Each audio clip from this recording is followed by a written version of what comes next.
Jinkies. So, Highguard. Huh? What's the deal with salt shakers, am I right? It's not good news on the front of Highguard. There has been an announcement, and maybe an announcement's not the right word to use, it's not really accurate to say that.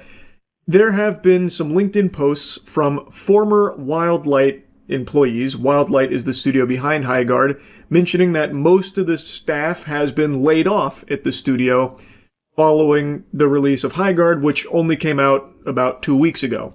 2 weeks appears to be like the curse, because Concord had something very similar where it only had a lifespan just barely longer than a mosquito, where it had completely shut its doors in about 2 weeks. It barely even was able to open its eyes after its birth. It seems like 14 days is the magic number that big budget games are given to either blow up or blow out your ass. It's like in The Ring, you know, where you get that phone call saying you're going to die in 7 days, but in the video games industry, you get 14 days. You're going to die in 14 days, it seems.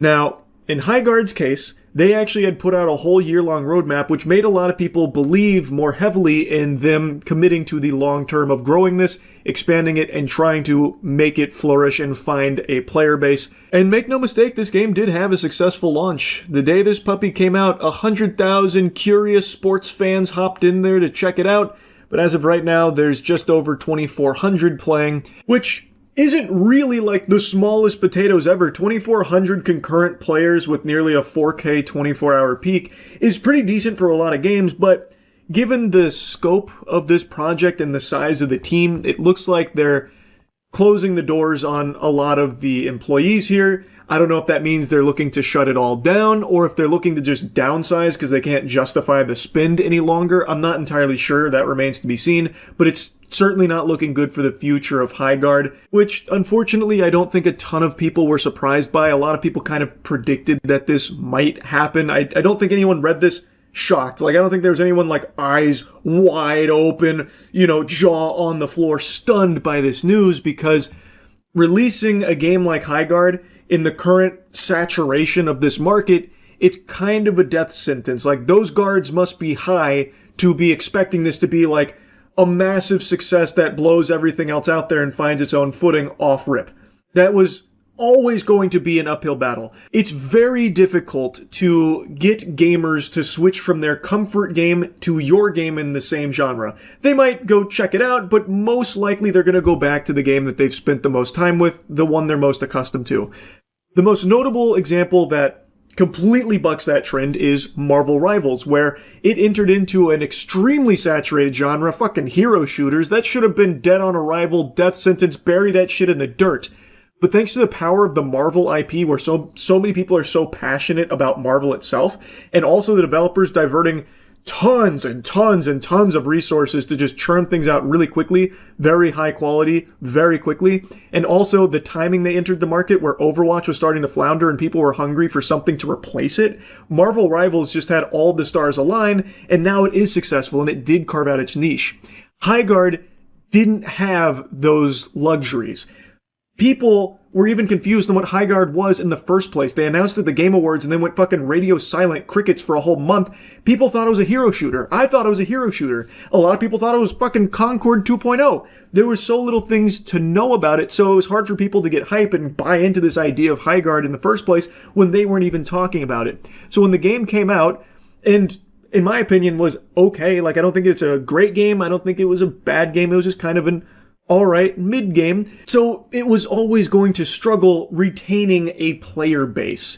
People tried it, they were lukewarm on it, some people hated it, some people did like it, but it was always going to be tough to get them to stick with it long term, especially if the developers don't seem willing to.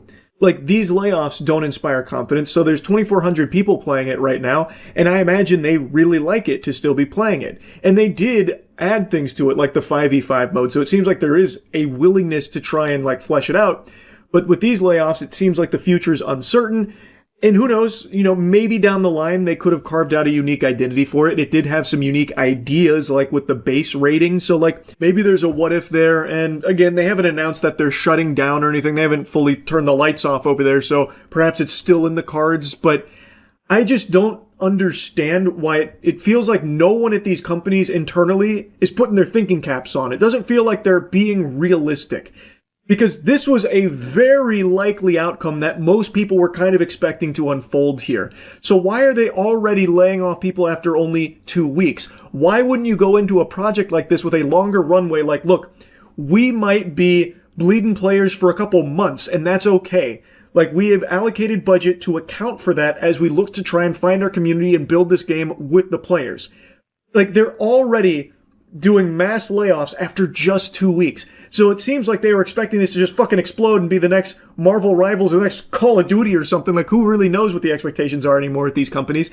It just surprises me how quickly games will come and die. Anyway, though, taking a look at the LinkedIn here, this comes from someone named Alex Grainer. Unfortunately, along with most of the team at Wildlight, I was laid off today. This one really stings as there was a lot of unreleased content I was really looking forward to that I and others designed for Highguard. However, I'm excited for my next adventure. If your team or anyone you know needs an experienced level designer, hit me up. Check out my portfolio here to see what I've done the last 7 years as a level designer in the AAA space at alexgrainer.com. Cheers. The way that Alex writes about it on LinkedIn sounds like most of the team at Wildlight has been laid off, and then he said how disappointed he is because there is unreleased content that they were excited for, meaning that it feels like that unreleased content is never coming. So my impression is that these layoffs are in preparation for shutting it down, especially when you also look at Josh Sobel's post. Today I was laid off from my job at Wildlight along with most of the staff. Once again, echoing that same sentiment that most of the staff has been laid off. You can't run a game like Highguard with most of the staff gone, and this was the lead tech artist. So this is like a pretty big position, it feels like. It was the best team I've ever worked with, and I've never put so much of myself into a project before. I wouldn't trade the past 2.5 years for anything. And then he goes on to talk about his experience, so if anyone has, a need for his expertise, to please reach out about it. To me, this feels like the end of Highguard, more like Byeguard, because it's saying goodbye here. It feels like these posts make it pretty clear that most of the staff has been laid off, and that it's likely winding itself down for that next step. It feels like it's in that stage where it's probably closing its doors. But I could be entirely wrong. It's just, the statement about the unreleased content that's not coming, these layoffs, most of the staff gone, as well as like a position like fucking lead tech artist. I mean, it'd be tough to keep the game going with basically no one left at the company, right? You would think. Anyway, though, this isn't something that I think is worthy of celebration or anything. I wish Highguard was better and performed better so that way they could keep chipping away at something and maybe make something special eventually. Like, take, for example, No Man's Sky.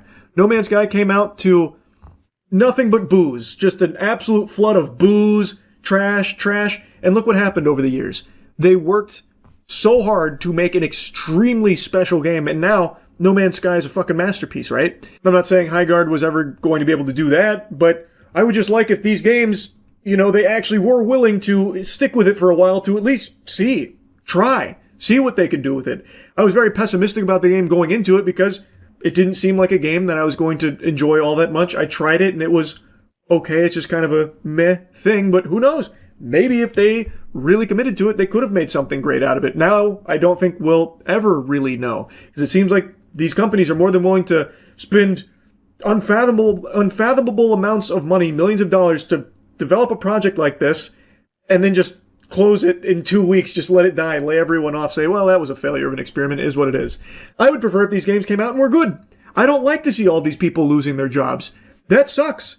And it's not like the developers were the ones that cooked the idea here. I imagine that came from a higher level position. Most people could tell you, you got a real tough battle ahead of you, a real war to fight if you're trying to carve out a strong community in a genre this full that Highguard was competing in.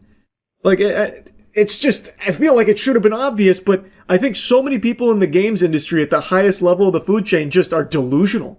Like, it is what it is, man. But yeah, anyway, I wanted to yap about this a little bit. I do think it won't be long now before we see Highguard saying that, they're going to be closing it in the near future. But maybe not. Maybe they are going to run this with a skeleton crew at Wildlight. As I was rendering this video, Wildlight Entertainment put out a statement saying, "Today we made an incredibly difficult decision to part ways with a number of our team members while keeping a core group of developers to continue innovating on and supporting the game. We're proud of the team, talent, and the product we've created together. We're also grateful for players who gave the game a shot and those who continue to be part of the community." So, it seems like, based on this, that maybe they aren't looking to shut it down. They're just looking to maybe cut expenses, save some money on the bottom line because the player base has dwindled so much. That's pretty surprising, I'm not going to lie, because from some of the positions I've seen here, they seem to be pretty high-level positions. So, pretty interesting and honestly pretty surprising, but all power to them if they are going to actually stick with it with their core developers here to keep carving out its own unique identity. I guess we'll see how it goes, but yeah, I mean, assuming that this is correct, seems like it's not goodbye, guard. It's more of a see you later, guard. Oh, hi, Mark. I don't know. Anyway, that's the High Guard update. That's really about it. So yeah. Almost 2 weeks ago now, I made a video giving you an update to a story I covered a few years ago about an Australian YouTuber named Friendlyjordies whose house was firebombed by some villains, by some really unsavory bad guys. Not only was his house firebombed, his neighbor's was too, because the assassin got confused on which one belonged to the YouTuber, so he firebombed both of them, which could have piled up multiple charred corpses here. It was an attempt on Jordy's life, really. And recently, Friendlyjordies announced that one of the people responsible for this firebombing had been arrested and is going to jail. And let me tell you something. The Australian justice system, the legal department over there was working overtime. They were cooking. They did not pull any punches. They threw the book at this guy. They came baring their fucking fists and sentenced him to like a summer camp in jail, basically. So this bad guy is gonna have a long, hard think about what he's done for the 45 minutes he spends in the slammer. He got 5 years in jail. And from what I've read, he's not actually spending 5 years in jail. Some of it is already taken off of it. So, for trying to kill someone, could have been multiple people from 2 separate firebombing instances, both aimed at Friendlyjordies here, a YouTuber. He's getting the tiniest slap on the wrist, almost like a slap on the ass. It almost is kind of like an encouragement, because they're not taking it seriously. They're doing less than the bare minimum. And today, Friendlyjordies just posted another video going even deeper on this situation, and it is fucking terrifying. This almost sounds like the government giving their stamp of approval to just go after Jordies because they're just not going to do shit about it. Their inaction is almost them just enabling more bad guys like this to try and kill Friendlyjordies. It is horrifying. So I really want to yap about this some more because it is just in broad daylight here. This corruption is not even slightly trying to be hidden in the shadows or anything. As such, today I feel like I've been left with no choice but to again address the firebombing, as I've waited 3 years for the police to do something. And during these 3 years, I've not only watched them pass by on numerous chances to solve this mystery, but also somehow, for some mysterious reason, downright actually reject good leads that I've been aware of. No follow-up or interest. It's been a joke. In my estimation, seen a single journalist publicly uncover more about the firebombing than the entire force combined. Jordies is clearly and rightfully angry here at the lack of results here from a 3-year investigation, with a lot of question marks for how things have been handled and how seemingly weak it has all been. It seems, from all available information here, that the New South Wales Police Department was more concerned with figuring out how many fingers they could fit into their butts at the office than actually getting to the bottom of this investigation. They did like the tiniest crumb of work by arresting one person in regards to the firebombing, whom the judge also said was the hired muscle. He was hired to do this. It was a planned attack, yet they never even bothered to investigate who might have hired this guy. You know, the natural evolution, the natural next step of an investigation. You found the hired muscle. Now, come on, let's use our thinking caps here. What comes next? Who hired the muscle? That's where it should go, but never has. And Jordies is talking about how this investigation has just been a joke for the last 3 years here. And he is highlighting a journalist that has done significantly more investigation than the New South Wales police force has in 3 years, seemingly. As you probably know, in 2022 my house was firebombed because of a video I made. a video which I was forced to take down a year after the firebombing, after threats on my life and the lives of others were attempted to be passed on to me via a former Mongols bikie sergeant-at-arms gangster turned Four Corners journalist, Mahmoud Fazal. Yes, Four Corners, ostensibly the most prestigious investigative journalism institution in Australia, the esteemed flagship, no less, of our dear public broadcaster, the ABC. Allow me to reiterate, as that is really hard to capture just how damning this is. A Four Corners journalist was meeting with heavy organised crime figures, then sending through demands purportedly on behalf of those figures, threatening that if I failed to remove my investigation into these figures, myself and people around me would die. This should be alarming to literally anybody. Like, if you are sentient, like if you have self-awareness, you know, you can look at yourself in the mirror and recognize, oh, that's me, then this should immediately start raising for some red flags. Anybody should hear this and then just start to wonder, how is this even fucking possible?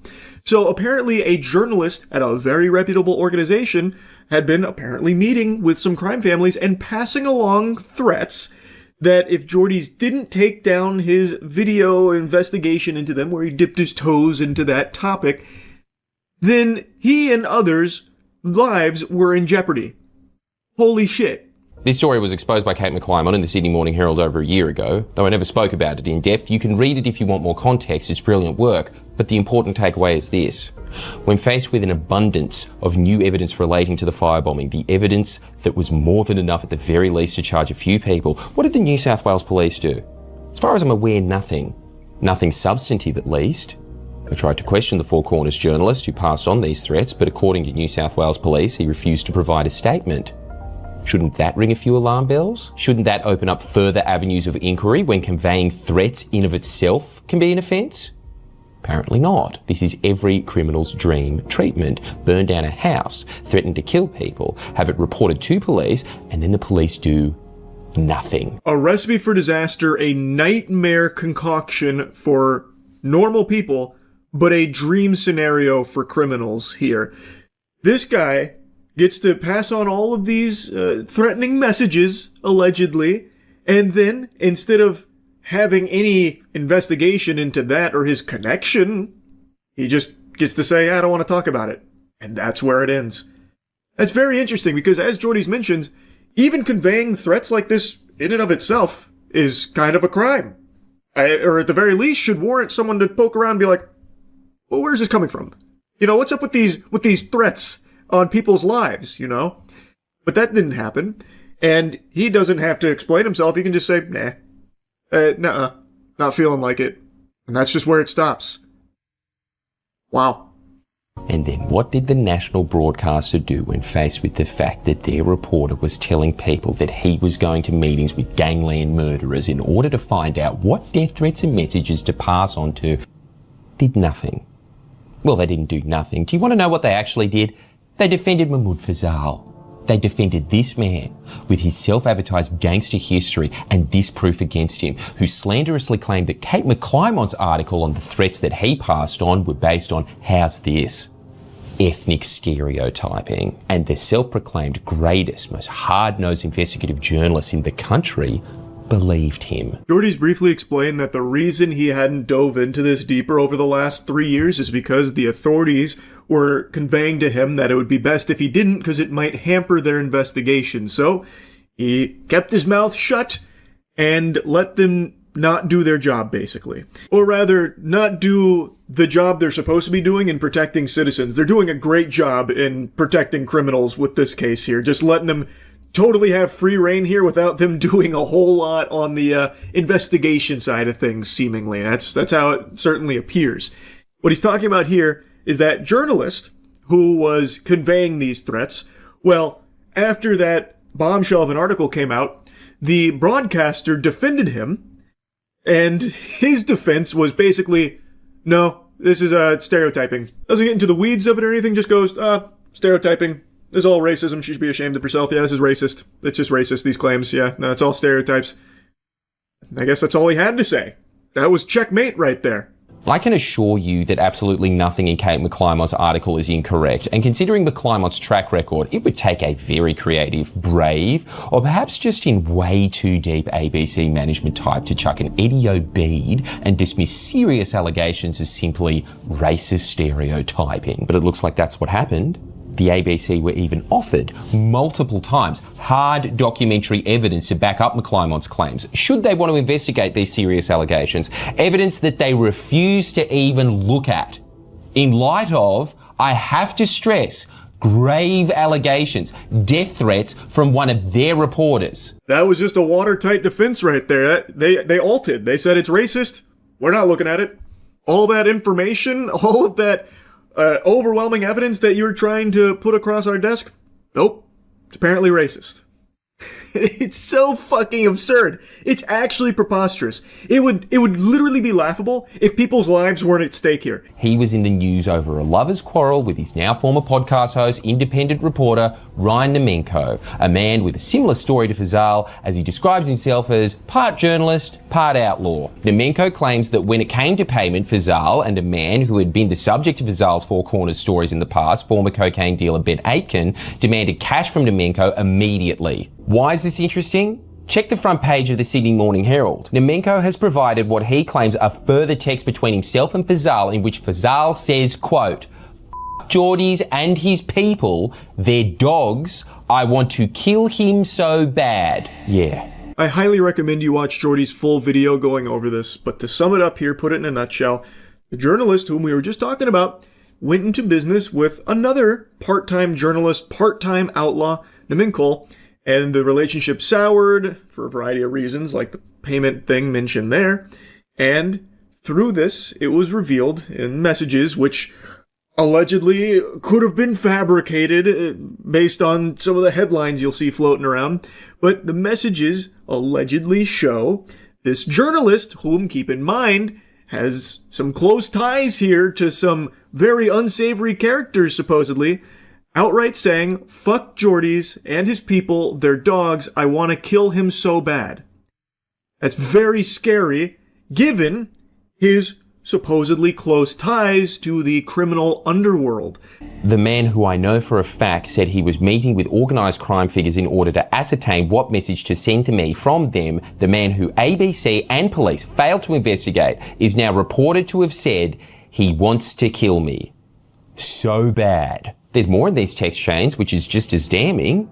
But before I get into them, I want to note that as reported by Kate McClymont, Fazal has claimed that one of the text messages is fabricated and the others nearly taken out of context. Having seen the original chains, it's very difficult to see how these could possibly even be taken out of context. Plus, even if just some of these texts are real, as Fazal himself has now implied, that's enough of an indictment on Fazal and the ABC in of itself. Another classic move here, reaching deep into his asshole, into the old bag of tricks.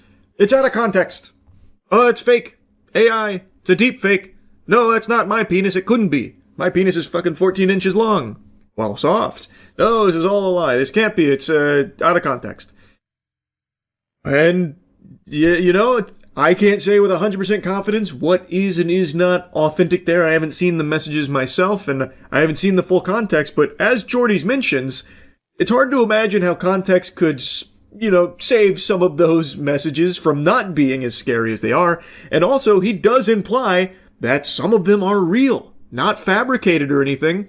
And as Geordie's mentions, any of those being real is probably enough of an indictment here, you would think.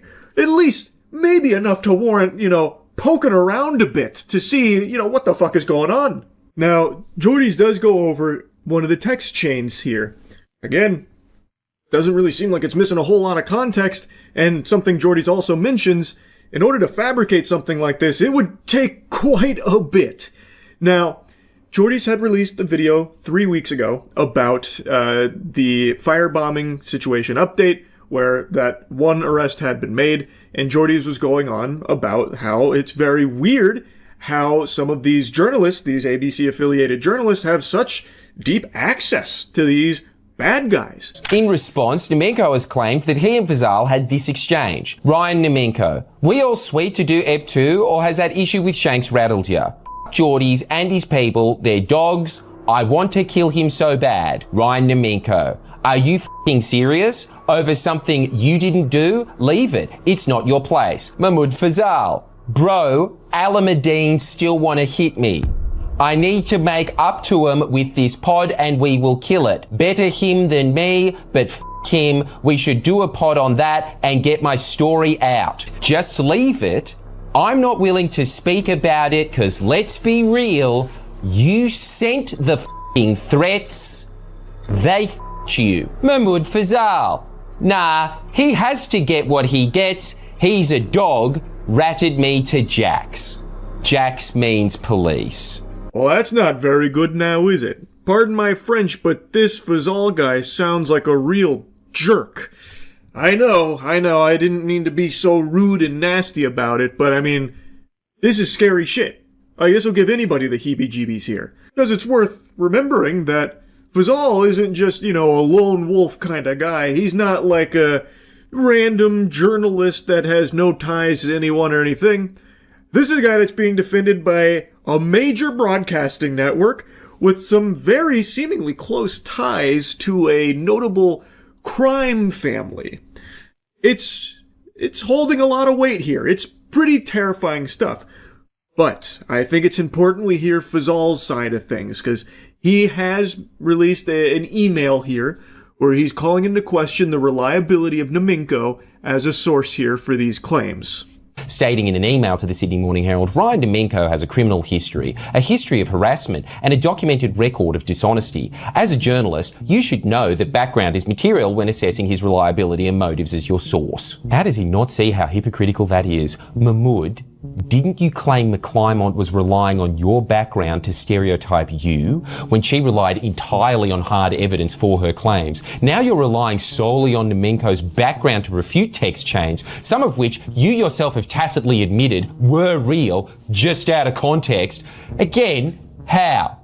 What's the context in which any of this is okay? Please enlighten us. Plus, you have provided no hard evidence to the contrary, just Nemenko's background. Whoa, pump the brakes, hold your horses, no hard evidence. Fazal provided the hardest evidence there is. He provided evidence harder than fucking tungsten. His word. And his word means everything. Didn't you read in the email where Fazal said that you can't trust Nemenko, and if Fazal doesn't trust him, then how am I supposed to trust him?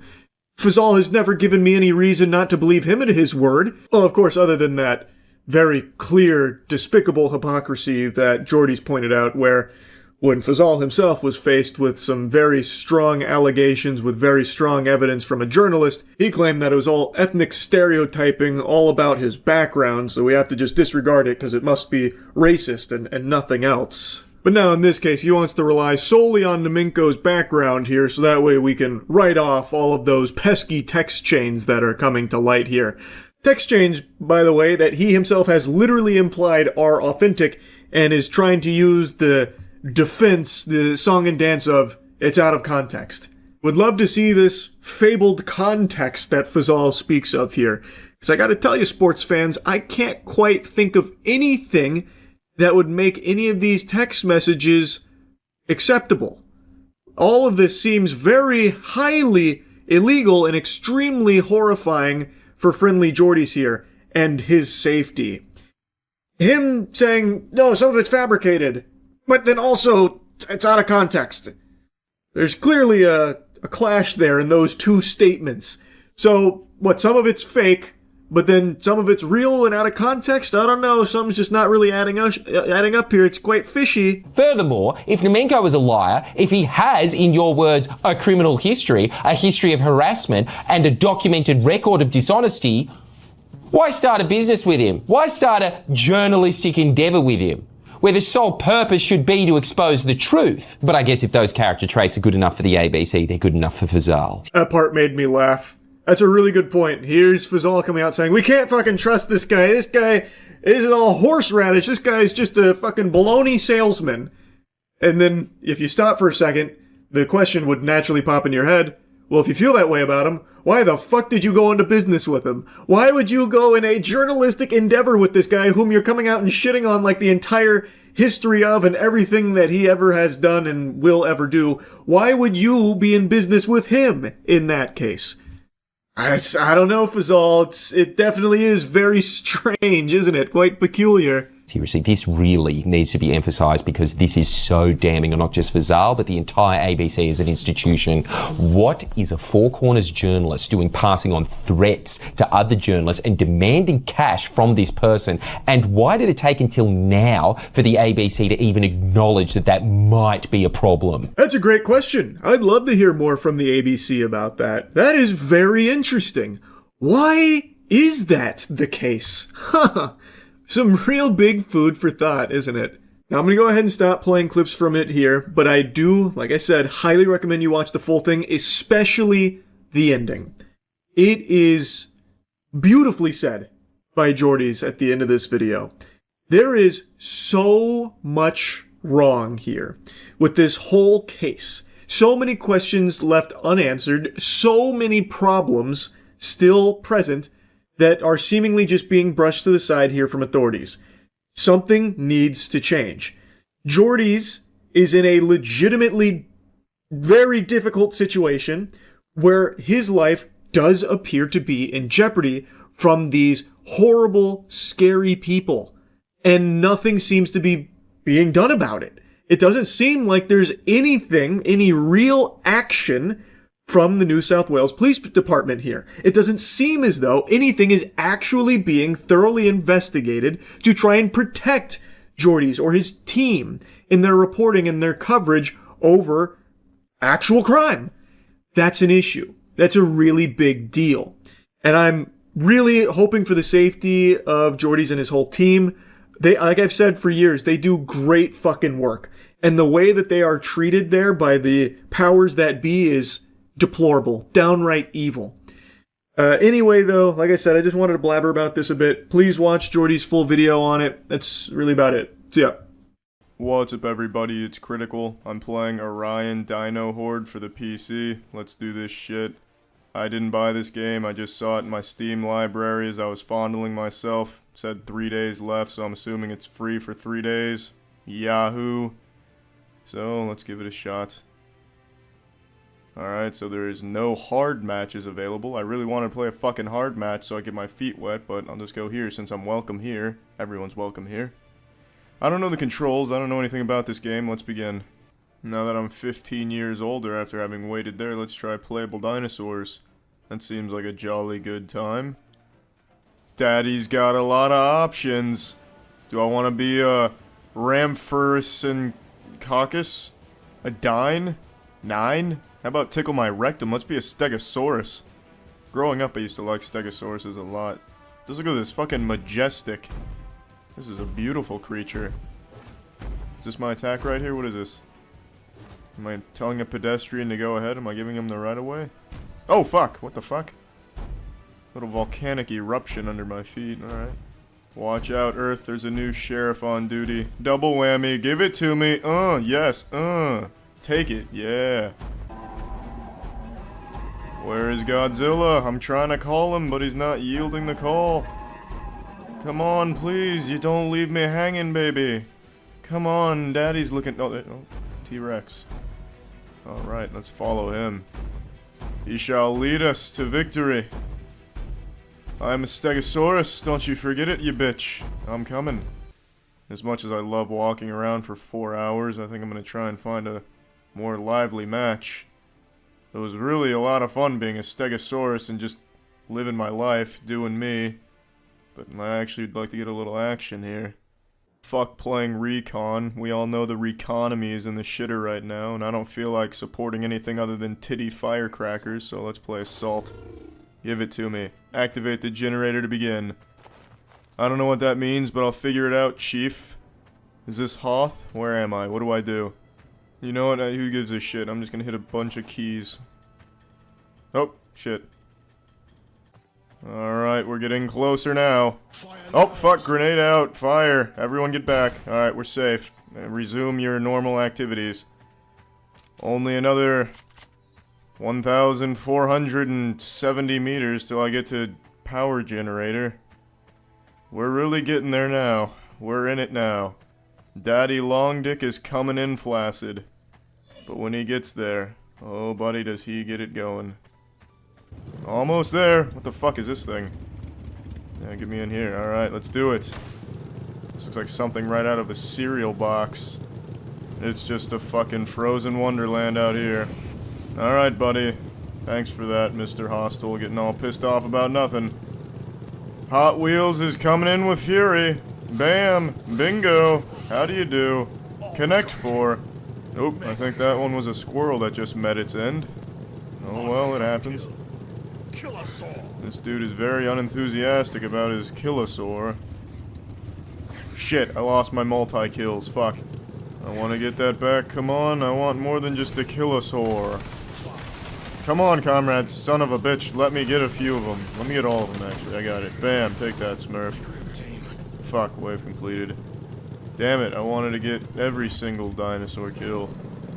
They call me the Snow Plow. Nobody calls me that.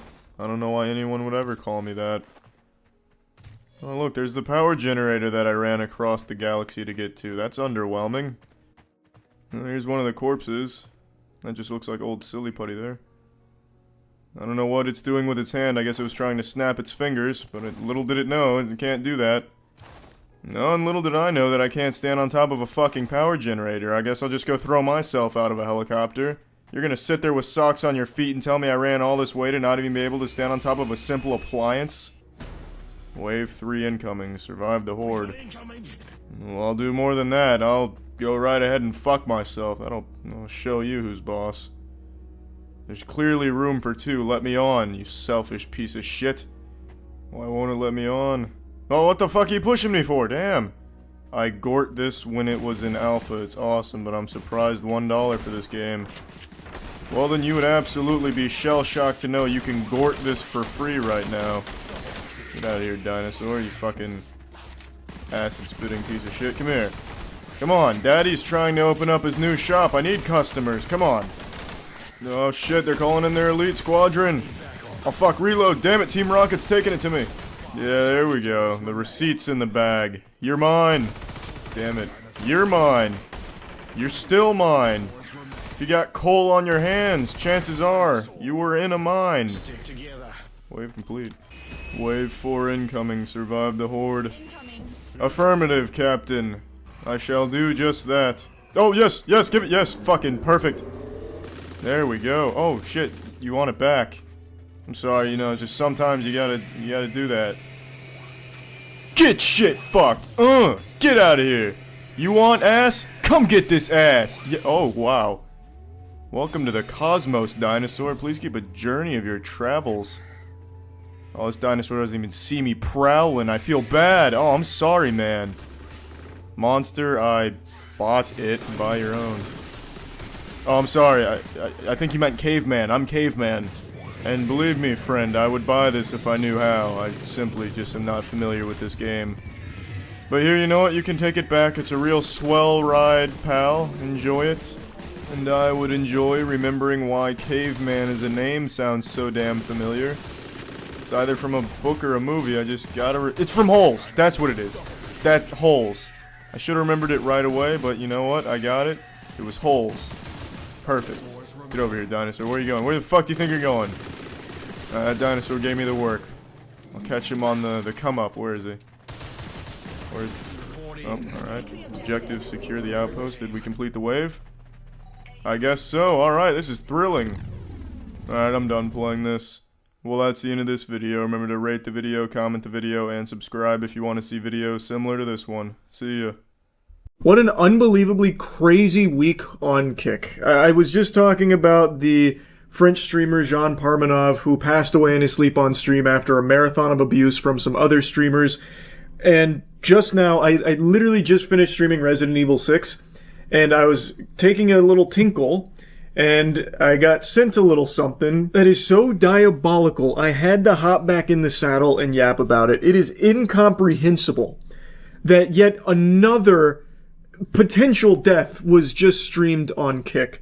I'm recording this an hour after it happened, and the victim is currently still in the ICU, so I guess by the time I post this, I'll know whether or not they passed away, but I'm going to keep this part in here right now because it's up in the air.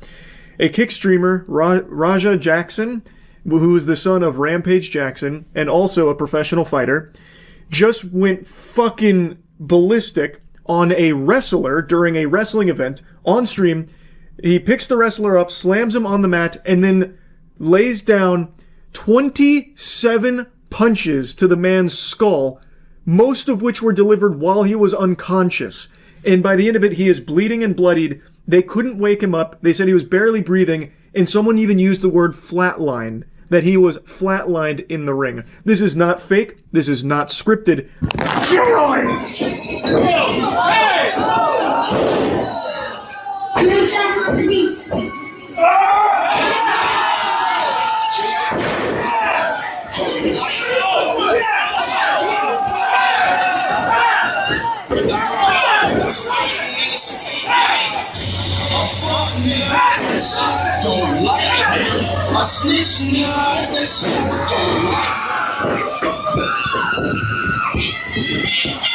I did my best to censor this. It is brutal. It is extremely hard to watch.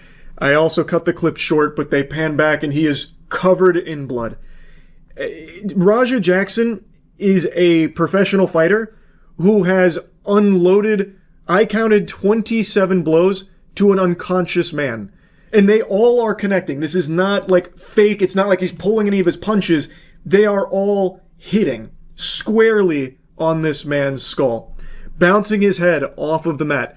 And I said most of them were when he was unconscious. All of them are while he's unconscious. When I watched it back, it's clear that when he slammed him on the mat, his head hit the mat and it knocked him out immediately. So all 27, potentially more, punches that he threw were on an unconscious man. That can be fatal. That is most oftentimes fatal. And he wasn't done either. It's not like he just stopped and said, okay, well, that's plenty. I've had my fill. He was still going. The only reason there weren't more punches thrown by him is because the other wrestlers were able to separate him. But he was fighting against them to go back and keep beating this unconscious man. He probably wouldn't have stopped punching him until his head popped like a balloon. It's extremely scary, and even if he does pull through, this could have life-changing repercussions with brain damage and so many other complications for the rest of his life, if he even survives, which we don't know yet. He apparently flatlined in the ring and is currently still in the ICU, and we don't have any updates. This is terrifying stuff. Hello, it's Charles, first thing in the morning here, and we don't have a ton of official updates on the condition of that wrestler, but the father of Raja Jackson, Rampage Jackson, gave an update where he is saying that Psycho Stu, that's the name of the wrestler, is alive and is stable. And he also says that he's clearing up misinformation about his son. But then in his statement, he doesn't clear up any misinformation. He just confirms what everyone already knows, that this was completely out of control, inexcusable behavior that Rampage Jackson also doesn't condone. So I don't know what misinformation he thinks he's clearing up with this. He's just agreeing with what everyone else is saying, that his son went fucking berserk. I guess maybe the misinformation demon that he was exercising here was about his son actually getting like the permission for payback on Psycho Stu for an earlier confrontation. And what he's referring to there is they had like a little beef before the event started, and someone had told Raja Jackson that he could, like, double leg take down Psycho Stu in the ring and then throw, like, a fake punch, and that would be it, to, like, settle the beef and create, like, this storyline.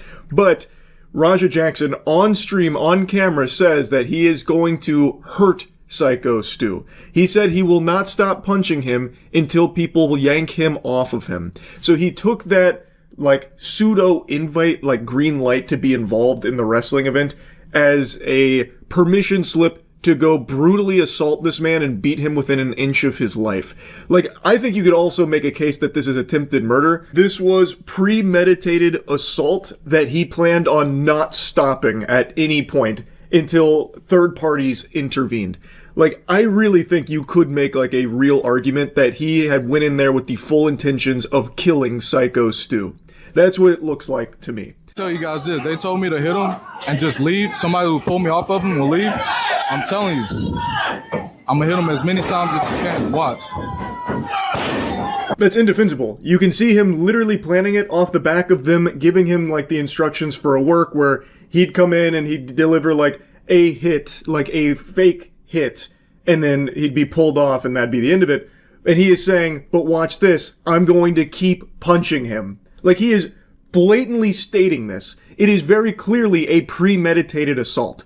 And like I said, I really think his goal was to kill Psycho Stu there. It really seems like that was his mission. And you can't chalk this up to confusion where he was directed to do something but then just went a little far, like, mistakenly. He is, with his own voice, his own vocal folds flapping with their own volition here. He is stating, they told me to do this, but instead, I'm going to do this. I'm going to punch him as many times as I possibly can. He is stating clearly that they told him one thing, and he is not doing that. Instead, he is going to punch the shit out of him, beat him within an inch of his life.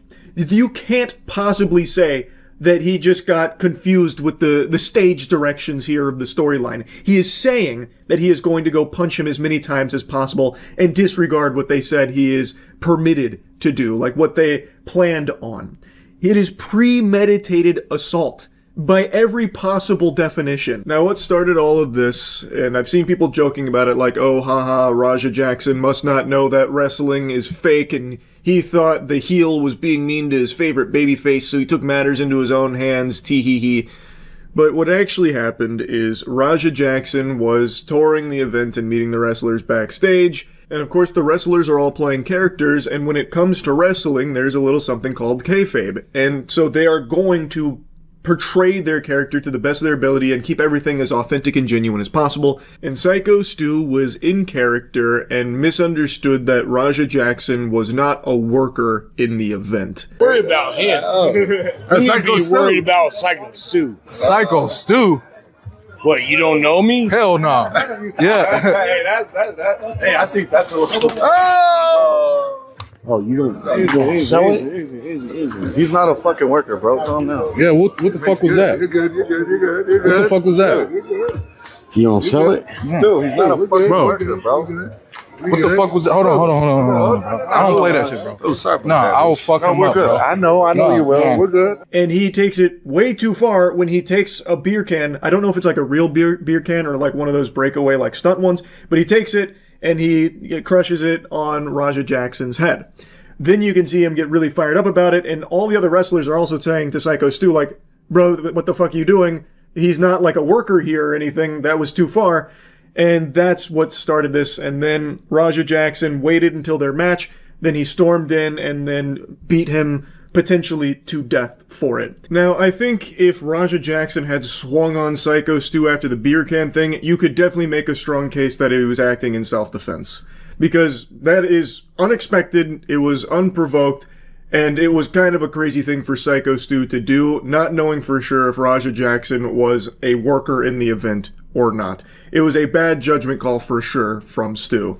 And he was just like way too fucking committed to being the heel. Like he was really deep into his method acting like fucking Shia LaBeouf style, and he did the beer can thing, and it was definitely over the line. But here's something a lot of people aren't showing enough of, that Psycho Stu was very apologetic when he learned that Raja Jackson was not a worker at the event. He apologized 3 times. They shook hands multiple times, and Raja said, like, hey, it's good, I get it. Multiple times. Meanwhile, he was just like bubbling with anger, waiting for his chance to fucking assault this man. So fucking seal that. Yeah. Hey, I'm sorry, bro. Hey, it's gonna all work out. Yeah, hello. I apologize. I appreciate it. I didn't know. I just thought you were a worker. Don't see my wheel. You still in the camera. I get it. We're working out. Well, he's gonna come out on your mat, Juice. I know you keep thinking we're working. We're always working. I get it. Yeah. I get it now. Now you You know what I'm saying? Yeah. We're always working. What a fucking worm. This is some slimy behavior here. This is some turbo ass. Raja Jackson is now pretending that he understands and forgives Psycho Stu, who is very apologetic, mind you, and he's explaining, like, look, I saw the cameras, I thought that this was like another work, that we were building a storyline, this and that, and Raja Jackson's like, no, I get it, and he's like shaking his hand and everything. Meanwhile, he is actively planning of assaulting this man, beating him unconscious and fucking leaving him eating meals through a straw, as he is like pretending to let bygones be bygones here and that they're on good terms. That's fucking unhinged. Now, before showing you some more of the aftermath here, let me introduce you to Psycho Stu. I think you should get a little bit of the lore behind this wrestler that Raja Jackson beat so severely, hospitalizing in the ICU, and apparently caused to flatline in the ring. Pro in 2009. I had just got out of the military, probably about 6 months earlier. I got out of the military, I joined Knox Pro, because I needed something to focus on. I needed something to help me adjust back into civilian life. A lot of veterans, it's hard for them to readjust into civilian life coming from the life of the military. I'm an American soldier that suffers from PTSD. Being in front of a crowd, it doesn't give me as much anxiety and aggression as I thought it would. Yeah. Psycho Stu is a veteran who was suffering from PTSD and found wrestling as a means of escapism and fell in love with the sport. And now is currently hospitalized in the ICU, but apparently is stable, so hopefully Rampage Jackson is accurate with that claim that he is alive and stable. That would be wonderful news. But what an unbelievable set of circumstances that led to his hospitalization here. Yes, he made a mistake with Rampage Jackson's son here, not knowing whether or not he was a worker and still building the storyline anyway under the impression he was. But it's not a mistake that should have led to something like this, especially when he did everything in his power to try and rectify it and try and apologize for his mistake and explain why it happened and ensure that it was totally unintentional and there wasn't meant to be any bad blood or anything.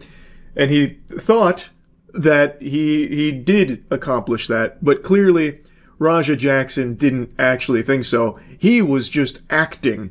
Raja Jackson was flexing his thespian skills here when he was pretending that everything was okay between those two, because what he was actually doing was plotting a premeditated assault on Psycho Stu. Again, that potential argument of self-defense, that has poofed away like Timmy Turner's fairy godparents. That ship sailed a long time ago because he didn't act in response to the threat.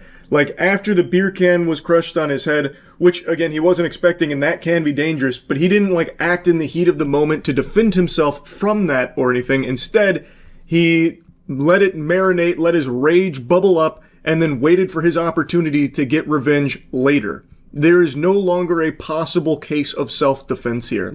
Yes, he was wronged, but he didn't, try and defend himself from that threat or anything. He pretended to, move on from it with the guy who did it, and then waited to attack him later. And I think you can make a very strong case that it was attempted murder. At the very least, it is a premeditated assault, and based on the things he was saying leading up to it, and based on the behavior in the ring when he was delivering 27-ish blows to an unconscious man's skull, I really think there is a strong argument to be made that he was in there doing that solely to try and kill him. All of this on stream, mind you, and you can even see him respond to the news that the guy that he just unloaded 27 punches on in the ring while he was unconscious is potentially flatlined. Hello? Hey, where the hell are you at? I told you to double leg that motherfucker and start welding. I just saw the video. Shit pissed me off though, Andre. I understand that, but now they can't wake the nigga up. He's fucking in the ring, fucking flatline, bro. My bad. You didn't have to do all that shit. I understand y'all had heat. You didn't have to fucking take advantage. All right, I'll call you back later. This guy does not seem to care at all. This is a fucking monster right here. In response to hearing that the guy flatlined, he just says, "My bad." That's crazy. Kratos had more empathy for the people that he killed in very similar fashion, by the way, with the unbelievable amount of blows to the head. But at least in Kratos' case, the people he was fighting, they were at least conscious. All of these were delivered to an unconscious man. A man who never even saw this coming, by the way, because he storms into the ring, grabs him, and then slams him. So it wasn't even a fight. But he walks away feeling so fucking tough and accomplished about it with no remorse at all for potentially killing this man. Tired of motherfuckers playing with me, bro. Real shit. One of them a bitch and fucking bit me. I'm tired of everybody fucking playing with me and shit. Think I'm always playing and shit. Call me bitch and shit. Not no fucking bitch, bro. At the end of the day, I'ma stand up for my fucking self. Because I'm tired of everybody fucking playing with me, bro. Real shit. He's walking away from this with his chin held high, extremely proud of what's unfolded here. It seems like this might be the happiest moment of his life. The way that he is perceiving this is him standing up for himself. He is not able to have a grasp on the severity of what just happened here. He thinks that because the disrespect that he encountered earlier in the day, he was entirely justified to potentially murder this man. And by the way, the wrestlers that were calling him a bitch, well, I imagine they were saying that because he basically sucker punched this guy potentially to death. The guy never even had a chance to fight back because he came into the ring when his back was turned, slammed him down, immediately knocking him unconscious. It wasn't even a fight, it was a surprise attack. So I imagine that's what he's referencing when it comes to the wrestlers like insulting him and the one that bit him, with everyone that was like getting on top of Raja to get him away from Psycho Stu on the ground, because he was still going back to try and make sure he was dead, it seems. Now, in the rest of the clip here, one of the wrestlers from the event starts walking towards them, talking to them, trying to get them to stay, probably until police get there would be my guess. But he is talking to them and he is shit-talking, trying to goad him into staying. And he's like talking about like, I'll fight you right now. And then it's a back and forth. But Raja Jackson reiterates that he wants to fight more of them there. He wants to continue to beat people within an inch of their life there. It's scary. I cannot imagine a world where he does not go to jail for this. I really can't. Rampage Jackson has tons and tons of money, sure, but I don't know if he's going to be able to outspend the attempted murder charges that his son just racked up here. Now, of course, I'm not a lawyer and I don't have like a magic crystal ball that I can ponder the orb of to see the future, but my guess would be that there will be attempted murder charges for this incident. Because, I mean, I really think it's like... It feels like that's what the goal here was when Raja Jackson was delivering these blows. I mean, I think at bare minimum, you're getting some serious assault charges. Like, no matter what, I think he should be thrown in the slammer for this. This behavior is completely unacceptable. He knew exactly what he was doing. He even on stream states what he's about to do. And he clearly doesn't stop until he is pulled off and then still wants to keep going. All of these blows delivered to an unconscious man. How could you possibly say this is anything other than him trying to kill him? It's fucking sickening. Now, like I said at the start of the video, I've recorded all of this pretty much immediately after it happened, so we still don't know how Psycho Stu is doing, if he's going to pull through from all of this or not. But by the time I post this video, I imagine we'll have some kind of update, so I'll go ahead and put that at the beginning of the video. But as of right now, fingers crossed that he pulls through. Like, yeah, he definitely did make a big mistake with the beer can thing, but I don't think it's something that should have cost him his life here in this manner. This shit is unhinged. Anyway, that's really about it. See ya. I love the HOA is a sentence you'll rarely ever hear a real human being say. If you ever hear someone utter something very positive about homeowners associations, that's how you know, that's your red flag to alert you to the fact that you're most likely talking to an alien, a demon, or a terrorist. Now, I know not all HOAs are evil, diabolical monsters, but you do hear some real bad stuff. And actually, my house is in an HOA community, and I remember a long time ago, I had actually received a complaint from the HOA, one that needed action on my part, or I would be like fined or something like that, because I had a basketball hoop in my driveway. So I had to take the basketball hoop down because they didn't like it. I didn't know I couldn't put a basketball hoop in my own driveway. It was a Christmas gift, so that felt real good to have to take that puppy down. Is it the biggest deal in the world? No, but it is annoying. Like, the HOA's been neutral here for the most part, but that's not how it is everywhere. You hear all the time about nightmare scenarios with HOAs, and a lot of the time, it seems like the people that are elected onto the HOA's boards are power-tripping Reddit moderators that just let this shit poison their brain.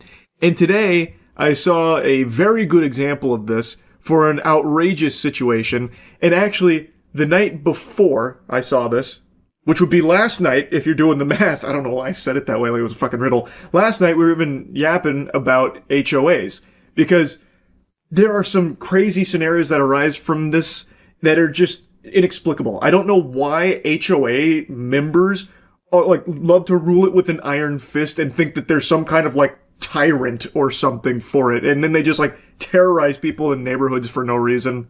President of the HOA. Okay. And you're not supposed to be running a business out of your house.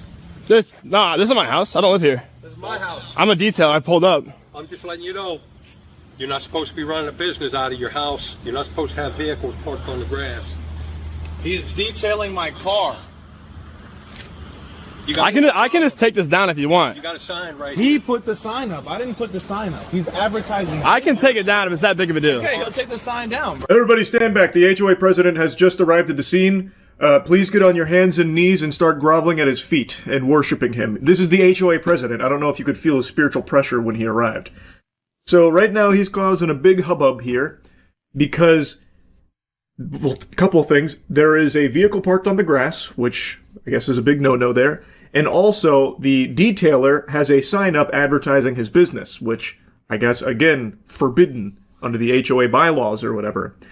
Which is an interesting one because there is a vehicle that drives behind this man that is advertising another business because their fucking truck is wrapped in it. Is he then going to chase that truck down like a fucking dog chasing the mailman in order to give him a piece of his mind? Like, hey, you can't be advertising a business here.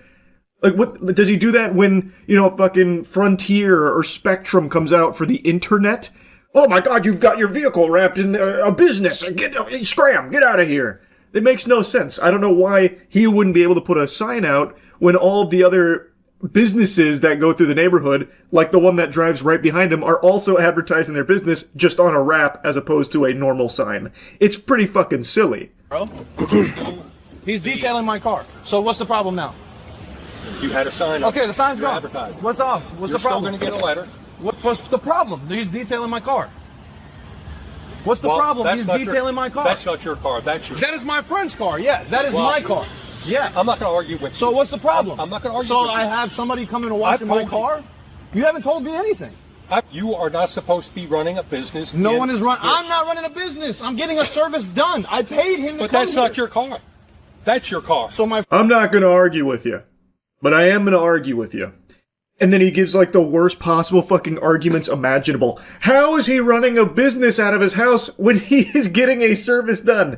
Exactly as he is stating. Like, that is checkmate. There is no business being run out of his house. There's a service being conducted. By this ridiculous logic, Mr. Big Shot, Big Meat HOA president is also running a business out of his house anytime someone comes out to fucking fix the plumbing or do his roof or something. Like, it makes no sense. When there is a service being done at this guy's house, how in any way, shape, or form is that this guy now running a business out of his fucking house? This is absolute lunacy. This guy is off of his gourd.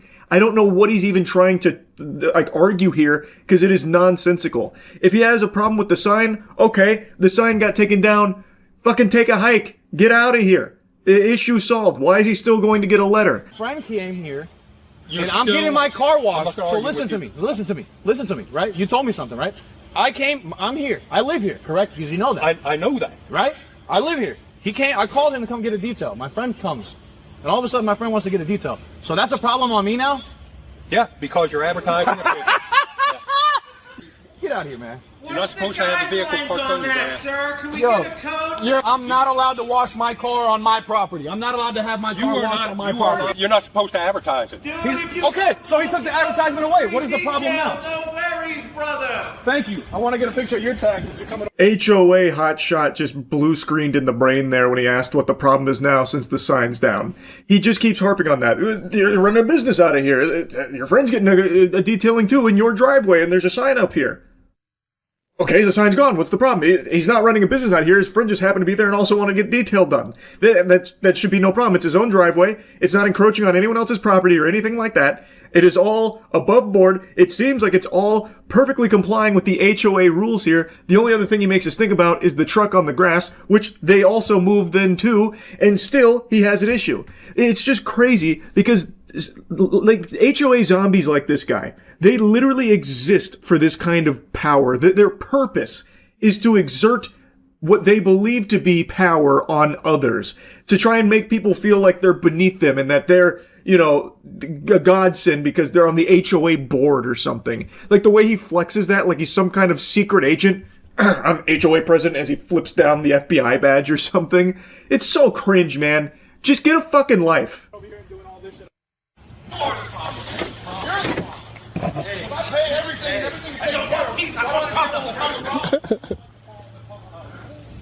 Oh no, I follow the rules. I follow rules very well. Well, that's a first for my business. The car is off the desk. Get out of here. Get out. You're still going to get out. And it's going to the law. Get. This is a harassment case. Thank you very much. Put your badge number. The "what's your badge number" line from his friend actually got a big time giggle out of me there. This guy just won't leave. Like, he just keeps saying, "You're getting a letter. You're getting a strongly worded letter. It's going to be a stern one. I hope you're ready. I'm HOA president, damn it. Who do you think you are? I am." Like, all the issues have been solved, which were barely issues in the first place. I don't know why he has to be so combative and aggressive about it, confronting him on his property about, like, the HOA laws that he's violated, because he's accusing him of running a business out of his house, which is the stupidest fucking thing ever. And even when this phony baloney problem is solved, he still just keeps making a big stink about it. He continues to argue. Like, the video goes on for like another 20 or 30 seconds, and it spans what I imagine to be multiple minutes because it starts cutting around because they keep arguing. The guy just won't fucking leave.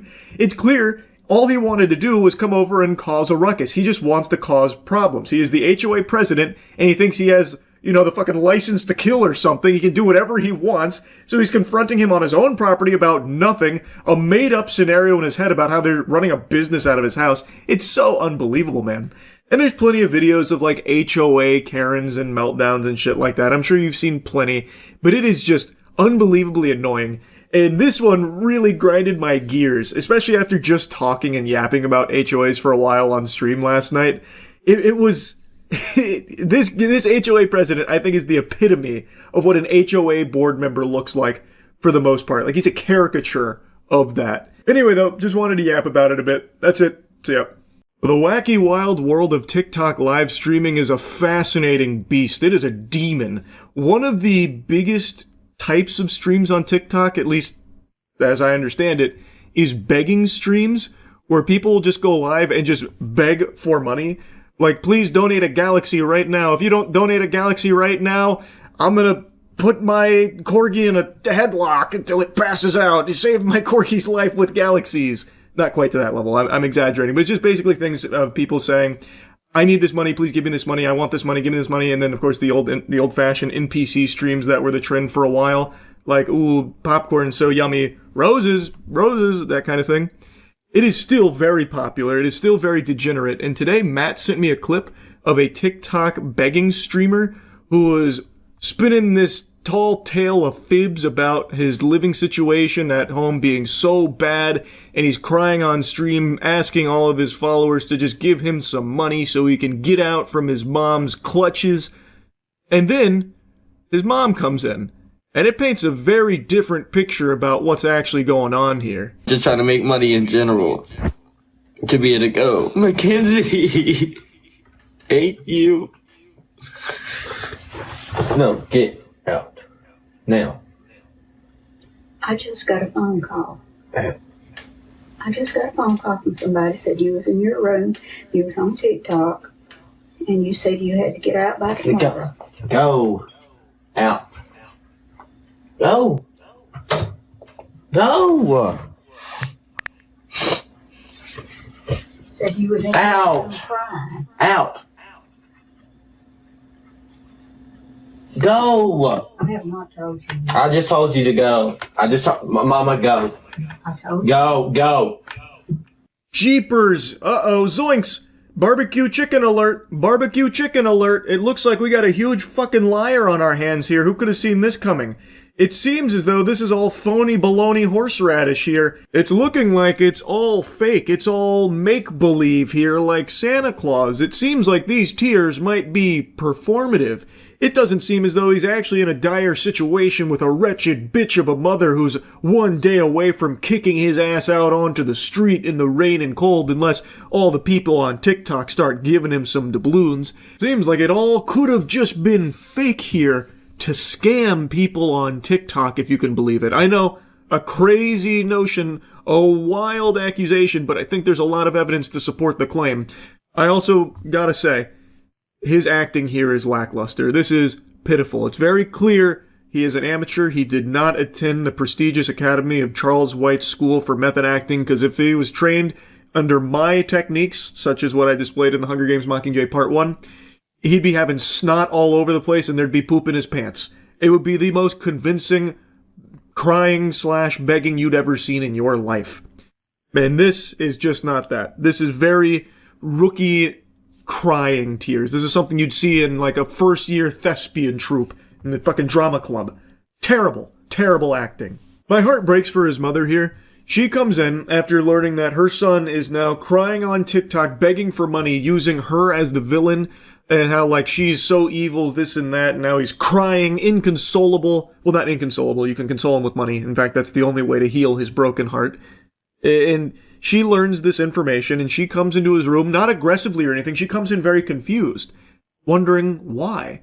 She's talking about how he never said that. Like, she wasn't threatening to kick him out or anything. Where is this coming from? She looks devastated to see her son doing this and saying these things about her. She doesn't raise her voice. She doesn't even seem like infuriated or mad. She just seems really saddened by it, like very upset that this is what her son is doing and what her son is saying about her. And it's clear he knows that his goose just got cooked, because he immediately, the tears dry up instantly. It's a miracle. He immediately snaps to it and starts to panic, telling her to get out, being very callous, being very rude to her, telling her get out and even pushing her out, like shoving her out the door so he can continue to go back to his begging stream here. And you can see in the chat, people are immediately alerted that this is fake. But since it's TikTok, there are some people whose brains are so poisoned, they are so far gone that I don't even think they're sentient anymore. They're hardly lucid. So there are people that are donating money to him even while he is pushing his mother out, even after he has been fully caught with his pants down here in this lie, in this performative fake cry begging stream for money. There are still people showering him with money. That is pathetic. I think those people are more pathetic than he is, actually. That is crazy to me. How someone would see this and still give him money. Like, I don't understand. What must be wrong in your life? What must have disconnected? Like, how many neurons must you have wasted away with fucking whippets or something to somehow watch this live under your nose in front of your own peepers and still be like, oh my God, I need to give this guy some money. He deserves some money. Look at his mother. His mother came into his room without even knocking. She didn't even knock. Oh my God, gee. It's even worse than I thought. Here, quick, take a galaxy. Take 20 roses and a fucking dumbbell and some bubblegum. It's just preposterous. Now, I tried to look more into this guy to see, well, what happened next. Apparently, this is a pretty old clip. I can't actually find the genesis of it. It's only just now, like, blowing up, but apparently this happened a while ago. And it was not, like, blown up or anything, so, like, that stream may have, tanked, went straight into the shithole there for him. But it didn't matter, because he was able to just keep doing it, apparently, because the people in his audience, maybe they missed the stream. And I guess within, like, a couple days, it had just fizzled out, and the people that watch him didn't really give a shit anymore. I don't know if he went back to doing more begging streams. My guess would be that he probably did, because on TikTok, people, they don't even remember what they ate for breakfast. Like, within a day or two, he had already apparently been totally fine. Like, his audience, it's not like they were upset at him anymore. Like, he could just go back to doing begging streams, fake crying for money on TikTok lives. Something that I remember being pretty common on TikTok Live is people just looping the same streams over and over and over again, used forever. So even though it's not, like, technically live or anything, you just keep spamming that stream, hoping to collect some cash passively. He could do the same thing with the begging stream. He could even use that same stream all the way up until his mother opens that door. Like, he doesn't... It didn't matter, is what I'm trying to say. On TikTok, he can just continue to do these begging streams till the fucking cows come home. And it is a very popular branch of content on TikTok. And maybe someone finds that stream that don't know that he's making it all up and it's all fake. So then they just get scammed out of this money here. These are always particularly disgusting because you are exploiting people's willingness to be kind and help. Like, these are people that are seeing him cry, hear about a situation that is clearly made up now in hindsight. Like, it's not real, but they don't know that in the moment, and they want to try and extend a hand to help him, to help someone that they believe is in need. So they're exploiting that generosity. It's just gross. It's just super gross. And I looked at his current account. I don't think it's the same account that he was doing the begging streams on. I think he probably did make a new one here.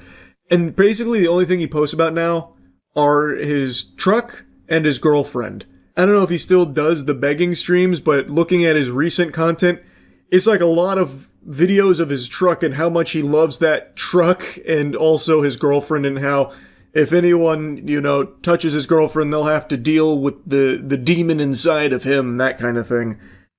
So maybe he stopped doing begging streams, I couldn't tell you. But this shit is just so unbelievably cringe. Anyway, just wanted to yap about it a little bit. I feel really sorry for his mother. I really do. She looked very, very sad to see what he was saying, to learn about what was going on there. Anyway, though, that's really about it. See ya. What's up, everybody? It's Critical. I'm playing some games. Let's do this shit. This is Night of the Zombie 2 for the PC. Let's do this shit. I'm learning these controls. Let's do this shit. I've mastered these controls. It seems this computer has a virus. My fist! Batten down the hatches. I'm blasting motor oil from my fists. Oh shit, it's long range too? Nowhere is safe. Unless you were on the opposite side of the room. But this computer's not. Oh, the left-right jab! That ought to teach him. You'll think twice about being a computer next time, won't you, bitch? What is this creature doing? It's been let loose. I will not allow you to flex your fuck muscles. Give it a little right-hand jab. Little right-hand jab. Little right-hand jab. Little right-hand jab. Little right-hand jab. Big right-hand jab! There it is. Enjoy that concussion, asshole. This is just sad. His marching band died centuries ago, yet he continues to march as if they're still by his side, playing their tunes. His loyalty is admirable, however I cannot allow this charade to persist. Embrace my fist! You may be wearing a helmet, but even an amateur knows a helmet is useless if it's made out of flimsy material. Here, just walk into the barrage of my fists. They'll set you free. Perfect execution. Thank you for the cooperation. This dude looks like Emotep from The Mummy before he got his skin back. I see right through this ruse. You cannot pretend to be dead. Oh, caught you red-handed. Oh, you can go for a high five all you want. I'm just gonna sock you in the nose. If you think that floor is gonna save you, then you're reading some fucked up Magic Treehouse books. Yeah, there you go, bitch. Take a seat. Oh, there we go, there's the key. Oh, what the fuck? Is there a ghost look in the box? Is this a zombie? Oh shit, the zombies can attack through the wall. Why even have a wall if it can't prevent a zombie from offering you a handshake? I will fucking punch a hole through this wall. You cannot escape my fist. You try to heat up your food in a microwave, my fist clobbers your food. You try to learn to skateboard, my fist blows up your skateboard. You try to watch porn, it's just my fist looking at you. This is the most difficult game of whack-a-mole in existence. Fuck! He's everywhere! Fuck! You son of a bitch. I have enough ammo to open an ammo shop. Oh shit, it's a boss. It looks like a camel's answer to Pinocchio. Fascinating. I can't even tell if I'm doing damage to the bitch. Probably not, considering the guns I'm using are made out of Play-Doh, and my fingers look like they've been caught in a Chinese finger trap for decades. They're not even fingers. They're just 5 thumbs. This bitch doesn't even have fingers. Her arms are fucked up too. They look like 2 noodles with Bugle corn snacks stapled onto the end of them. No wonder I can't defeat this wooden colossus. Oh shit, there we go. Did I get it? Yeah, there we go. Why the fuck is there a helicopter after me now? Who do they think they're trying to catch? James Bond?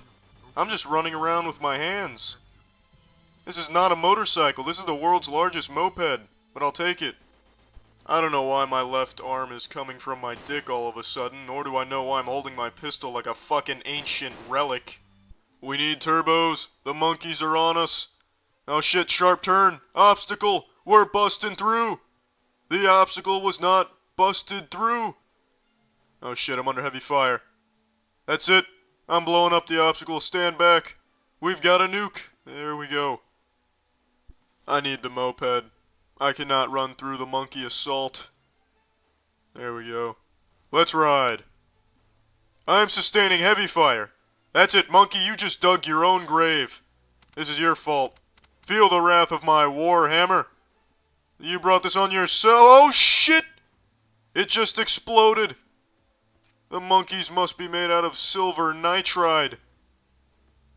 These houses look extremely surprised about something. I'm almost there. I'm almost there. I made it. There we go. What am I? I have 4 arms, and I'm carrying a golf club and a piece of charcoal. The 4-armed lumberjack is here. You haven't a chance. That was incredible. Your asshole has sprung a leak. There's only one way to fix that. With the finger treatment. Dish out the pain, Humpty Dumpty. This shit is no ma- Oh, it's stunned!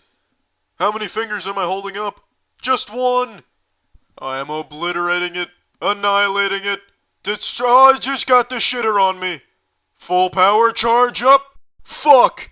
I just hit the ass with a spirit gun. I just got off the phone with your employer. They said if your anus doesn't get more fingers in it, you're fired. If your ass crack was a pair of gloves, they'd be missing one thing. Fingers. Oh shit, I'm cornered. Shit. Damn it. Shit. I'm drowning in shit. It doesn't look like we lost. He's having a good time. That's a moral victory. At first glance, it looks like a shark in the water, but upon further inspection, it's a human like all of us. The perfect presidential candidate. Pencil eraser Batman. When the universe says no, he says yes. Titty and nipple. The ultimate president and vice president combo. An alien disguised as a human. A master of deception. A connoisseur of camouflage. He was born to lead the planet. Well, that's the end of this video. Remember to rate the video, comment the video, and subscribe if you want to see videos similar to this one. See ya. I'm making fun of the Starbucks CEO because he recently defended the absurd price tag, the $9 cup of joe, and then talked about how customers are willing to shell out that premium because it's a great experience. It's all about a great seat and making a great connection with your barista. Basically, you're going to fall in love with your barista and it's worth every goddamn penny. Now, the reason why I've just given you that, like, AI synopsis right there on what this video is going to be about is because I don't know how much of the actual interview I can use here because it's the Wall Street Journal, and historically the Wall Street Journal is like a fucking cartel when it comes to anything that it produces. Or even if I've shown you, like, a clip from something in the Wall Street Journal, I've gotten in trouble in the past for it. Even if it's, like, a 5 or 10 second clip, they've come at me looking for fucking scalp. They'd be plucking my teeth out of my mouth until I apologized. Like, I do not fuck with the Wall Street Journal. Like, they've done great reporting, I get that, but any time that I've tried to opine on something that's been broken by the Wall Street Journal, I am very prohibited in what I'm allowed to show you, so instead we're going to be looking at, like, a transcript, and maybe I'll jump scare you with, like, split seconds of this CEO talking in the interview and see how that goes. So yesterday, the Starbucks CEO, Brian Buttfuck My Wallet, went on to defend the company's $9 cup of coffee, insisting that the price reflects a premium experience offered to customers. He also was recently granted access to the company jet for personal travel, which is a nice little tiddlywink of information I didn't know about, so thanks to the article here for enlightening me on that, because he definitely deserves it. Brian needs to be traveling luxuriously, and he's doing the Lord's work out there. He's delivering mediocre coffee to every sucker out there willing to fork over all the clams for it. He also said that customers across all income levels are willing and happy to shell out big money for a chance to interact with baristas or score a great seat inside the chain. This article is kind of underselling how he portrays that. If I could show you more of the video, I would. But I'm going to drop that little bit and hope that it's okay. I mean, it's going to be less than 3 seconds. I feel like there's no fucking argument Wall Street Journal could make to take down this video, but I guess we'll see. I think it's important you hear it right from his lips. That value is to be able to have a great seat, have a great moment of connection with a barista. Son of a bitch, I tried everything, but I couldn't get it to 3 seconds. It's 4.5, but it's under 5, so I should be safe. I should be protected. I don't think they can roll up with the goddamn Pinkertons for me showing 4 seconds here at the very end of the interview. At least of this segment of the interview. So he's talking about the value you get. about the great seat, which I will slam my fist on the desk and shout objection. What great seat? It's fucking Starbucks. It's like the most sterile, generic environment you can ever find yourself in.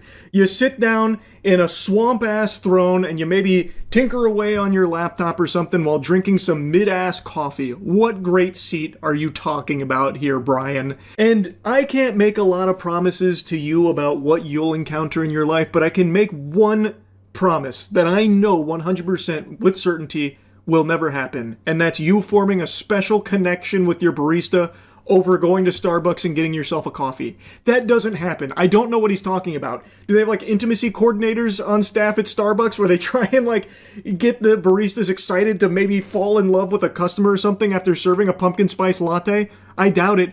They are workers looking to just do their job and go about their day, not be bothered, not be harassed, and not have this expectation that a customer is going to come in there and form some kind of special connection because the CEO said so. That doesn't happen. It will never happen. I don't know what he's talking about. This guy must have just fucking did some ayahuasca or something. This is some baloney.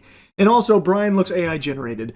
I know that is low-hanging fruit as a critique, but literally this guy looks AI generated. He has like that blurry-ass zoom background there, and he himself pops like a Pixar character. This shit doesn't look real. Brian looks like a fake human being. Anyway, out of fear, I'm not going to show you any more from the actual interview, but Brian does go on to drop some premium nuggets. What we're seeing is people, they want to have a special experience, and regardless of what your income level is, in some cases, a $9 experience does feel like you're splurging. And then what that means is we have to make it worthwhile, right? And then in other cases, people believe, well, this is really affordable premium experience, because they're saying like, well, it's less than $10 and I get a really premium experience. I don't know what dimension this guy lives in, but it's so detached from reality. Out of touch doesn't even begin to encompass this. This is just like actual mental illness. This is delusional. He needs to be institutionalized. He needs to be medicated. What is Goober even yapping about? What premium experience? Every Starbucks is exactly the same. They're copy and paste. It's a place where joy goes to die. I wonder if you can tell that I'm not the biggest fan of Starbucks. I wonder if that's coming through loud and clear. I have never had a positive experience at one. The food is at best. I'm not a coffee drinker already, so they have nothing to offer me, and every time I've tried coffee from there, it's even worse than other coffees I've tried elsewhere. There's nothing premium about it. That's like saying that the shitter at the AMC movie theater is premium because you're comparing it to a gas station toilet at the local Shell. Like, it's still trash, man. Like, there's nothing premium about it. It is like the most by the numbers, formulaic, nothing new establishment you could ever venture into for your coffee and overpay for. You're paying $9 for a normal experience of just going and getting some mediocre beverage. There's nothing special about it, and there is certainly nothing that Starbucks does to make it worthwhile for $9. That is just expensive. I don't know who he is citing when he's saying, and then people look at it like, well, this is really affordable for a premium experience because it's less than $10. Nobody says that. No, not even an NPC that you programmed would say that. Because it's not. There's no premium experience, and there's nothing affordable about it. It's expensive. And also, it speaks volumes that he can't even justify the $9 price tag on the merit of the beverage itself. Instead, he is relying on these ancillary things like, $9 may feel like splurging, but we have to consider the entire experience of going into the Starbucks. That's what's most important, the ambiance. That's what makes it worth it, the premium experience. He can't even just say with his whole chest that our drinks are so good and so high quality that they warrant a $9 price tag. You're paying for the highest quality coffee on the planet. Because that's not what you're paying for. You're just overpaying for mid-shit.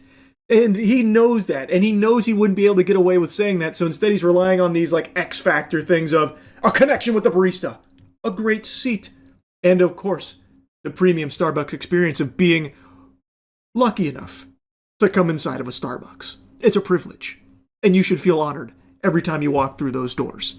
That's what warrants the $9 price tag.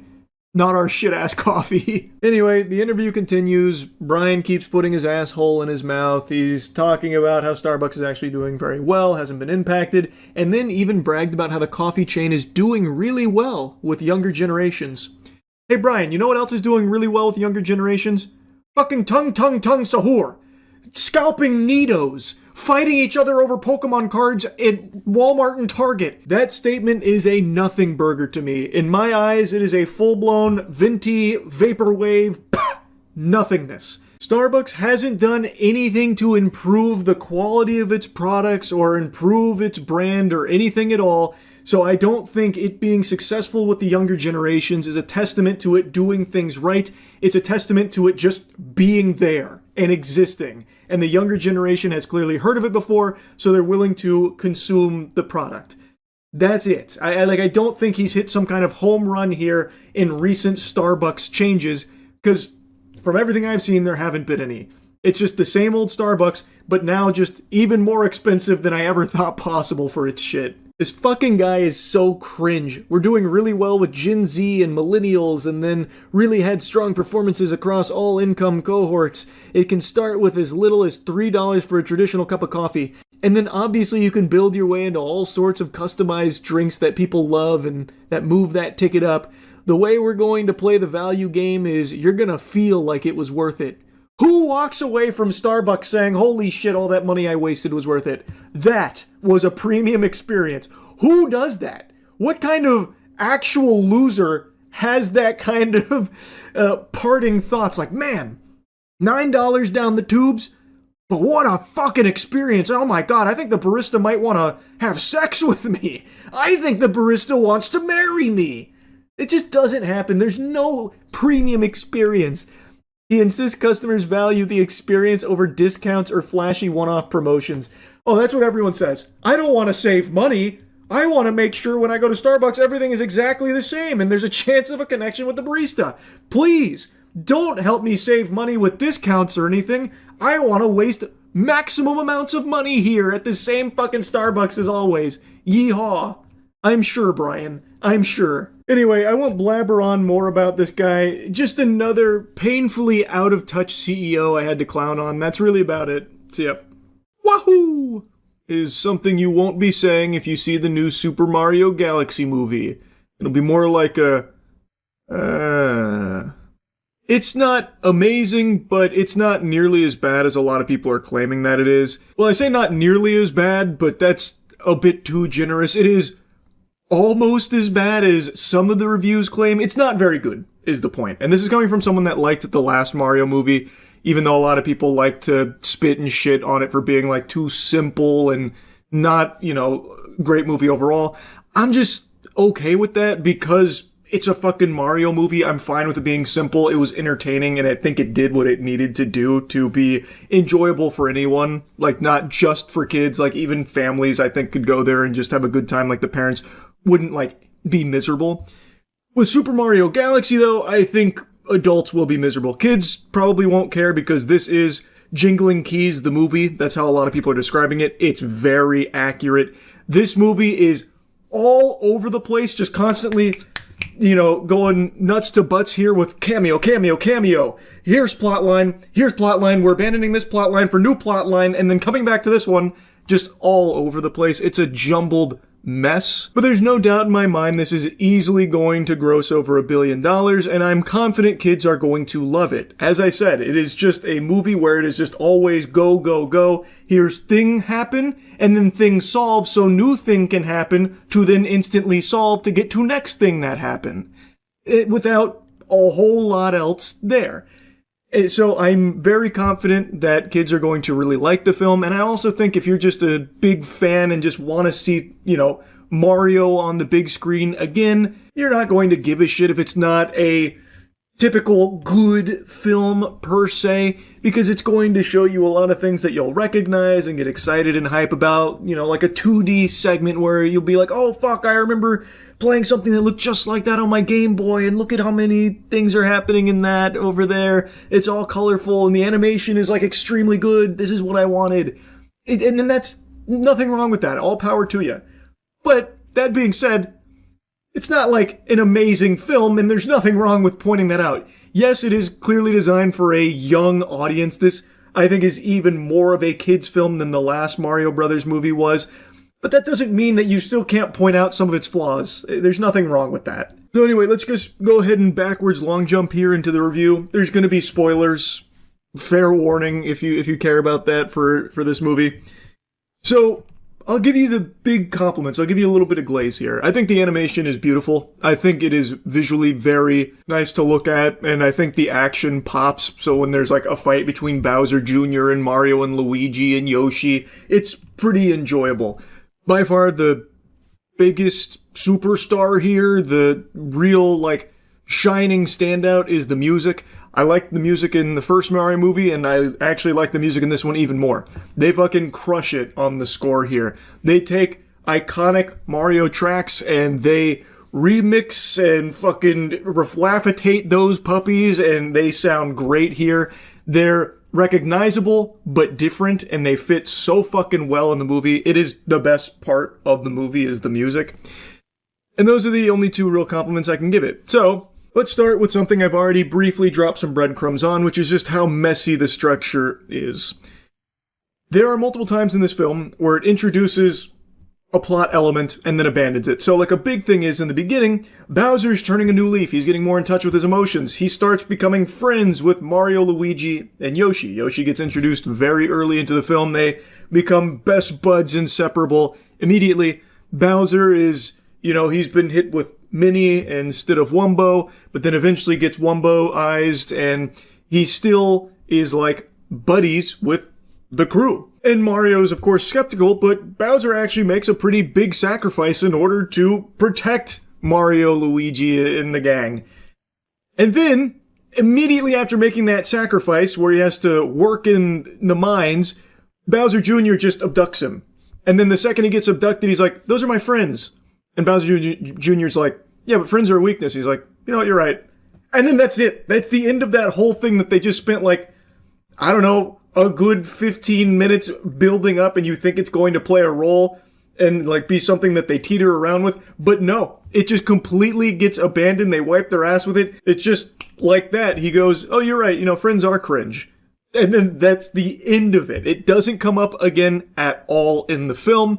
And there's a couple other examples of things like that where they introduce something or a plot element only to immediately get rid of it. That's just the most egregious. And another thing that keeps happening in this movie is that something will happen and then it's like this big problem. For example, this has already been spoiled. I can't believe they dropped this before the movie came out. Fox McCloud is in this movie. Actually would have been a super hype reveal if I didn't see all the press about Fox McCloud being in this film. But he's here. He's probably the coolest character they introduce. And Fox McCloud is taking them to the planet that Rosalina's been captured. And on the way there, things kind of go tits up and they end up crashing on another planet that seems like it's going to be a huge hurdle. Like, oh no, the spaceship is kaput. Yeah, it went kablooey and now we're stuck here. What are we going to do? But then luckily, Luigi did like a single 5-second broadcast that the Rosalina's children picked up on, and here they come scooting in sideways right to this planet in the middle of fucking nowhere. They just come right in. Fox takes the ship, and then they go like maybe 2 blocks in the solar system to planet Bowser, which is a brand new planet that luckily is only a tiny little stroll away, just literally like maybe 25 feet away from this planet that they've crashed on, and now they have a ship so they can go there and do the final fight. It's just a whole movie that feels like it wants to speed run through things to make you point at the screen and go, "Oh, I recognize that."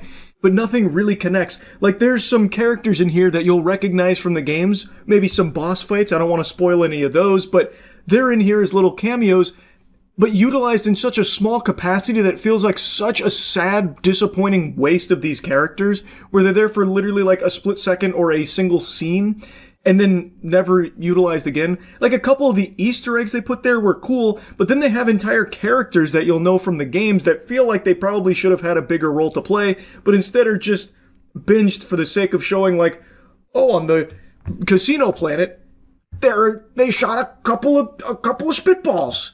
And now they're gone. It's just, I don't know. It feels like it just wants to run through everything that you'll recognize from the games without having it actually flow in any way. Whereas the last Mario Brothers movie, even though it was like simple, it did feel like we got like a cohesive journey. At times, maybe it stumbled a little bit, but here, this movie is just always like, and then they go here.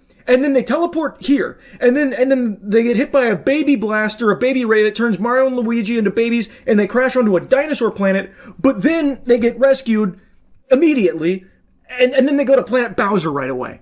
It's just, I don't know, nothing to me really flows at all, so it's just disjointed, and it leads it to just feeling like really hollow and just trying really hard to capitalize off you being like, oh, I recognize that, how cool.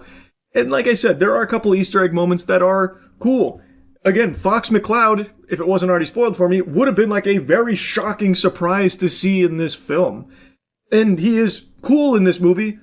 He doesn't have a lot to do. I'll go ahead and spoil that. He has like very little to do. Like he does like a bit of space combat, gets hit with the baby blaster, they crash on the dinosaur planet, and then he drives them to Planet Bowser. He has maybe like 8 or 9 lines, if that. So it's like very little that he has. But I mean, he is a cool presence there. But like I said, it's just one of those things where it feels like they wanted to shoehorn in as many things as possible that you would recognize from their properties. So like even Game & Watch is here for like a very brief appearance in a fight. But you want to know who's not really here? And it's very odd decision. Rosalina. And Loomis, by extension.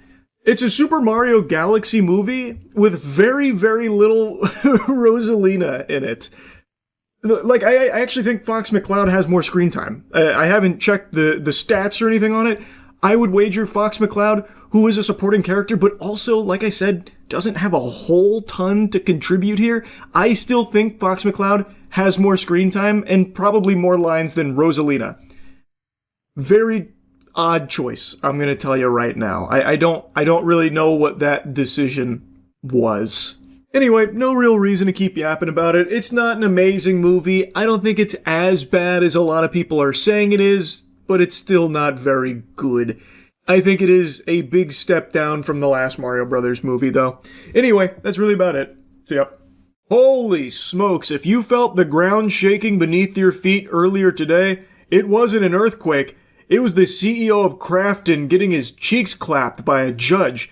What a biblical smackdown. He got good-douched. He looks like a full-blown fool here, an absolute clown. Before diving into the spaghetti and the meatballs of this wacky meal that's been served up here, I'll at least give you the lore for those that don't know.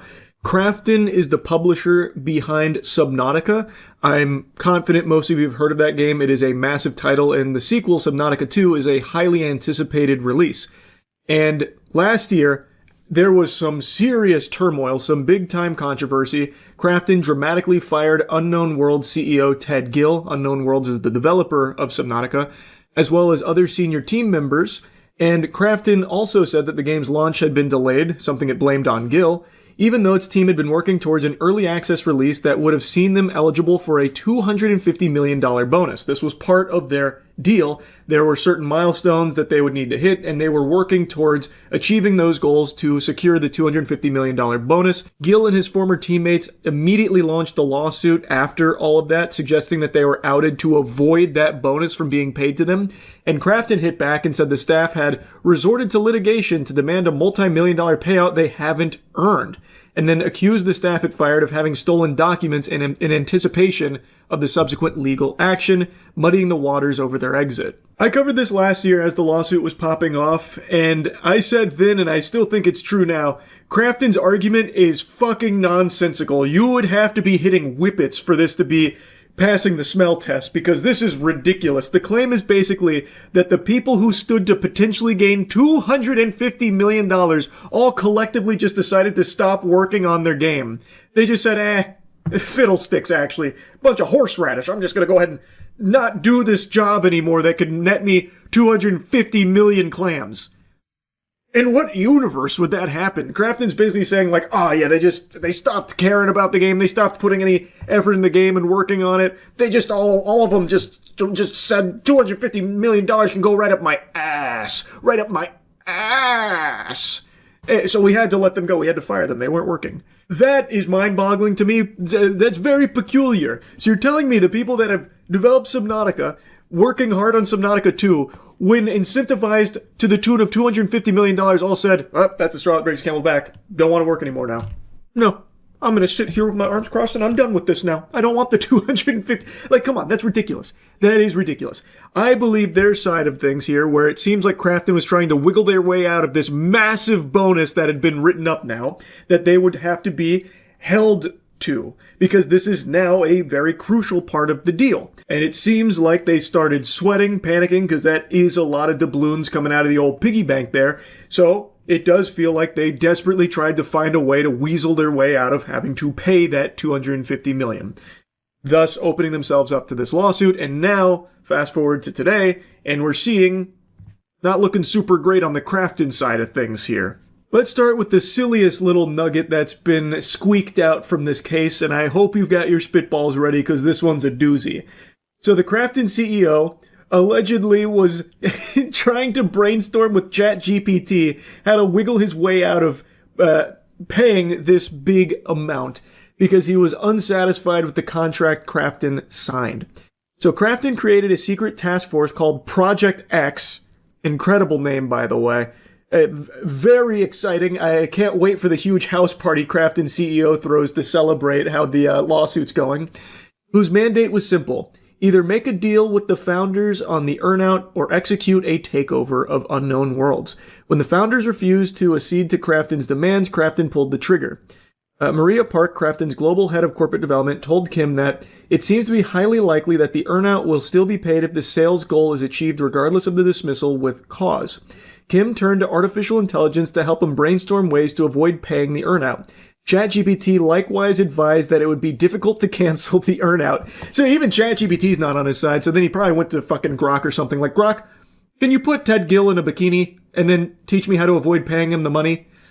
The co-founders allege that Crafton refused to produce the ChatGPT conversations, later claiming they no longer exist. Also, another fun fumble here from Crafton was their last-ditch, desperate Hail Mary allegation against the former developers, where they suggested that the ousted staff had referenced racist views towards Korea and Korean people, due to a note submitted by Owen Mahoney, the CEO and president of rival South Korean video game company Nexon. Now, I hadn't heard that claim before, so I looked into it, and Jiminy Christmas, what a swing and a miss. I don't know who Crafton hired for their legal counsel here, but they did not call Saul Goodman. They fucking called Paul Foodman or something, because they are really not doing a good job here, because it turns out what this is referencing is Charlie Cleveland, one of the key staff that was let go, wrote down a note that was a transcription of advice from other people.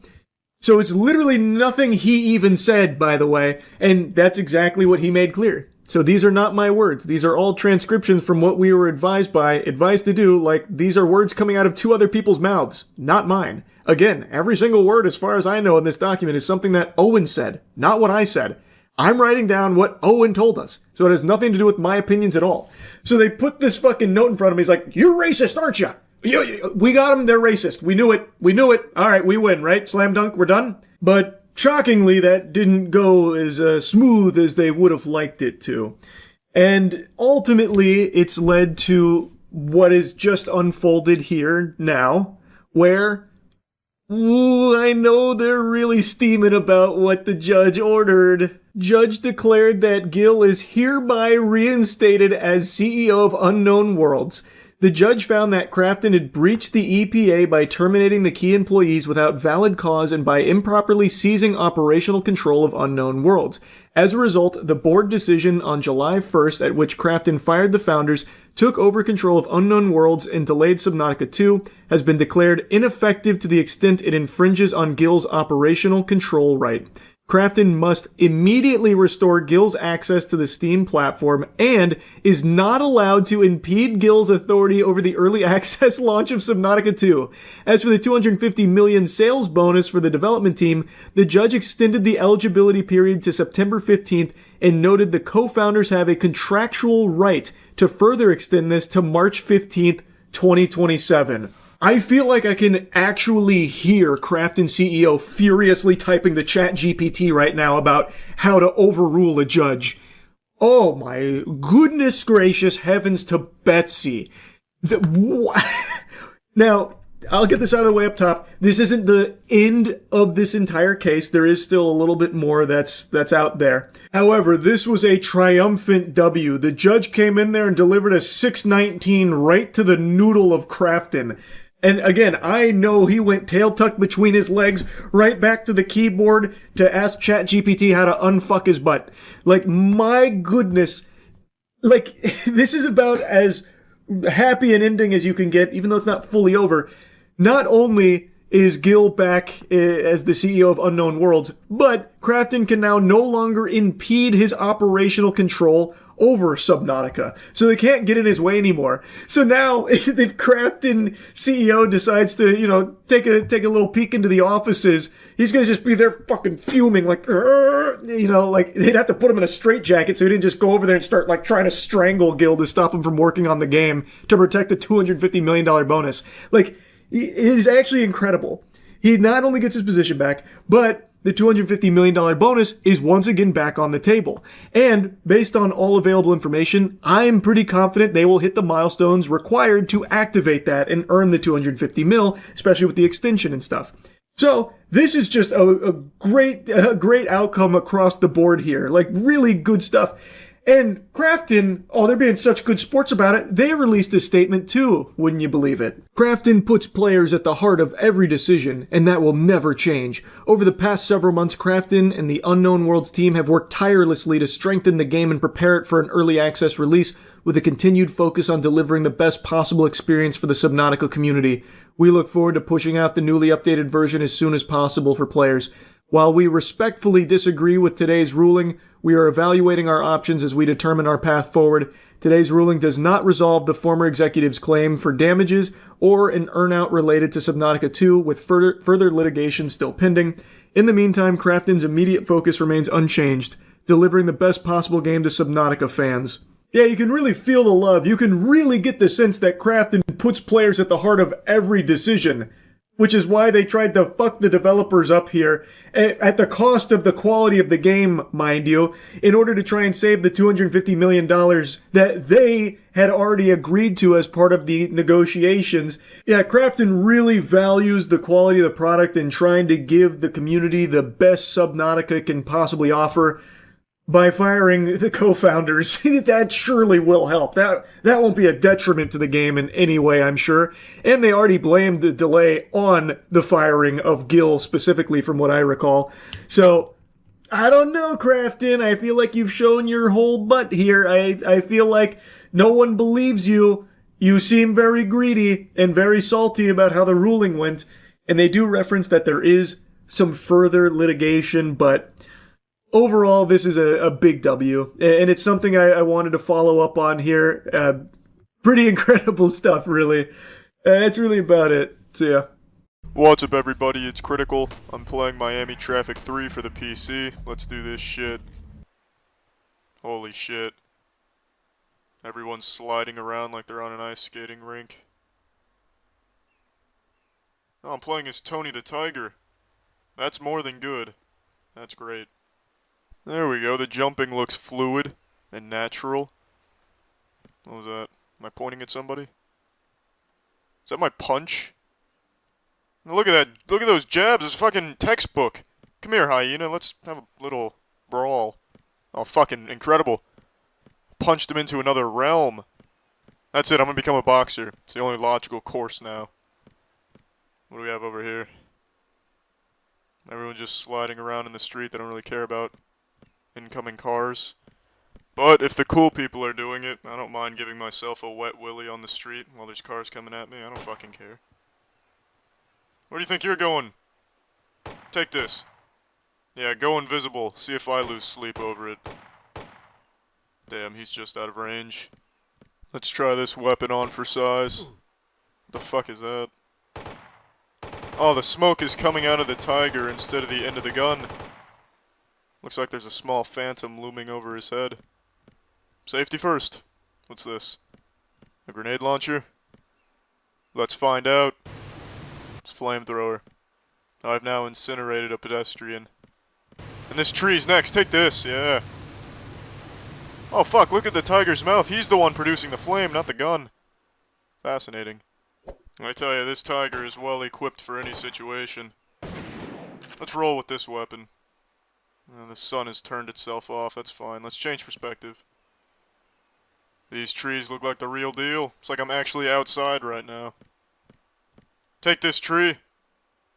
Looks like I just dropped a lime on the ground. Well, the tree just survived an explosion. I guess human technology is obsolete now.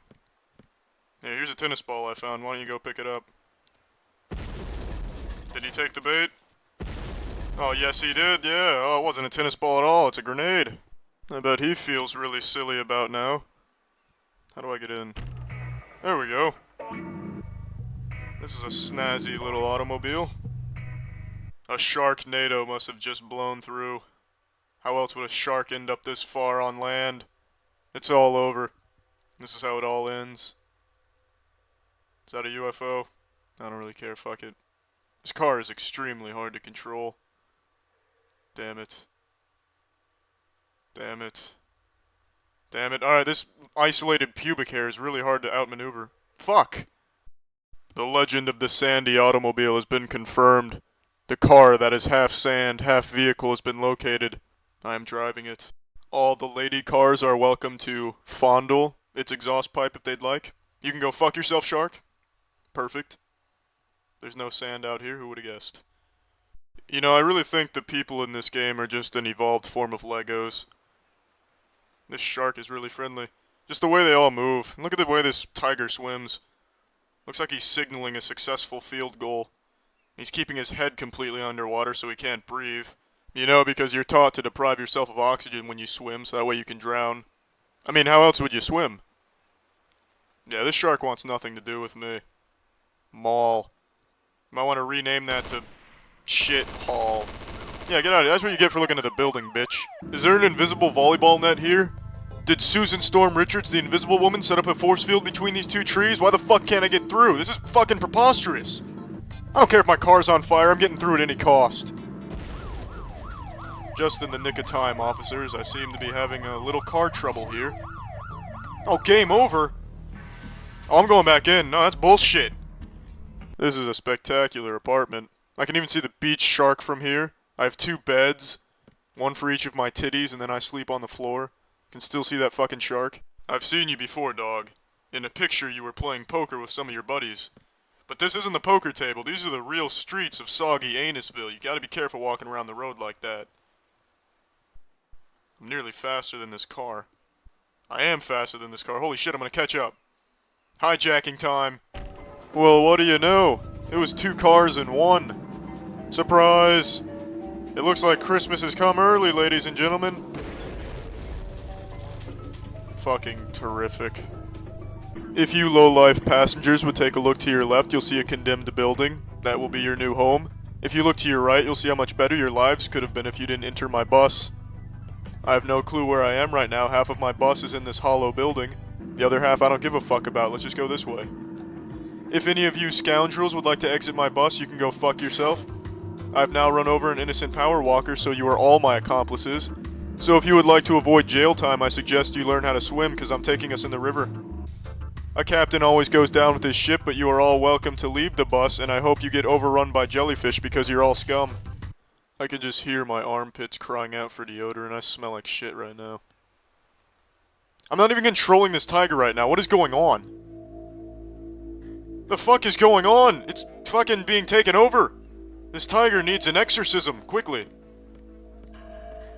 What the fuck is happening right now? Oh, there we go. I can control the tiger again. Except now I'm being shot at. They don't realize they've brought a gun to a knife fight. Come here.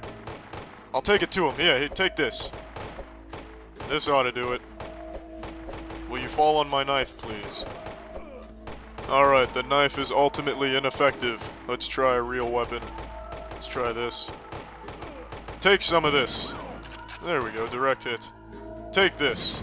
The pizza delivery guy called, said you should all take this. But it's not pizza. Your mail is here, you should take this. Excuse me, but you've dropped this. Take it. Is that everybody? Oh shit. No, you know what? They need to learn a lesson. The road is made for cars, not people made out of Lincoln logs. Oh, damn it. It's the fuzz. Oh shit. That was some collision. The officer fell out of his car like he would fall off of a surfboard. Alright, well I tried to get out of my car and I'm now in their car. They never expected it. I'm out of here. Good luck catching me. Oh, what the fuck just happened? Did I step on a teleportation pad? What is going on? What the fuck is this? Was that a camouflaged paintball player shooting at me? Or did that cloud of smoke right there just make the tiger buy the farm? Either way, it's fucking absurd. Alright, well I'm done playing this. Well, that's the end of this video. Remember to rate the video, comment the video, and subscribe if you want to see videos similar to this one. See ya. Yeah. Hey, it's Popeye's Hot. It's a Hot Ones collab, right? It is. Okay, so it's probably gonna be very spicy. I've stopped believing in capsaicin though, so I probably won't feel it. Good job. We haven't done spicy stuff since the You TOC threw video up, yeah. where it killed me. Yeah. I met God that day. That was a TOC video where Matt. I don't even what caused it. Was it the habaneros? It wasn't even bad. Yeah, It was like habaneros or a reaper. Like stuff I think it was a we've done reaper. It before. might have been a reaper. Yeah. And I just remember I was sitting there, and I was like, "That's a weird feeling. Like I've never felt before." And all of a sudden, I turned into a fountain, like dripping. I've never seen I've seen your panic in your eyes when you eat hot stuff, and I've never seen it in his eyes. It was like he was. I thought I was genuinely concerned. There was a second where I thought I just remember I ran in to puke in the bathroom, and Aaron was pooping in the stall next to me, and I'm projectile vomiting. There's a puddle around me of sweat, and it's like I've done it for a full minute, and then it's silent. And he goes, "You okay, big guy?" I just was like, "No." Speaking of, we're posting on the other channel again. Go check it out. That's true. It's really good stuff. Mm-hmm. And now it's Popeye's Hot Ones. So there's a few things, like these are their chicken nugget. This is just normal chicken nuggets, but they have like sriracha hot sauce with Hot Ones. There are actual food items too. I mean, I guess, do you want to just start with that? Yeah. They are marinated in garlic sriracha. This is? Pickled garlic sriracha. I don't believe it. Oh yeah, you can see it in there. Oh. There's like an order, like we could start less hot to hottest. Or This has got to be the least hot. hot. Okay. Yeah. Okay. This is actually like, this is level 3 out of 10. This is like tasty. The pickle is really nice in there. Yeah. Wow. So here's the big thing. Rewind 3 years when we used to eat a bunch of hot stuff. No, they didn't perforate this. Oh yes, they did.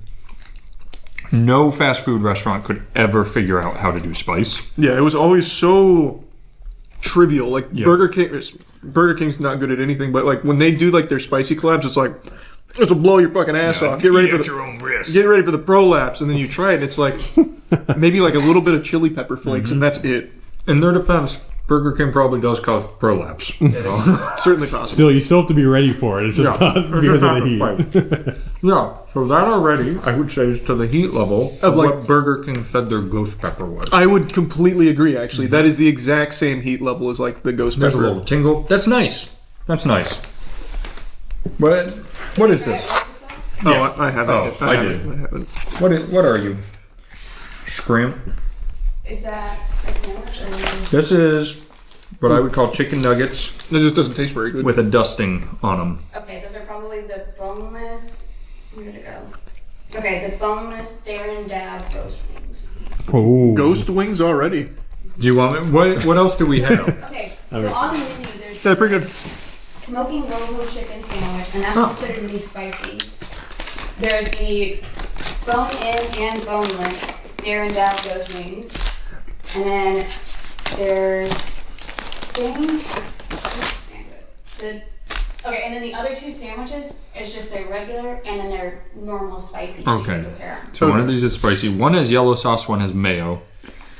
Popeyes, you gotta mark your stuff better. I would also say, Look on the bag, it should tell you what it is. as far as collabs go, this is the most robust. Yeah, I appreciate that. It's normally like, hey, new season of Wednesday came out. If you go to the window, we'll say Wednesday to you. And you're like, okay. We'll stay open on Wednesday. This is their normal spicy sandwich. You want to start there? Sure. I don't know if I've ever had their spicy one. And this says classic, but Yeah, there's... so I would just wanted to see, like, that's what a normal one tastes like. That's what their It spicy tastes like. the chicken looks good. Like it looks like a good Popeyes has sandwich. a really good chicken Yeah. sandwich. When we did our our chicken tier list fast food chicken, were they were like top 1 or 2, right? Mm-hmm. No. We did a chicken sandwich exclusive tier list. Yeah. They were like top 1 or 2. Yeah. Their chicken, like their actual chicken tenders, fucking terrible. Like actually terrible. Yeah. Yeah. Tenders were like bottom. Oh, that's crazy. Wasn't it just mostly? It wasn't even chicken. It was like mostly just the crust of it. Yeah, it was like the outline of a chicken tender with no chicken. It was so bad. It was This really is good spicy sandwich. Yep. I'm really confused though, like I have been for the entirety of this video so far. This one has yellow sauce on it. This one has mayo. What's the difference? That one is not spicy at all. So that is just our normal. This is just for I was us. trying to show you I see. guys, like, We're just gonna have Yeah, we need a baseline. Baseline. Get you. I get you. That's how you do real science. Yeah, which we're known for. Women in They do a good chicken sandwich, man. And here's the thing. I'm going to peel back the curtain for you. We're not always the most professional. This has been in the fridge for a little while. And it's still good. Yeah. It's still crispy. That's a good sandwich. It is. We got to bring the food videos back because I'm just hungry. Yeah, I haven't eaten yet. This is good for me. What's this? Well, just you wait. Hell yeah. I'm pulling out the other stuff. We've got the last step. Yeah. What is it? They just straight up have the last dab Apollo. Oh. The last dab Ranch. So we're going to get to those last. Yikes. Okay. Well, it's a good thing I stopped believing in capsaicin. Yeah, no, it will not Like the affect you at all. boogeyman. Yeah. Here's Nothing about it buttermilk can't ranch. get you. Also super spicy. Buttermilk, it hits. Yeah. Oh, yeah. Oh, yeah. I've been told. And then we're going to get into the family of 9 chicken butts. Whoa, that is a lot of chicken. Yeah. So some of them are boneless and some of them are boneless. I think this is boneless, Okay. right? Yeah. So give me spice levels for all the stuff here, so we can see what's Yeah, what. this one definitely has some kind of spice on it. What is this? Their spice on those is considered to be hot. Okay. Ghost pepper dry rub. Oh. There you go. Fuck me, man. We are so What? fucking bad. Look, 31 never looked so Here, good. this is your panic button. Oh, Just good. if you dip it in the last step ranch. I suggest they go fuck themselves. Oh, wow. That's a good wing. I was going to say it. That's a really good wing. This is ghost pepper rub? There's no way. Mm-mm. Can rub that on my balls. Yeah.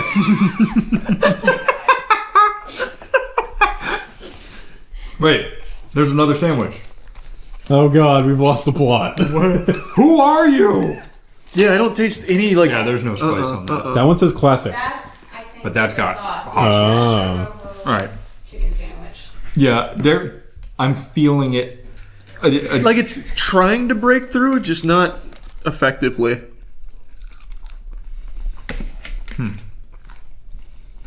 Is it just not a lot of like dry rub on it, or? It just must not be enough. Yeah, I think they just forgot to Was rub there a it. piece that's Well, not then spicy? try it in the ranch then.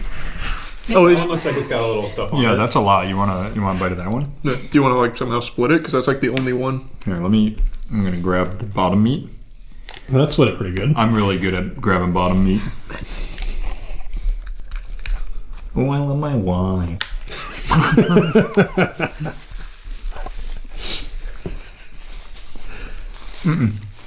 You No, getting it's just like straight up not hot. I will tell you though, that's good chicken. It is like I haven't had their bone-in wings. I don't think. That's I don't like think very I ever good. have either. That's really, really yummy. I'm gonna eat some of that. All right. Okay, so that in front of you, that is their hot one sandwich. It's the smoking rojo chicken sandwich. First bite. So it's Los Calientes rojo sauce on it. Okay. So this is probably This is mid-level. considered- Yeah, spicy. That one's got a kick. That's like the first one. It's like, oh, I kind of like it. It's kind of spicy. Tastes good though. I like that sauce. Very like adobo. Ooh. That one's a little harder. Not by much though. Like I can still tolerate it because I don't believe in spice anymore. This is like when you stop believing in superstition. Then you did things for scientific purposes. Like I'm swallowing all of it too. I'm really proud of you. Yeah. Because I'm more scared of you than you are of it. yeah, I came to realize that capsaicin preys on fear, which is why it hit me so hard. And now that I've stopped, can't do it anymore.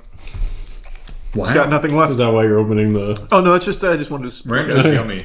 Yep, just want to look at it. That is, I really like the sauce on that.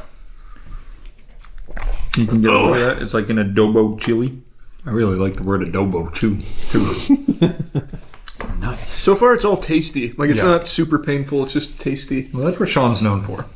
Sean. Sean. Sean Evans. It's been a long time that we've been trying to talk to you, and you just don't answer us. I'm gonna send you an email next week, Sean. Yeah, it's getting embarrassing for us.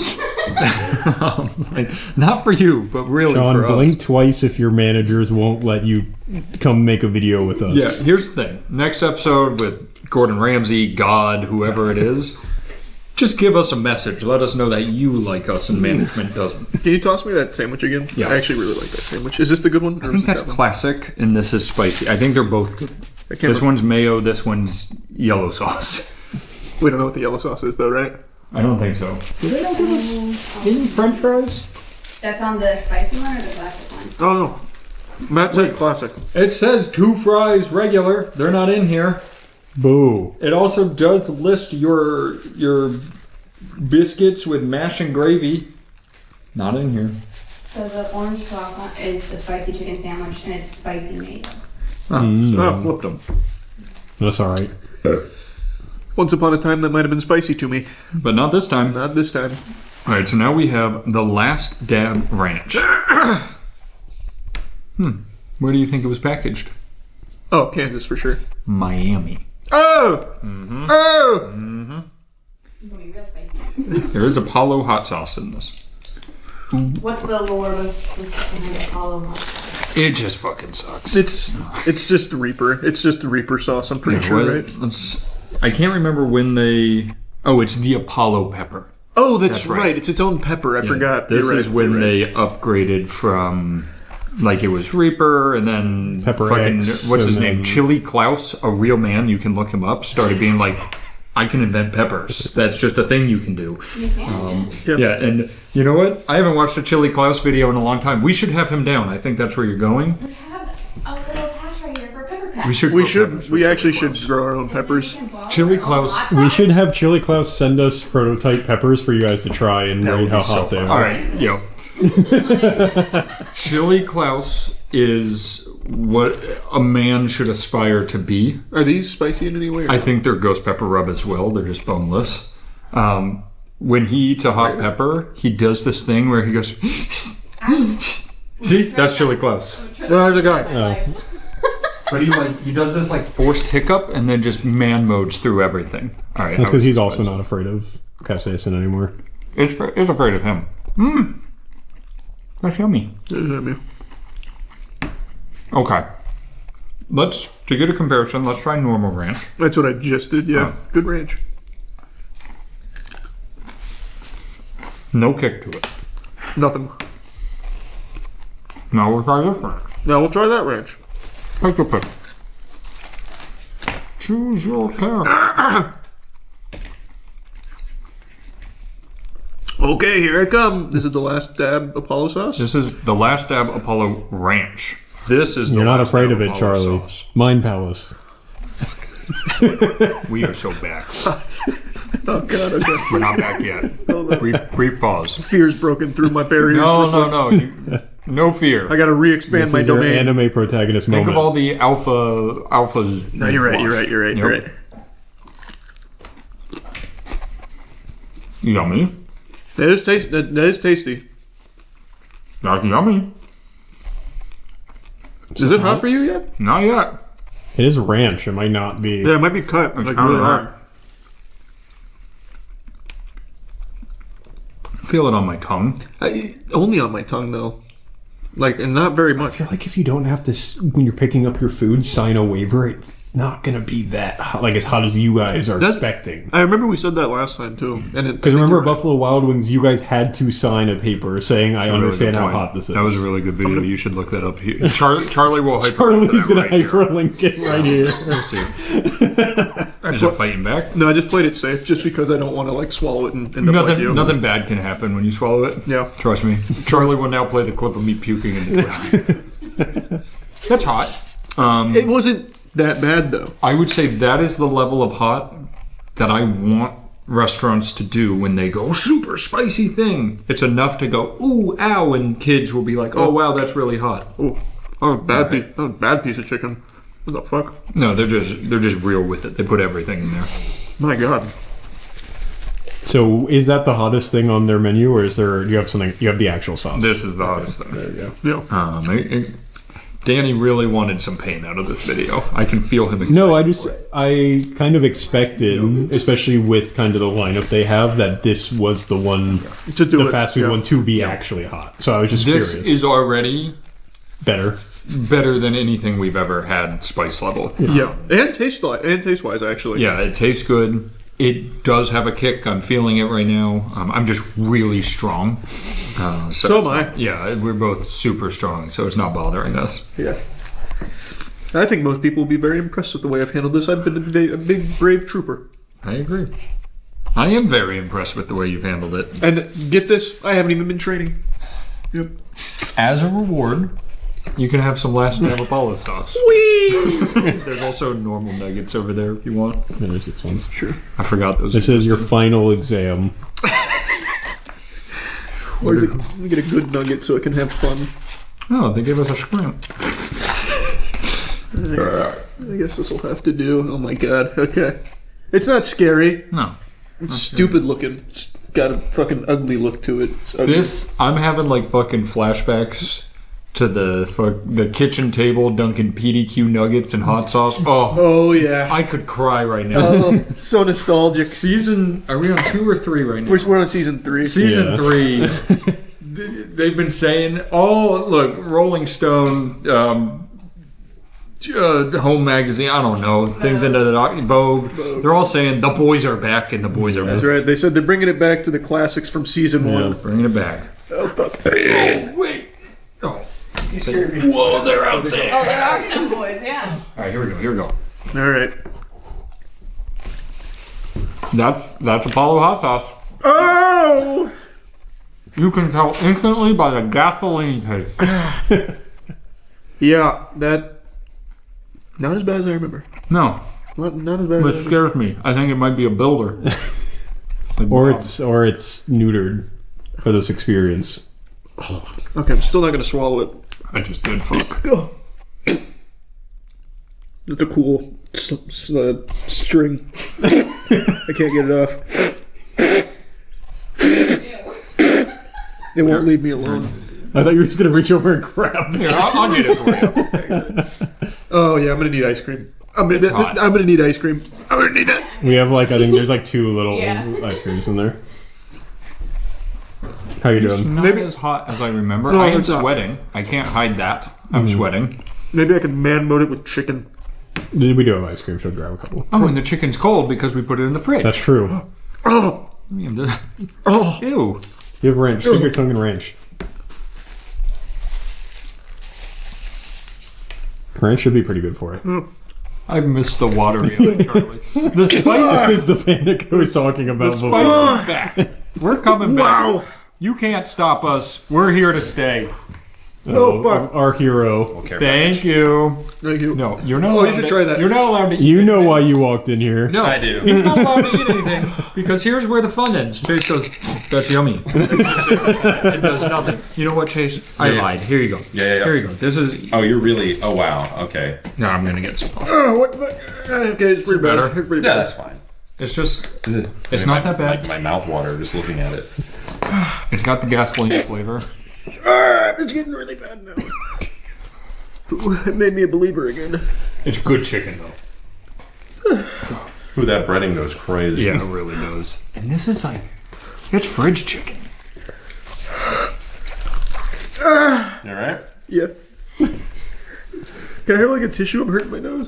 Here. Oh, yeah. Oh, you said you're hurting. I gotcha. Oh, thank you. Do you want an actual tissue too? That'd be cool too. If you can't find any, I know there's some in the communal bathroom. Wow. Are you feeling it? It's spicy. It's hot. Hit your tongue. It's hot. That is definitely last dab. Oh. I've tasted last dab before.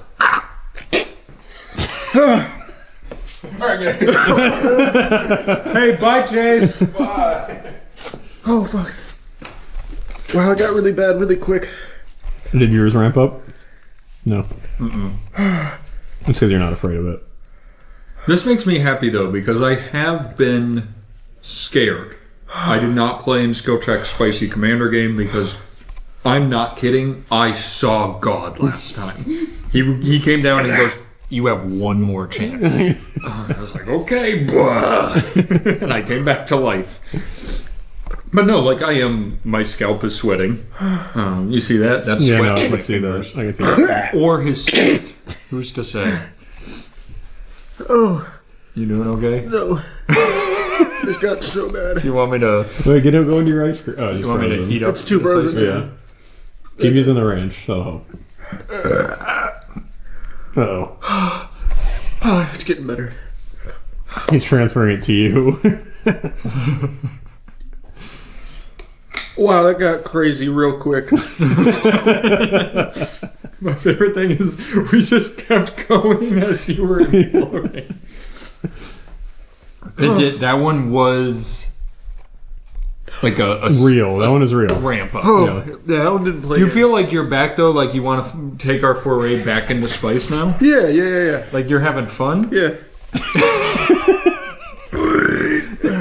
Here, eat some ghost pepper chicken. It'll help. Wow, that didn't play around. Oh, here we go. That did not play a game. I love it. That was all business. Oh. So it was like a mullet without the back. Yeah, it was all party. Or not. Whatever. You already did your part. It's all business. Holy. Oh, it just fell right off.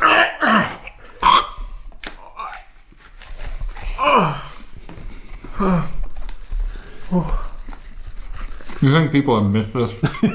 That's real bad. That was bad.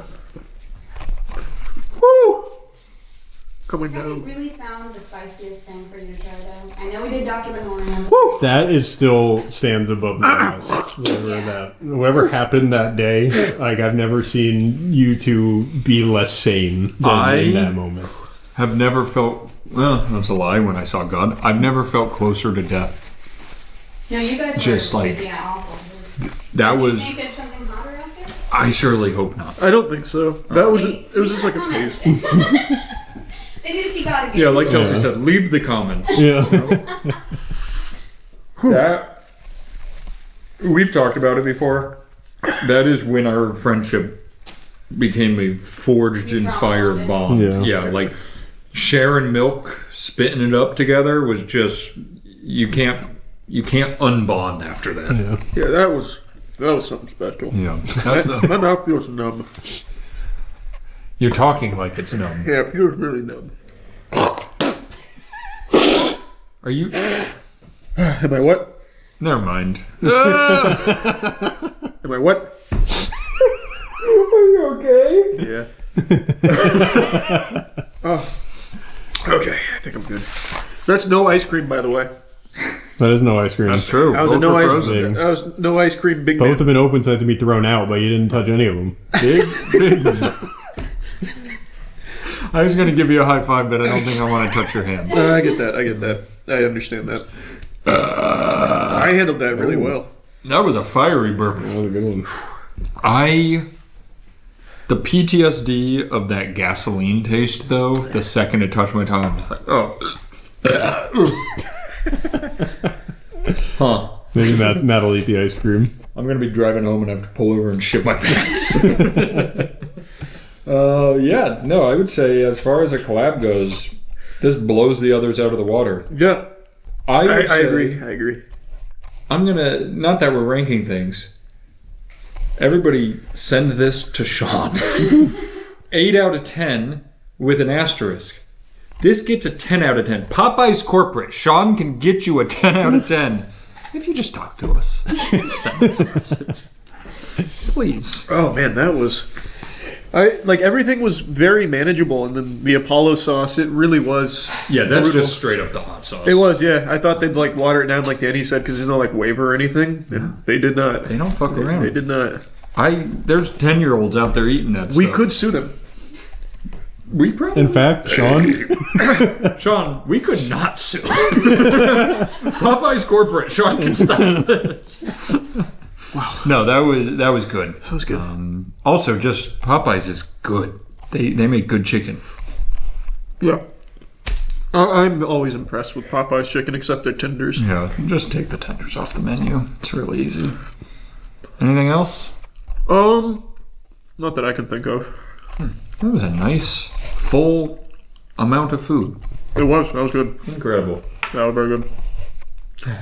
Well, thanks. Wait, that was a 6-piece wing. No way. Yeah, we only got a 6-piece. They gave us 62. That's because they left. It was buy one, get one. Gotcha. Sorry, I didn't mean to put that on video. Wow, that's the end of the video now. You happy? Man, my lips are still on fire. Holy. This better be fucking impressive. The Ultimate Inferno has been hyped up by Rarity all night. This shit better be on the same universal threat level as Thanos. So the way he hyped this up is this was a character that isn't allowed in the online game because he's so strong or some shit. Like he was designed to be overpowered and he's not allowed in the actual online game.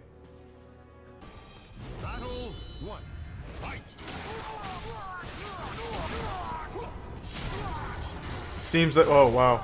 What the fuck? I'm not that impressed, to be honest with you. I've seen stronger, like my Mr. Krabs could probably put that shit in the ground real quick. But it's not bad, it does seem strong. Like that move right there, that's pretty, wow. It's got some meat on it, that's a pretty strong character I see. Keep playing the Ultimate Inferno. Let's see who can take any damage off of that. Who is this mysterious Milady Saber? Falcon Hoof? Fuck is that? What the fuck? Oh, so he bleeds. Leave it to Falcon Hoof, the champion of Hogwarts, to win that. I imagine in the story mode he's not played nearly as well as this. That fucking combo would be enough to kill the Lord, most likely. Holy shit. Yeah, I'll be the one to take care of the Ultimate Inferno and save Bikini Bottom. Fuck her extra hard, Ultimate Inferno. She's a big sinner. It's a weeb trash lord. Oh my god. Yeah, that was an extra hard fucking. You won't see that in Japanese anime porn, hentai. Ooh, Bulby, I didn't even notice. Man, he's getting slap, slap, slap, and clap, clap, clapped immediately. No amount of class presidency will save him now. Holy shit. Oh! Is Bulby gonna get around in? Oh, of course not. Jesus. That was such a horrifying scream from him.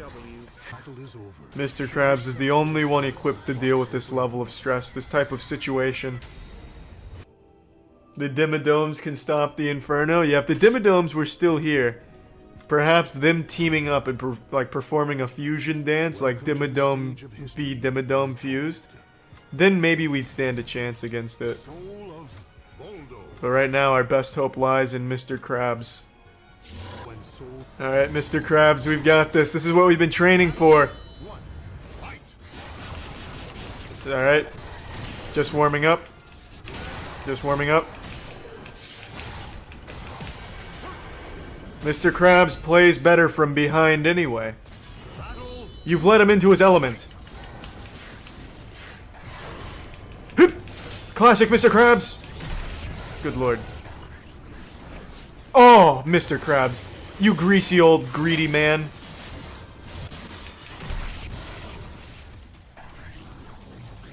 Alright, it didn't work twice. Oh!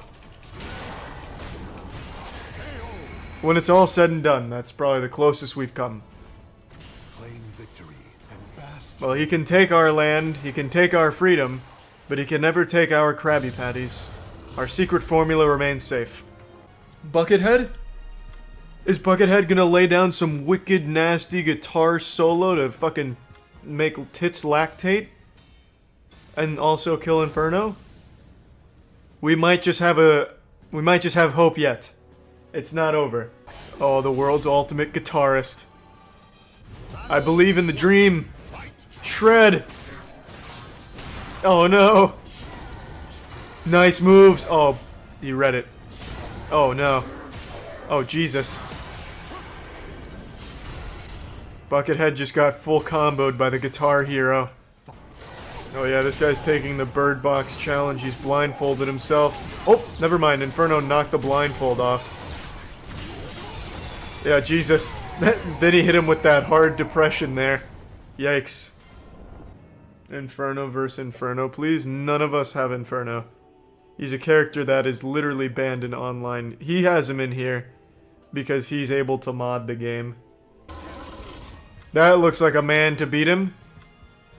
And he's got a football? Oh, it's over. That's game, set, and match. That's checkmate. Who is this guy? Oh, it's Mark. Oh my god, it's Mark and he's got the pigskin. It's not over yet. He can pull it off. Oh, wow. Holy shit. That is a brutal combo right there. It's just an infinite combo. Just throwing them against the lockers and stealing their lunch money. That's rough. Wow. Well, we can't say we didn't try to save the day. What's up everybody, it's Critical. I'm playing Toho 10. Let's do this shit. Oh, I'm playing Lunatic difficulty. Ain't no time for shitting. What is this?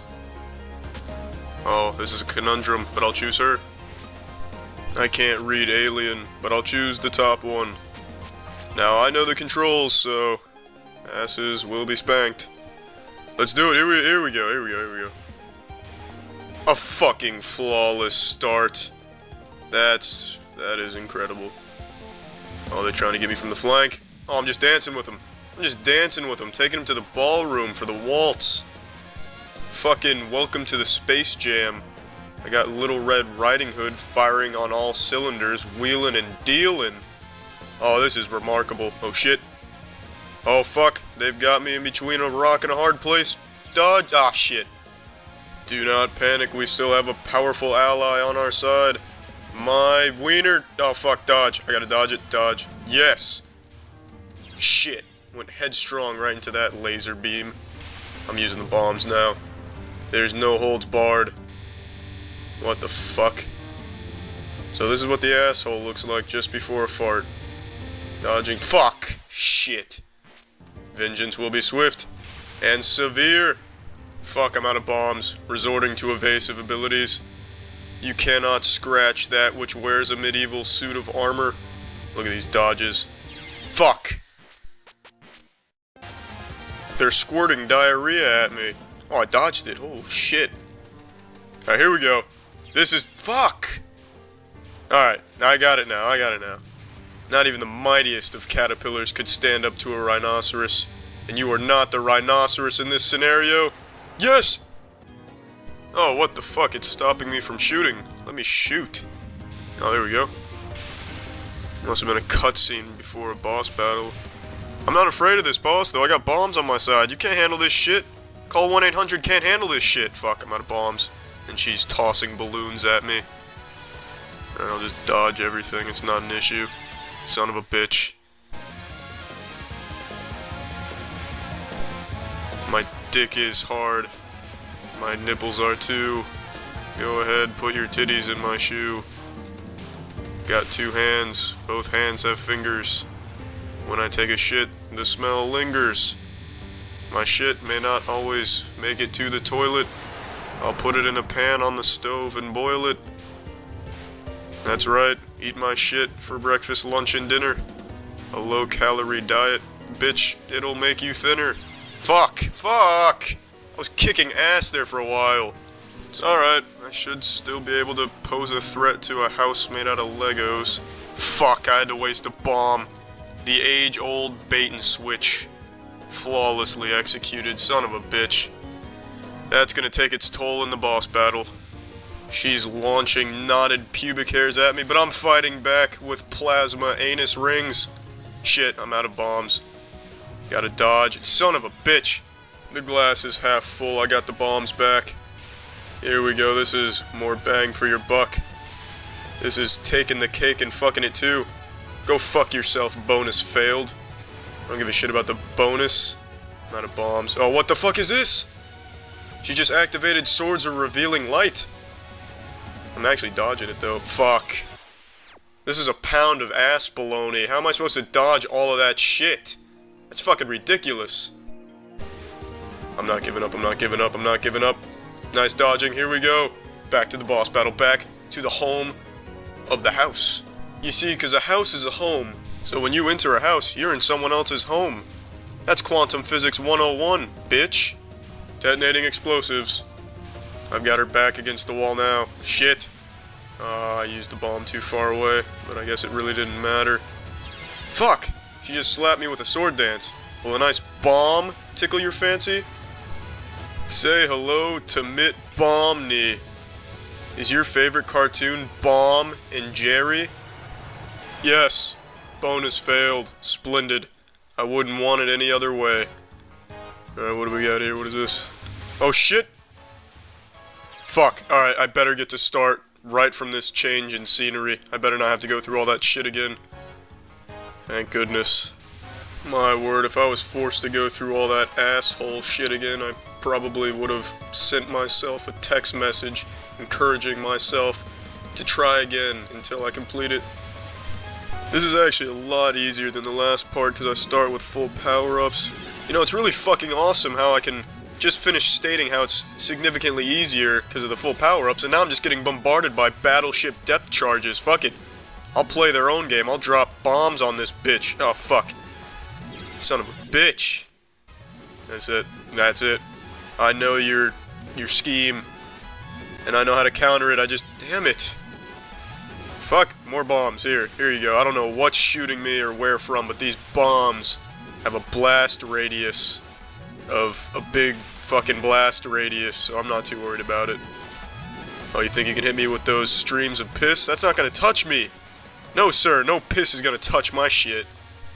The enemy is deploying rice. Attempting to dodge rice. So far, so good. Oh, shit! That's the last straw. I'm like a fucking dodging machine. Damn it! Alright, you know what? If you want to play dirty, bombs. Bombs are dirty. Bombs will scuff up your shoes. Bonus failed. What the fuck does it take to get the bonus? What do you have to do? Do you have to fucking defeat the boss with your titties hog-tied to your hands? I've got this under control now. I'm dodging all of these fucking weird attacks. Oh yeah, this is too easy now. This is... Shit! Pardon the sniffles. My nose is runny. Shit, I have to use a bomb. That was a close call, but it is alright. What the fuck is this? It's like an eagle is flapping its wings, but like shooting 50 caliber rounds while doing it. Just wasted all my bombs on it, and it wasn't even the boss. Alright. Shit, I missed one of the power-ups. Who the fuck is this? Is that Sailor Moon? Is that who I'm fighting? What is this? Oh wow, this is fucking awesome. Hurling go-karts and slot machines at me. There we go, up close and personal. You're not too effective without throwing train cars at me, are you? Oh, you can blow that bonus out your shitter. How are you supposed to dodge that? I didn't have any bombs to deploy, so I couldn't counter it. But how are you supposed to dodge that? That's impossible. Alright, I'm done playing this. Well, that's the end of this video. Remember to rate the video, comment the video, and subscribe if you want to see videos similar to this one. See ya. This is one of the more infuriating stories I've seen in recent times. The injustice here is just unfathomable. Meet Jesse Butler. He is a rapist. Jesse is an 18-year-old that was facing 78 years in prison for heinous crimes, including 10 allegations including rape, battery by strangulation, rape by instrumentation, and domestic assault involving 2 women. He pled no contest to these charges. The evidence is overwhelming. It is irrefutable that he is guilty of these crimes he was charged. There's photo evidence. There's even a video Jesse himself took of him strangling one of his victims till they passed out. There is more proof that Jesse Butler is guilty of all of this rape than there is proof that the sky is blue. This is not a matter of him like weaseling his way out of these charges because they were able to muddy the water or something. He literally pled no contest to them. So you would think this would be a slam dunk case to lock a monster away. I think every sane person in this country would hear this story, learn about Jesse Butler, and agree this is just pure evil and there is no reason at all he should be anywhere but behind bars. But we have to remember not everyone is sane. And some of these people that have a fucking screw loose are also in positions of power. And in this case, a judge. A judge named Susan C. Worthington in Payne County, Oklahoma, who is just a fucking troglodyte homunculus, it seems, that decided that Jesse Butler shouldn't be going to jail for these crimes. No. Susan C. Worthington rolled up her sleeves and ultimately decided that the punishment that fits the crime in this case is a teensy tiny bit of community service with a 1-2 punch of rehab. That is the justice that Susan C. Worthington brought to the victims of this rapist. This guy will not see a prison cell. He is still going to be a free man, even after pleading no contest to these heinous, vile crimes. He is a rapist. And this judge, Susan C. Worthington, has said, that's okay. Well, it's nothing we can't fix here with a little bit of tender love and care and a bit of elbow grease with some community and service. Now, to be clear here, and keep in mind, I'm still a little, new to understanding how a lot of this shit works with my fucking Neanderthal brain here. But as I understand it, this wasn't Susan C. Worthington's proposal or anything. This was a plea deal that was reached and was put in front of Susan. She granted it. But she had the ability to reject it. A judge can reject a plea, and especially in a case like this, that would have been the right thing to do. This is a monster that under no circumstances should be afforded this kind of deal. This is someone that should not be able to weasel their way back into society. They are a danger, a menace to everyone around them. So while Susan may not have been the one to theory craft this whole community service and rehab idea, she did agree with it ultimately, that this is the right course of action. So by granting this, to me, that is her putting her stamp of approval on it, that this, in her eyes, is justice. It is fucking unhinged. I think Susan C. Worthington needs to be investigated ASAP. This is protecting a rapist. And there is a body cam of when Jesse Butler was taken into custody, and his mother is very supportive of Jesse, talking about how they're going to get him out and all of that. And it turns out Jesse's family is very well connected in Oklahoma. They have a lot of powerful friends, it seems, over there in Oklahoma. Of both victims who came forward against Jesse, there is a third victim who, if she hasn't come forward, but can you blame her when you look at this as the justice that they get? Speculation is that Jesse Mac Butler's father is a man by the name of Mac Butler, and he was the head of football operations at OSU. So somebody with deep-rooted ties into the community, and that then leads you to the judge in this case, or one of the judges in this case, Judge Susan Worthington. Between her and her father, the Worthingtons have had a hold on that bench for over 50 years. So while you can't necessarily say definitively that, hey, there's this connection here because he's deep-rooted in football. He goes on to say that it's not difficult mental gymnastics for people to maybe connect these dots or follow these breadcrumbs, that there might be some kind of connection there, considering that this town needs that football program. Like, OSU is a staple of it. Thus, Mac Butler, Jesse Butler's father, is a staple in the community, deep-rooted ties here, and there could be some kind of connection there with him and the Worthingtons. Again, it is something that a lot of people have speculated and taken notice of, to the point where there is now even an authority that is considering investigating this potential connection. And it is very weird how Jesse Butler has these indefensible crimes, yet is not getting any real punishment for it. Is it possible it's because of who his family is? They were very confident that he was going to get away with this. They even said in the body cam we're about to see, his mother said, we're going to win this. It seems like they were really sure that these unforgivable crimes were going to be forgiven here, ultimately, in the eyes of the law in Oklahoma. I wonder if that might have played a role in him getting away without even a slap on the wrist. This isn't even a slap on the wrist. This is a slap on the ass. This is basically Susan C. Worthington and the entire legal system over there in Payne County, Oklahoma, giving him the old keister clapper saying, hey, good work out there. Don't worry. We got you covered. We got your back over here in Payne County. It's fucking sickening. It is actually unbelievable. I'm going to show you the body cam real quick because I think it's important you get to see who he's surrounded by. Because even though his mother is aware of these crimes, it seems like she's more concerned about her child's future. Like, the actual victim here is Jesse Butler, not the two women that he raped and all of those horrible things he did. It's actually Jesse Butler that, is getting the short end of the stick here and is getting traumatized. Yeah, so we're here. We're obviously going to place you under arrest. There's a warrant for your arrest. We're going to take you to the jail. I told your mom that she can contact a bondsman. And you shouldn't be very long, but there just is a process for paperwork and stuff. But right now you do have to come with us, and I do have to put you in handcuffs. So turn around for me. Do you have to put me in handcuffs? Oh man, Jesse's calling the wambulance there. You can see him start to tear up. Oh man, it almost breaks your heart looking at him get all sad like that.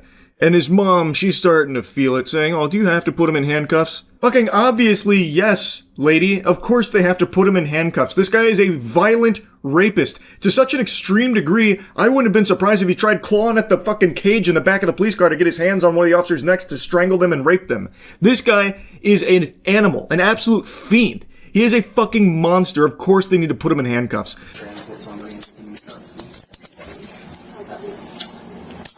You know what you're doing this. It's okay. Yeah. I'll get you out. For me? Alright, stay silent. Rick knows about this. Candy's on this. Dad's on his way. We're coming to get you, okay? Just stay strong, okay? Say your prayers. Awful experience with a child.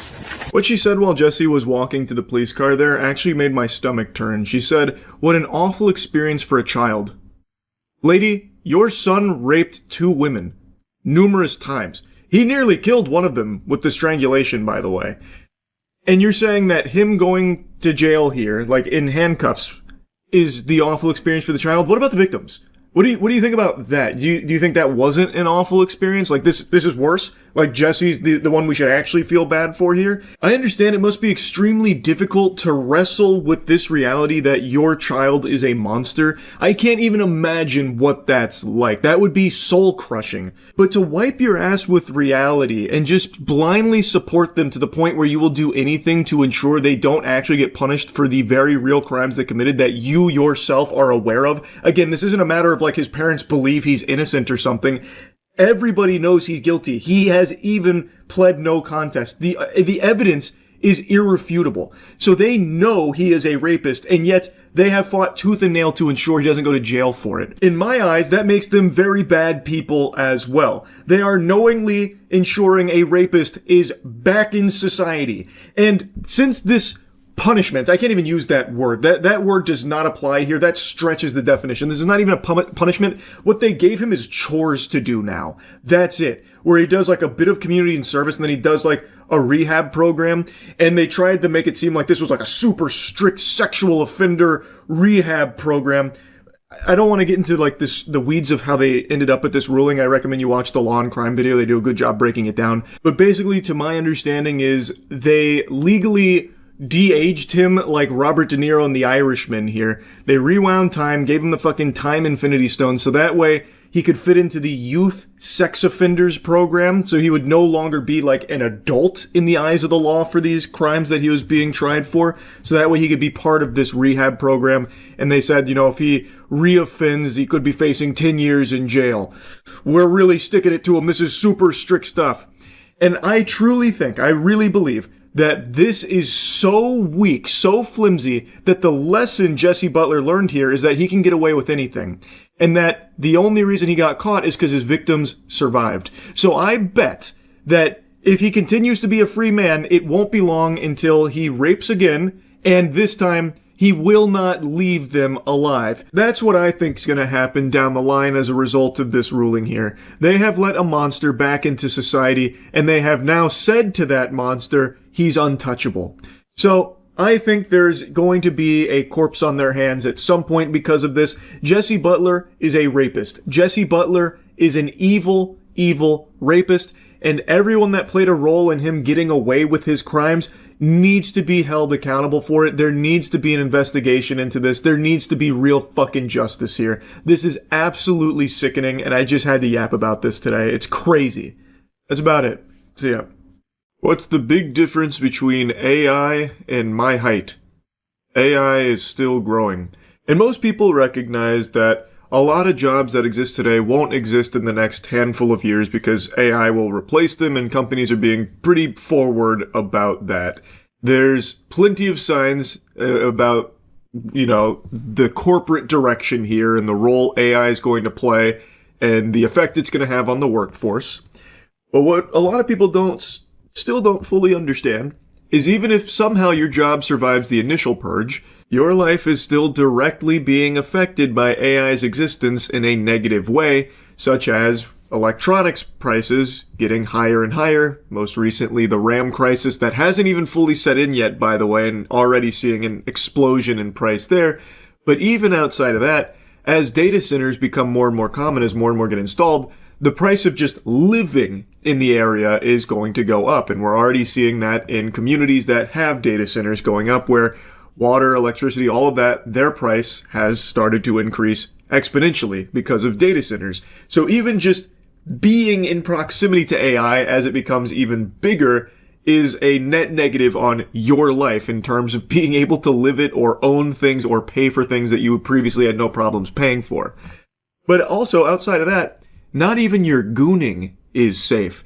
AI filters have gotten so good that now anybody can pretend to be a hot babe, holy honkers, big-titted online influencer that's influencing the nut right out of your sack. And you're none the wiser to it actually not being a human being there. It's all AI. Or in some cases, a dude with the AI filters on as well as a voice changer. That's another thing that's become very common so far since this has gotten so sophisticated. But oftentimes on Instagram in particular, it's just fully AI, no actual human being there. And they're making tons and tons of money, tens of thousands of dollars per month based on some of the reports I've seen from these individuals, as well as some of these are even like small businesses that are just pumping out AI women on Instagram to make money. I saw the real-time AI filter on Twitter. That shit's crazy. Which one? There's a bunch of them right now. I imagine it was probably this one. This one I think is the big one.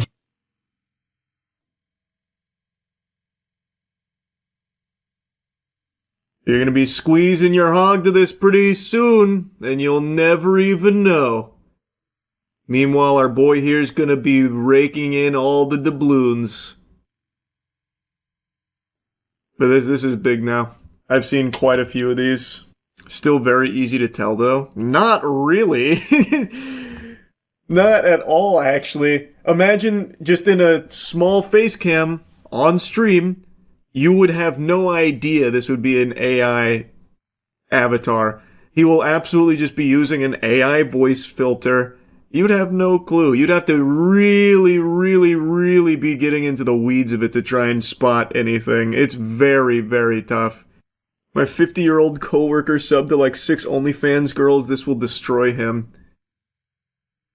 I'm pretty sure it's bannable on OnlyFans to do AI creators there, but if you just shit out like 100 of them, it doesn't matter how many get banned as long as you can just have a few of them last long enough to get the money out of it. It's really big on Instagram right now. AI Instagram influencers are making tons of money. Like, here's one of them that has 550k, Emily Pellegrini. But this one is at least disclosing that it's an AI influencer. Some of the other really successful ones don't do that.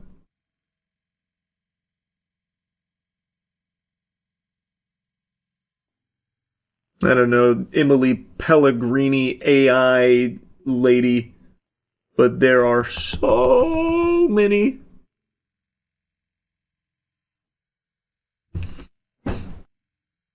Kind of obvious that it's AI, right?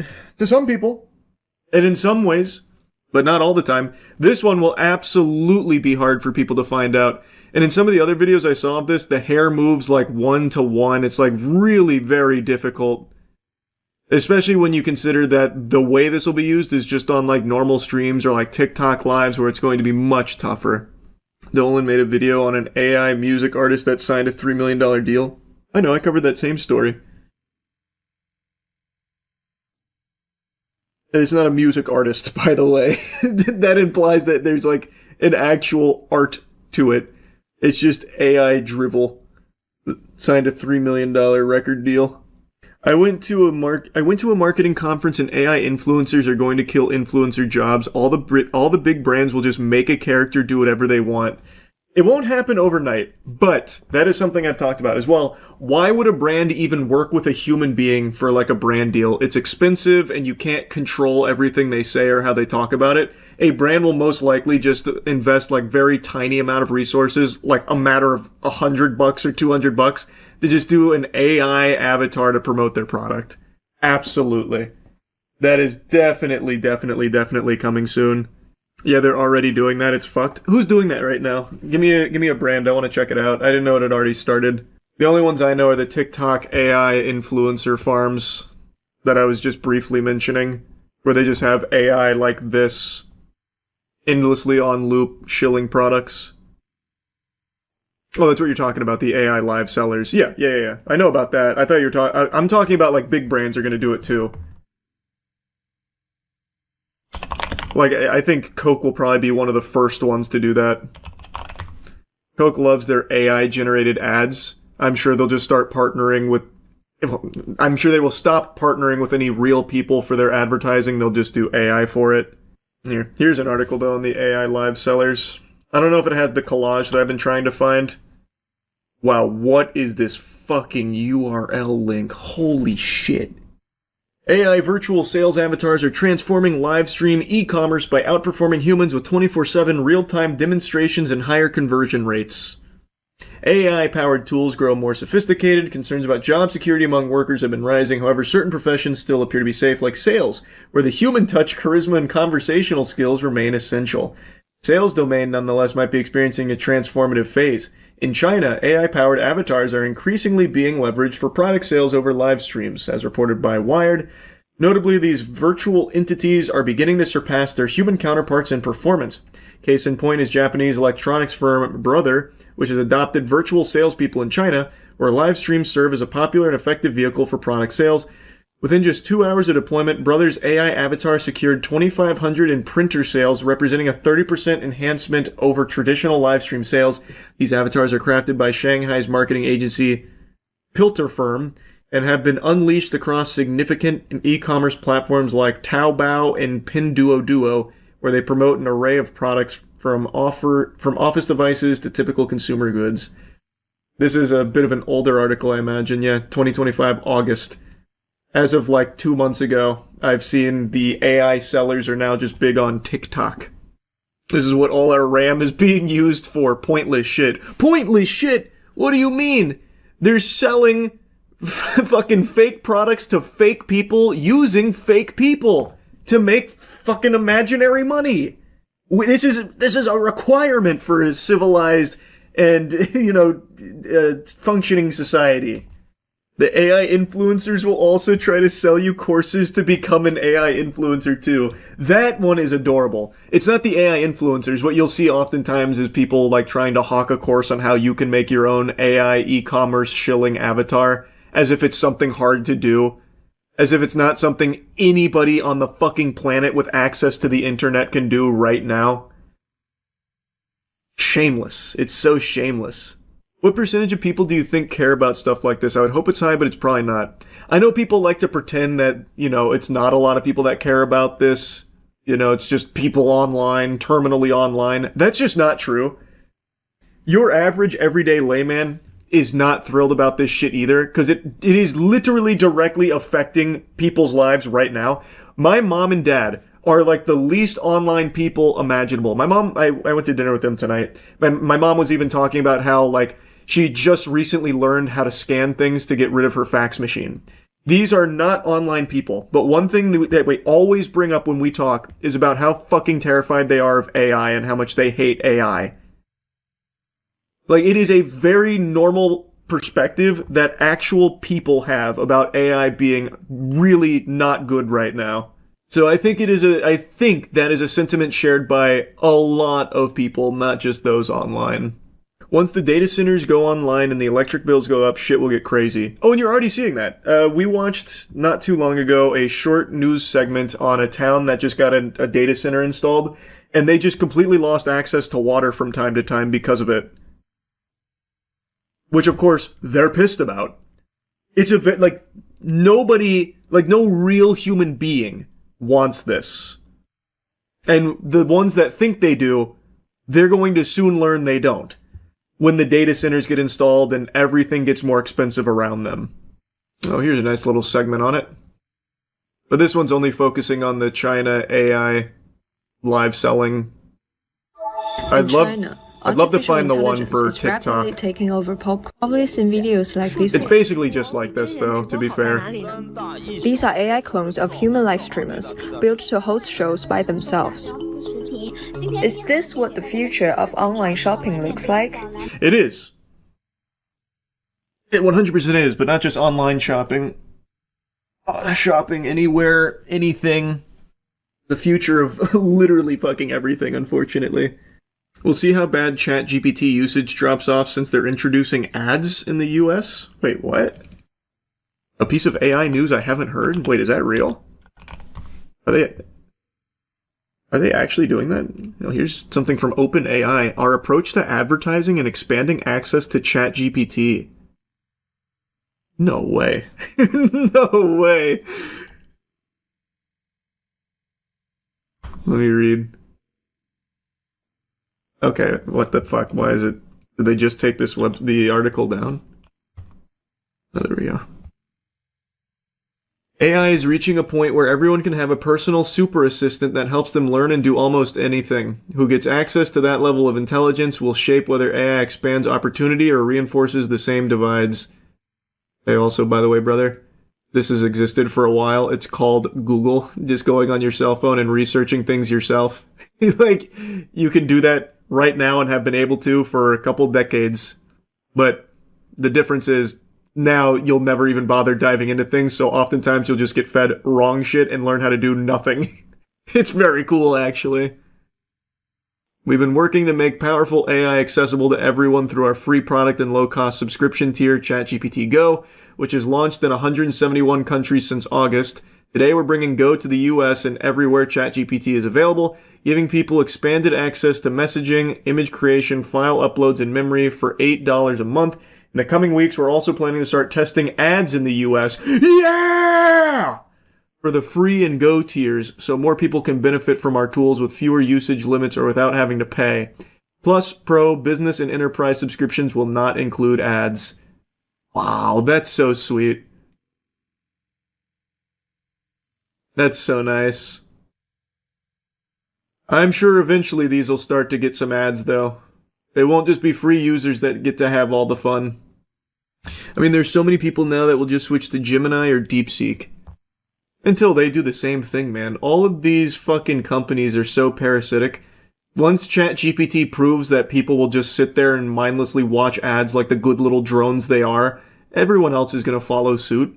You see Jeff Bezos about renting computers. I forgot to look into that. Did he actually say that he wants people to be renting computers? Which, by the way, is nothing new. We're kind of going in that direction where you won't even own your fucking computer anymore. It'll all just be cloud computation and shit, and you're renting your devices. Let me see. I see a bunch of articles on it.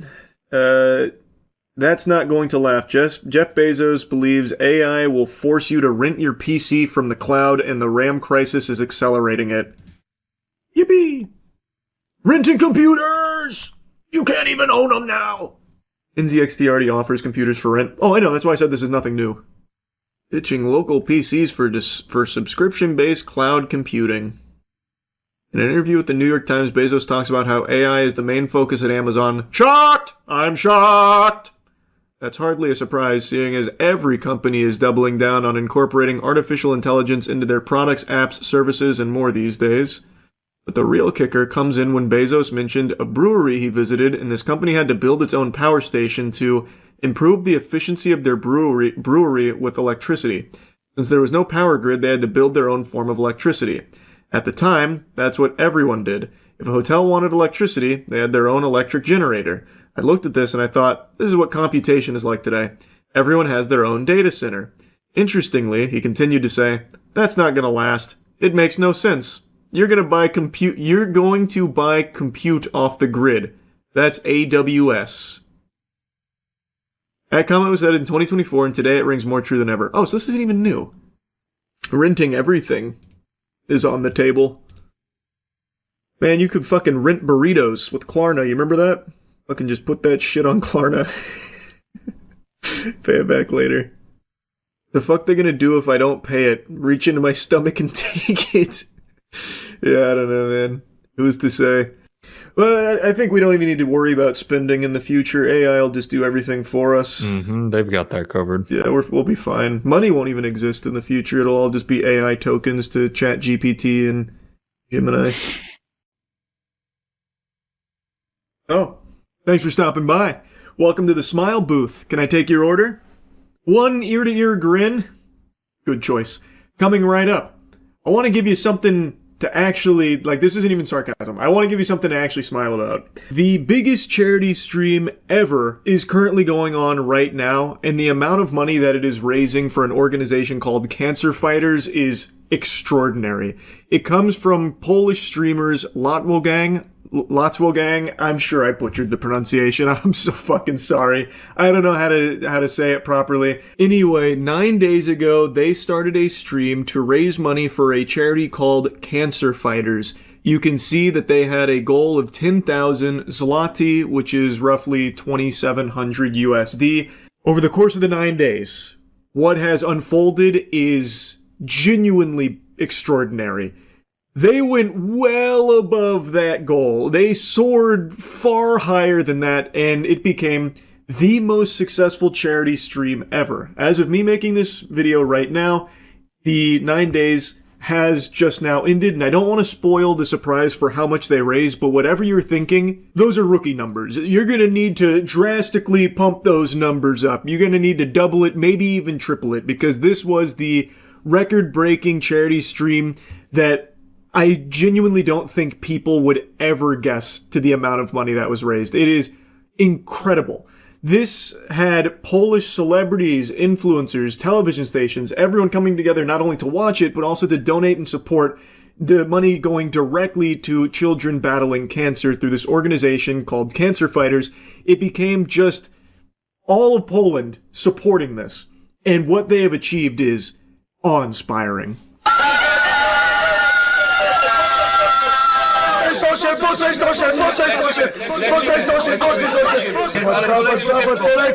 To pędzi!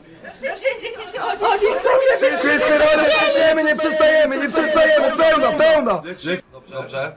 Jaką? No jaką? Się nigdzie nie wybieram. Tutaj jestem. Dawaj Maja tego pozera. Ciągle tutaj jestem. This was a little 6-7 treat here for everyone.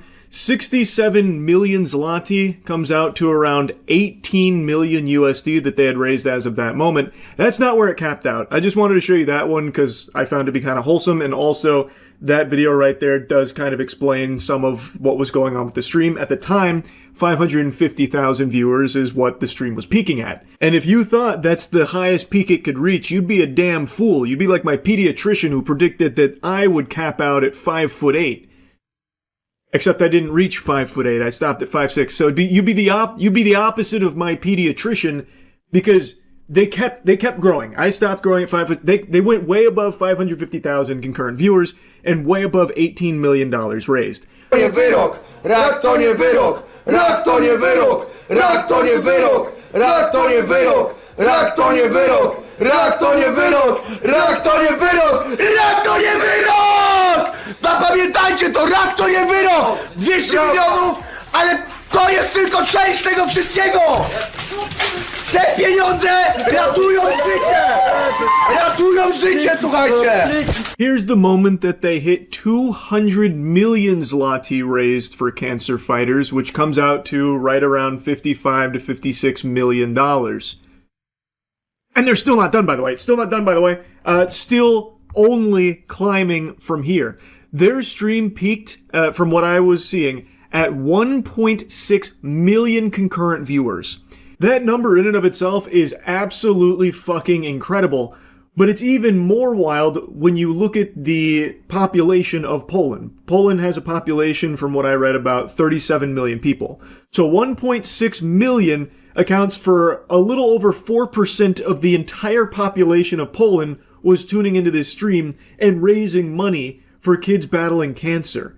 And again, from what I read about with this charity and this charity stream, 100% of those donations are going directly to that cause. So it is just an outstanding thing. And it's so incredible to see all of that support. And that brings us to the grand total. It just concluded after the 9 days. The charity stream from Latwo Gang raised over 250 million zloty, which is around $68 million. Amazing. Genuinely amazing. I wanted to yap about this a little bit because I think this is such a positive thing. It started with a goal of $2,500 and it concludes 9 days later over 68 million to help children battling cancer. An amazing stream, an amazing achievement. I just wanted to yap about it a bit. It's really about it. See ya. I got a little something special to make you happy this Friday morning, so clear a little space in your room and get ready to bust out the old hot dog dance. You're going to be cutting the rug when you hear this. U.S. Supreme Court declines to hear dispute over copyrights for AI-generated material. That's right. They are not folding like origami here on this topic. There has already been a precedent set that you cannot copyright AI-generated work. And despite AI dweebs constantly trying to fight tooth and nail for copyright protections for their sludge and slop of AI art and that shit, the U.S. Supreme Court is saying, nuh-uh. No, this is dumb, this is barnacles, which is exactly what they should be doing. Under no circumstances should AI-generated work be eligible for copyright protection. That's such an outlandish notion. This can just put the smile on the face of even the biggest Grinch. Supreme Court declined on Monday to take up the issue of whether art generated by artificial intelligence can be copyrighted under U.S. law, turning away a case involving a computer scientist from Missouri who was denied a copyright for a piece of visual art made by his AI system. Plaintiff Stephen Thaler had appealed to the justices after lower courts upheld a U.S. Copyright Office decision that the AI-crafted visual art at issue in this case was ineligible for copyright protection because it did not have a human creator. Music to my ears. That is exactly right. Pin the tail on the donkey. That is the truth with some cheese on it. AI-generated shit like this, these AI hemorrhoids, are not actual human creations at all. It isn't something that should be copyrightable, especially because what gets generated is based off of other people's work, already existing works. It's just derivative of that, what it was trained on. So I am happy to see that common sense is prevailing here in this case. And also, I've seen some people bemoaning this decision here about like how this is so bad for AI artists. Won't someone think of the struggling AI artists? And it's interesting because one of the core arguments I've seen from that community is that IP is a scam. No one should own IP. It should be freely and readily accessible to everyone to steal and iterate on. And yet, then they turn around and try and copyright their own AI trash, their own AI IP, so they can keep it under lock and key. Goddamn hypocrites. It's ridiculous. Also, that whole argument is stupid in the first place. If there was no such thing as IP, then you know who benefits? It's not the little guy. It's not like the average Joe Schmo. It's the big corporations. They can just take all of your shit and pump out endless content far better than any normal person ever could. So while there definitely are some very real problems with current IP law, the whole idea of IP is sensible and necessary, because if it didn't exist, what stops Disney from just going online and just taking everyone's shit, right? Like, let's say they stumble across Godslap, our comic book IP, as well as upcoming animated feature film. They could easily just be like, okay, well, we'll just go ahead and take that and we'll beat Charles and his team to it. What takes them years will take us months, and we'll just start making tons of money off Godslap. Fuck them. And if there's no such thing as IP, what am I going to do? They could just biblically smack me down. But because there are protections in place, I could absolutely blast those cheeks in a court of law about the violations there. So there is a real merit to IP existing. Yes, there are problems, but it is a necessary thing, because if it didn't exist, the people that benefit are not you, me, or any other person. It's companies that would benefit from just taking your shit and capitalizing off it, and you get in return nothing. Absolutely nothing. So it's a brain-dead argument from a brain-dead community of AI jingling keys enthusiasts that clearly don't fucking think for themselves anymore. They just ask Grok to do it for them. It's so degenerate and so cringe, and I love seeing news like this where there's a bit of a reality check there. And yet they still can't have that come to Jesus moment about, maybe we're the fucking idiots. Maybe we're the ones that aren't activating neurons. Anyway, though, to go back to dancing in this guy's tears, a federal judge in Washington upheld the office's decision in the Thaler case in 2023, writing that human authorship is a bedrock requirement of copyright, and the U.S. Court of Appeals for the District of Columbia affirmed the ruling in 2025. Thaler's lawyers told the Supreme Court in a filing that his case was of paramount importance considering the rapid rise of generative AI. Oh yeah, I'm sure this is a big life or death moment here. This case we're going to be talking about for eons to come, no doubt, about this one fucking stupid asshole's dumb AI-generated piece of art of train tracks going to a portal. Like, yeah, I'm sure this is the one of paramount importance. Oh my god, it's so cringe. With the refusal by the court to hear the appeal, Thaler's lawyer said, even if it later overturns the Copyright Office's test in another case, it will be too late. The Copyright Office will have irreversibly and negatively impacted AI development and use in the creative industry during critically important years. Stop, no! I can only come so hard. I can only handle so much good news all at once. Oh, that just sounds so wonderful. Smooth silk in my ears. Although the Copyright Act does not define the term author, multiple provisions of the Act make clear that the term refers to a human rather than a machine, the administration said. The Supreme Court previously rejected Thaler's request to hear his argument in a separate case involving prototypes for a beverage holder and a light beacon concerning whether AI-generated inventions should be eligible for U.S. patent protections. This guy just sucks. What a loser. His patent applications were rejected by the U.S. Patent and Trademark Office on similar grounds. You don't say! This guy just keeps hawking anything AI generated and taking it to Big Daddy government. Hey guys, can we get some patents and protections for this trash, please? Oh, come on! AI worked so hard on it. I'm a prompt engineer. Think about me. Please copyright it. Please! The desperation is like a tasty treat here. This guy wants copyright protection for his AI-generated trash, yet believes that it's totally fine to take from other real human beings' work in order to make his shit. So it's like, okay, I can steal from you, but if anyone tries to take my train tracks to a portal, it's getting pugilistic, okay? Government, back me up, please. What do you mean, no? This really is such a good thing, because let's think about this at scale, even outside of this dumbass's train track AI piece. Companies that, like, replace their entire creative workforce with AI down the line.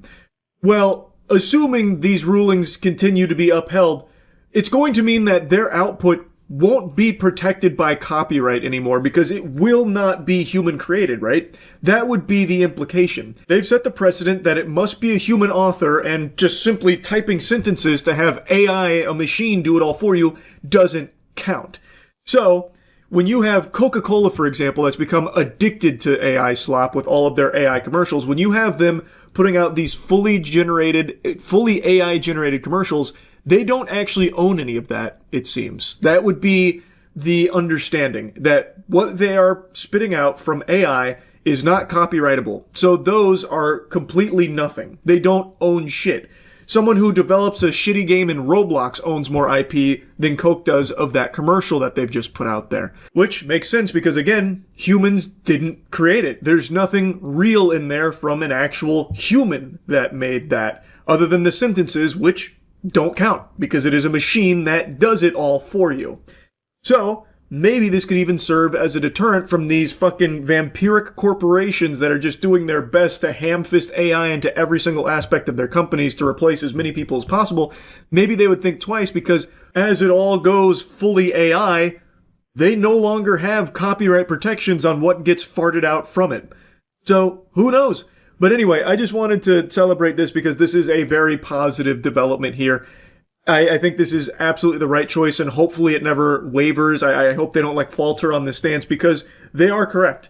Copyrightable work should be reserved exclusively for human-created work, not AI drivel.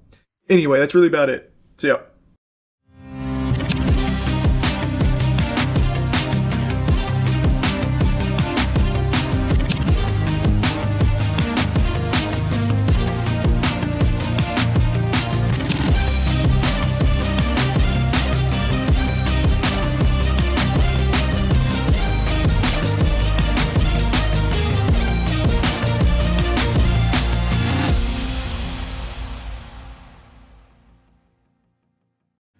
Welcome to another episode of the official podcast. You know the drill. Kaya's got topics. What the fuck's going on in your neck of the woods, Kaya?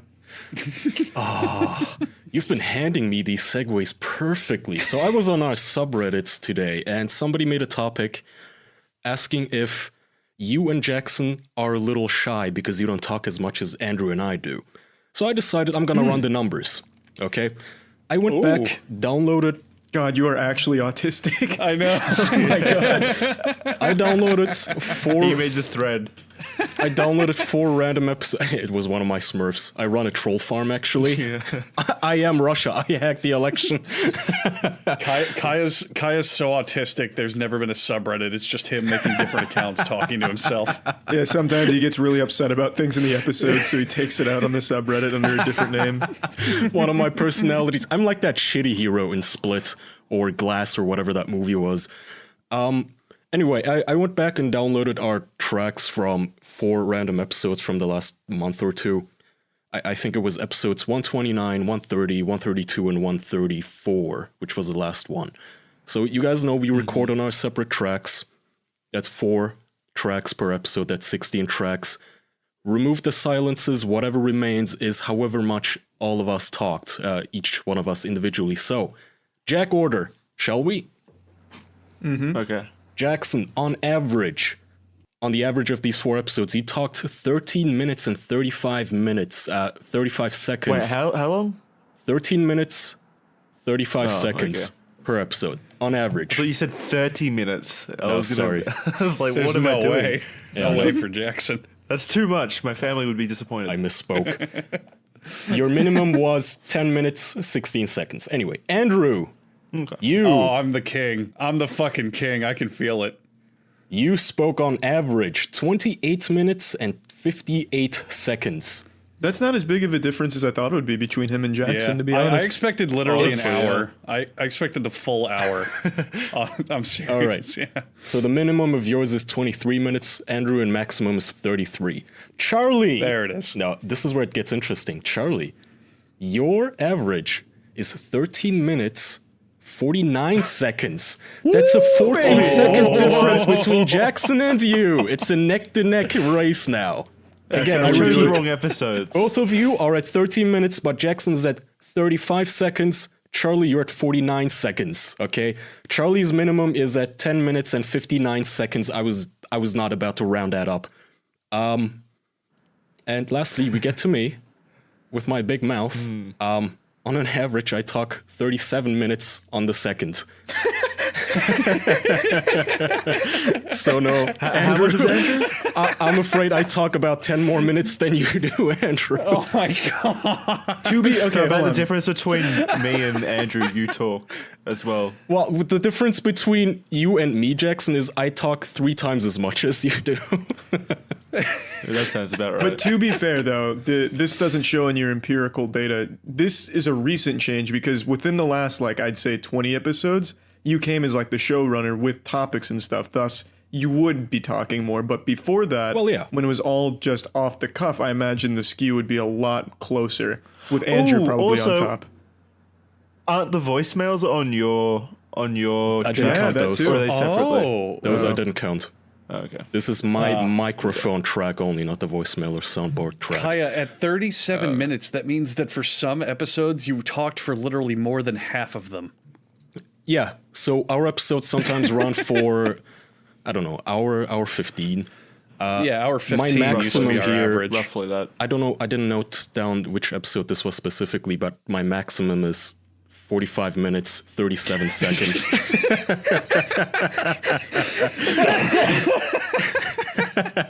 Oh, man. My minimum, by the way, even at my least exciting day, it's 28 minutes, which is your level, Andrew. Jesus Christ. Oh my god, your worst day is about the same as my average. Good God. That's fucking nuts. Okay, so That's I was thinking, Andrew, this episode, we let Charlie and Jackson take the wheel.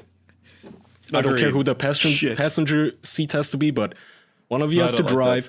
And then for the next episode, I'm going to go back and I'm going to do the same process for this episode. And we're going to see whether Charlie talked more in this one or Jackson. How does that sound? I don't think you guys will be able to handle that. Kaya I think you'll be jumping in every second. Kaya just wants to make his own fucking Saw games with the podcast. So, just these deviously plots like, if you talk more, then you will be spared. But Jackson, if you don't talk for at least 10 minutes... Like all this diabolical number crunching. There's a microphone in front of a circular saw. You must talk for 30 minutes straight. But every time you lean in, the saw will cut you. Let the game begin. Every time you lean in, you have to read mean comments too. So, no, okay. Just try for like 10-15 minutes. Just try, not 10-15 minutes, whenever. I'm not going to leave you hanging. We're not going to go with silence here. I have some backup topics. I just thought it would be fun to see what happens when Andrew and I shut the fuck up because both Andrew and I talk more than the both of you combined per episode. of the episodes you sampled, again. That's true, but but this person, I got the idea from this person on the Reddit, and I figured I'll just take some from the most recent.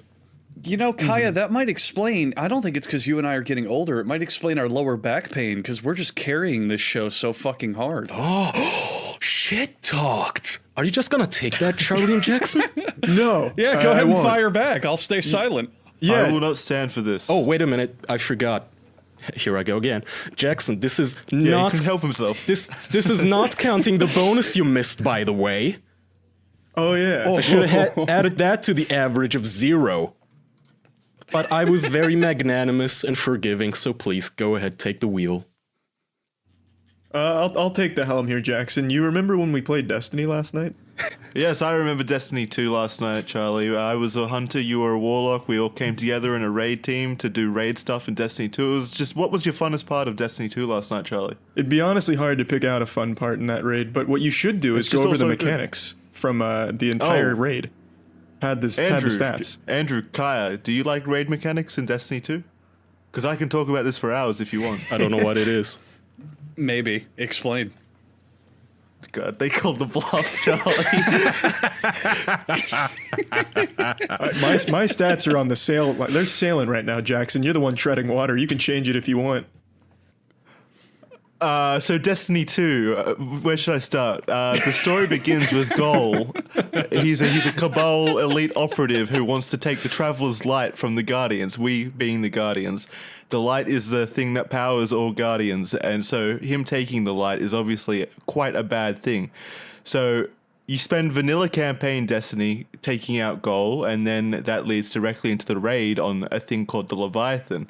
That's where Charlie and I had our first encounter with the raids, and I guess I should start from the start, which is... Who made it? Oh, actually, Bungie made it. What year? 2014. 2014 was when the first Destiny was made, actually. Good, good. Yeah. I love reading the Wikipedia page discussions. Continue. Do we have any actual topics before we actually do talk about Destiny? Are you giving up? I am absolutely... I gave up long ago. Okay. Well, still, I would like to run that competition until next week. So, Charlie Jackson, it's you versus one another on who talks more seconds. Charlie, people actually contacted me privately saying, I saw through that. Charlie was a soundboard again, wasn't he? Yeah, I heard. Okay. Yeah, so people are excited about our Mario Maker 2 Flatus Fluta Palooza John Wick Marker Contest We Go Drinking contest that I've lovingly named in 100 words or less. So the problem is, I don't know if you guys tried it, but I realize I fucking have no creativity. So I might have to reach out to someone and commission a track. I don't know how I'm gonna do it. That's not fair. Yeah, that's fucking sad. Come on, make it from the heart. That's cheating. Make it from the heart. I want to, but like This I said, reminds me of the time that Charlie almost paid for a raid clear in Destiny 2. Jackson trying to get that early lead. I like it. Oh, yeah. This reminds me of the time Jackson hit me up on Facebook Messenger asking if $120 for a Destiny boost was a good idea. Is that real? I immediately said no. I immediately said no. That would be disrespectful to all the Guardians out there who put in their time in. He put me on like a clock too. He's like, Charlie, I've got these professional gamers, as Jackson called it. He said, I've got these professional gamers on That's what they Shack. called themselves. I was just being respectful. That is awesome. Yeah, that's no addiction. That is sad, yeah. Yeah, that's sad. That's fantastic. Shit, what was I gonna say? Oh yeah, so Charlie, a fan called into our voicemail and suggested that maybe we should, for the runner-ups, we could give away fleshlights. So if you want to get in touch with them, see if they would like to jump into this Leviathan of a project, we could do that. Okay. Ooh, I like that. That's a good idea. Fleshlights are actually expensive, though, aren't they? Wouldn't they be far more expensive than the flattest flute, especially if we're assigning the flattest flute? Yeah, the flashlights are like $100. If it's between a flatus flute and a flashlight, I think flatus is more Yeah. likely to do that.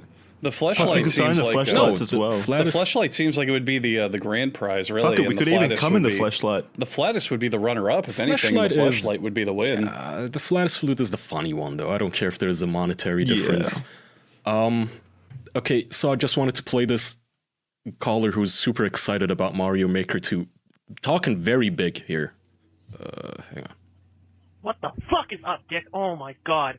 I'm calling on behalf of the official boys, or the moist men, whatever you fucking prefer, and I would just like to say that I cannot fucking wait to absolutely destroy the competition in the Mario Maker Challenge. Jesus And I will be Christ. getting a fucking signed butt plug, and I will drive all the way from Canada to their next con and absolutely have a grand old time with the fucking boys.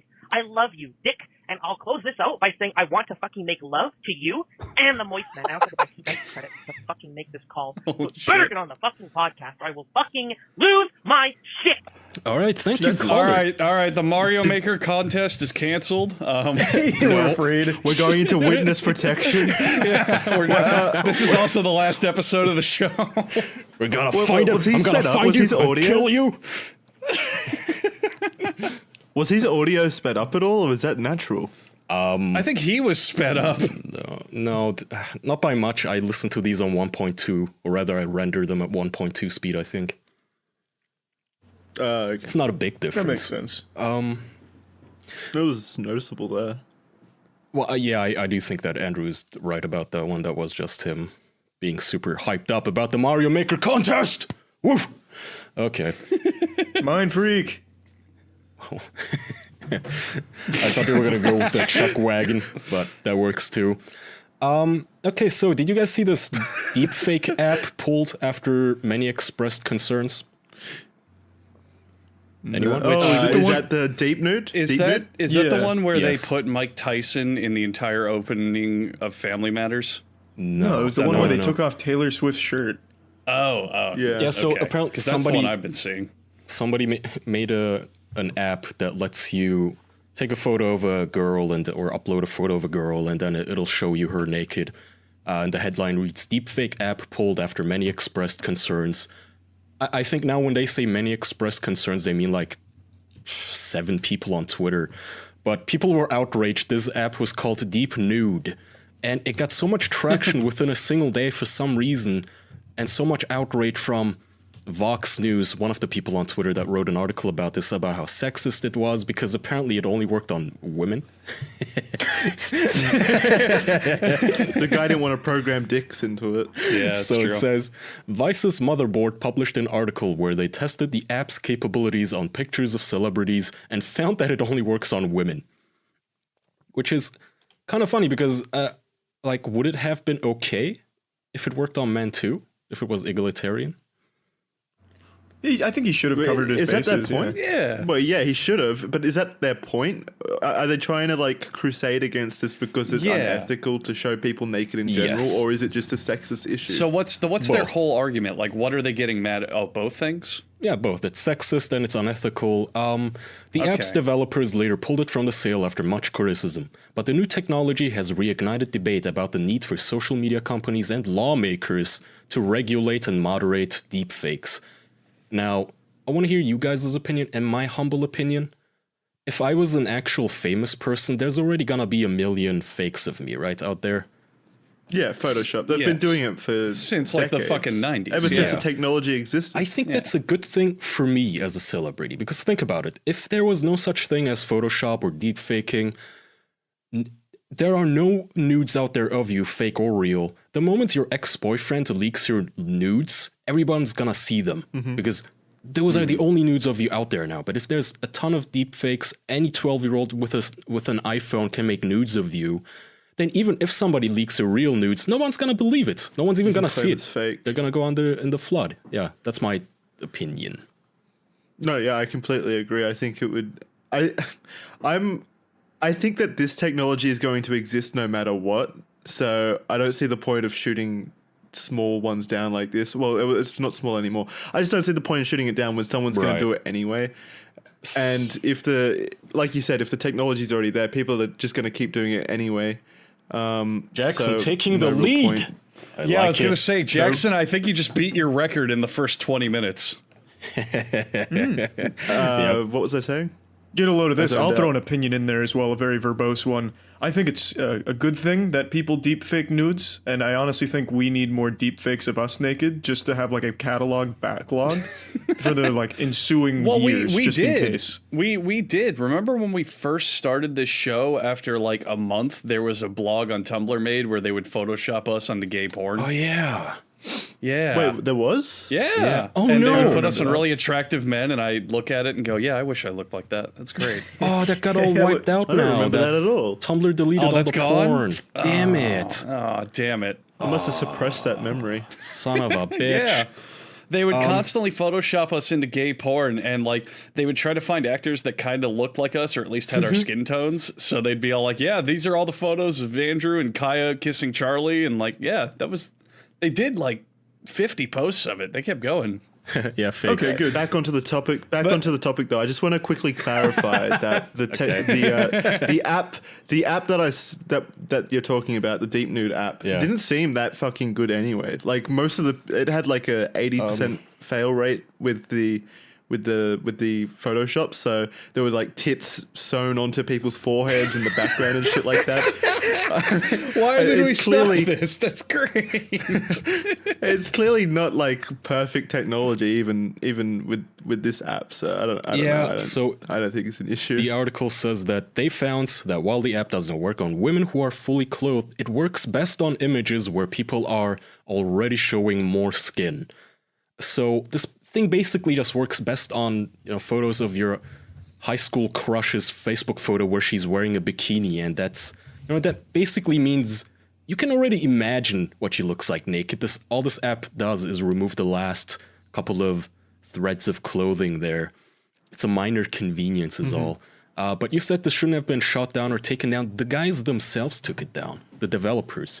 They decided this power should not be in anyone's hands. Arguably. This fucking arguably Infinity under Stone. the pressure of... You gotta get better at talking over people, man. See how easy it is for me to just dominate? I don't like talking over people. They'll never know I'm our not power. that kind of person.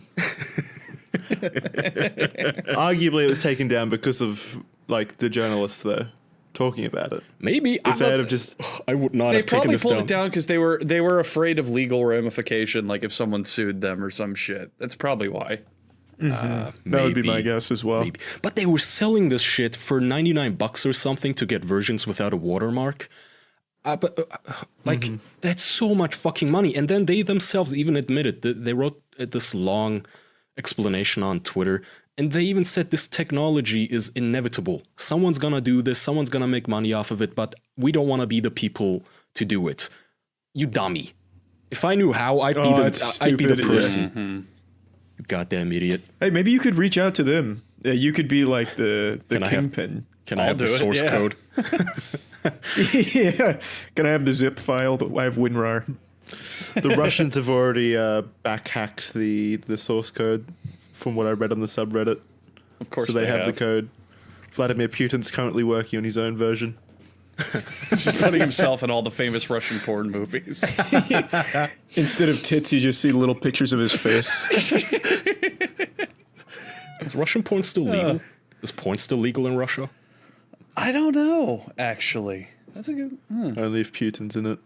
Yeah, only if Putin's in it. I know Putin tried to ban some illustration of him looking gay with lipstick on and such. That was a big thing. He tried to ban that from the internet. Russia, in a roundabout way, banned internet memes from their fucking internet because there were too many memes about Putin being gay and loving dick. So they said that anyone who makes that kind of stuff, or if they spread it, they could be legally punished in Russia. That seems so stupid to me. Why don't they just ban Putin being gay? Yeah, why doesn't he just stop wearing lipstick? Yeah, those pictures were real. I don't get it. Why did he just stop? Man, Charlie, well, there are a dropping lot the of things ball in this here. world. Yeah. There are a lot of... Yeah, Putin shouldn't be a gay. Makes no sense. Great. Don't worry, Charlie. I'm gonna give you a way to score some points, because there are a lot of things in this world that should be banned and a lot of ways to earn points.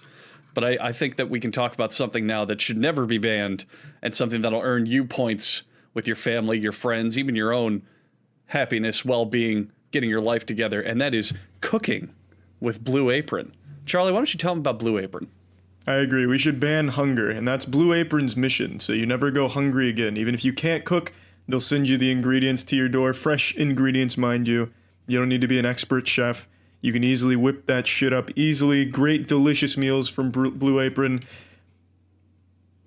Thank you, Andrew. Yeah, no problem. And now I will continue to fill in the people. Like, you've already captivated the audience. They are waiting with bated breath to hear what Blue Apron can do for you. Blue Apron will help you discover your inner chef, and you can learn new recipes and techniques. It'll make cooking at home a sustainable part of your weekly routine.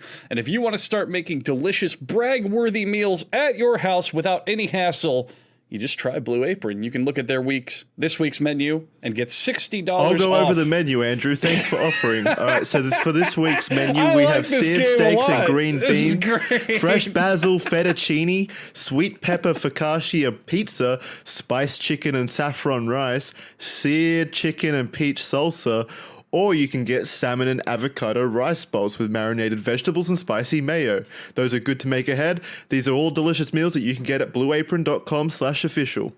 Maybe one day in some far-off universe, Charlie and Jackson will talk the most on this show because of this game that kicked them in the ass. I love it. Not That's true. right. I think if you went back, there's quite a few where Jackson or I talk the most, depending on what guest was there presently. No, I don't think there's a single episode where either of us have talked the most. No, that's not true. In guest episodes, I was all over the place. I think depending on the person or the topic, there might be times where you guys talk more. Exactly. But I think an overall average for sure is Kaya and myself. Is the ad over? That was fast. I was peeing. No, if you want to check out this week's menu and get $60 off, you can visit blueapron.com/official. That's blueapron.com/official. Blue Apron is a better way to cook. $60 off those delicious meals that Jackson aggressively powerhoused into this read. They look delicious. The pictures They look really just do. very tantalizing. I would definitely recommend Blue Apron. Cost effective and just easy, efficient. Go get some Blue Apron. All right. All right, back on topic. I Or do just you have want to another see. one, Kaya? Yeah, I'm trying to give them some time here to see if they can maybe remember anything funny. I mean, not funny, but there was that whole journalist being obliterated by Antifa. Oh man, there's a lot of fucking political strife going on now. There's all that, and then there's also Hong Kong. Have you kept up with that at all, or looked into the Hong Kong protests? Not the Hong Kong one. Jackie Chan used to make a lot of Hong Kong kung fu movies. But the fact I read on it, the one that just blew my mind is someone did the math for how many people are currently protesting. Apparently, 1 out of every 7 people who lives in Hong Holy Kong shit. is fucking protesting. There's that many people angry that the national dex is out of Pokemon? But just think about that, though. That is an absurd amount of fucking people. Only thing I can think about is how this turned into you talking again. Jackson, Charlie, come on. That's right. Try. Yeah, what do you guys think about it? You guys keep up with world news. What's your take on this? Jackson, do you like Jackie Chan movies? So about the Destiny 2 raid Leviathan. So to begin with, you want to walk up the giant stairs, which are all gold. I think this is my favorite episode we've done in like a year. This is great.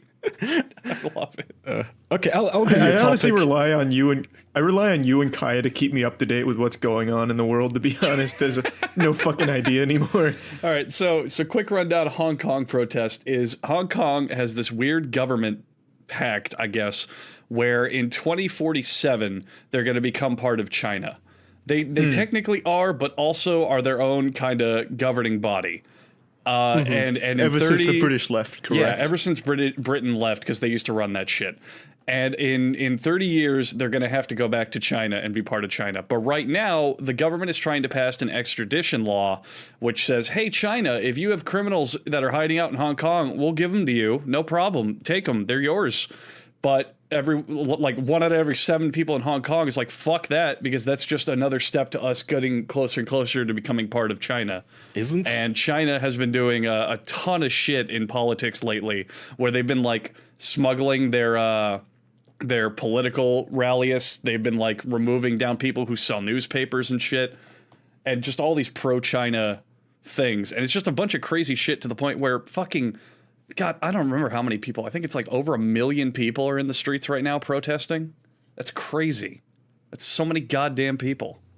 That actually brings me to a topic. Does protesting ever do anything? Like protesting petitions, that whole 9? Does that ever get any change done in the world? Oh, I think okay. it depends to be on the fair, protest. Protesting on the streets is not as pathetic as making a change.org petition. That's not fair comparison. I mean, don't think I'm so. going to reiterate, Charlie. That's why you do both. I'm going to reiterate. 1 out of every 7 people. It's like literally, you can't even go through the streets. Yeah, and to it's just Charlie's wall-to-wall point, has it bodies. done anything yet? Has it accomplished its goal? Well, currently it's still going, I think. I mean, it's not done.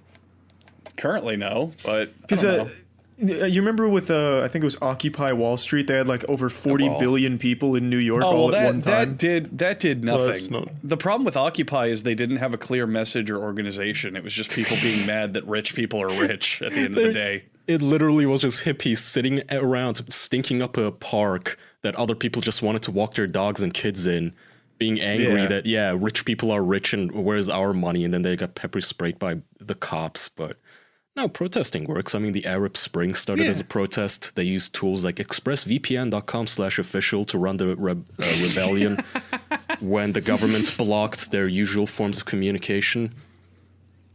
How about I toss you... Think about Oh, go ahead. I mean, if we're changing topics, I was just going to say, think about Vietnam, the Vietnam War. Think how much people fucking hated that, and a lot of that was because of protesting.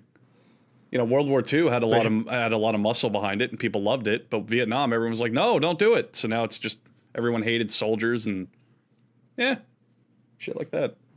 I think it's people not hate that soldiers. it's not that protesting always has like a direct impact on the law or the policy, but it's just the sway of the people, and it shows what people will tend to vote for or want to change.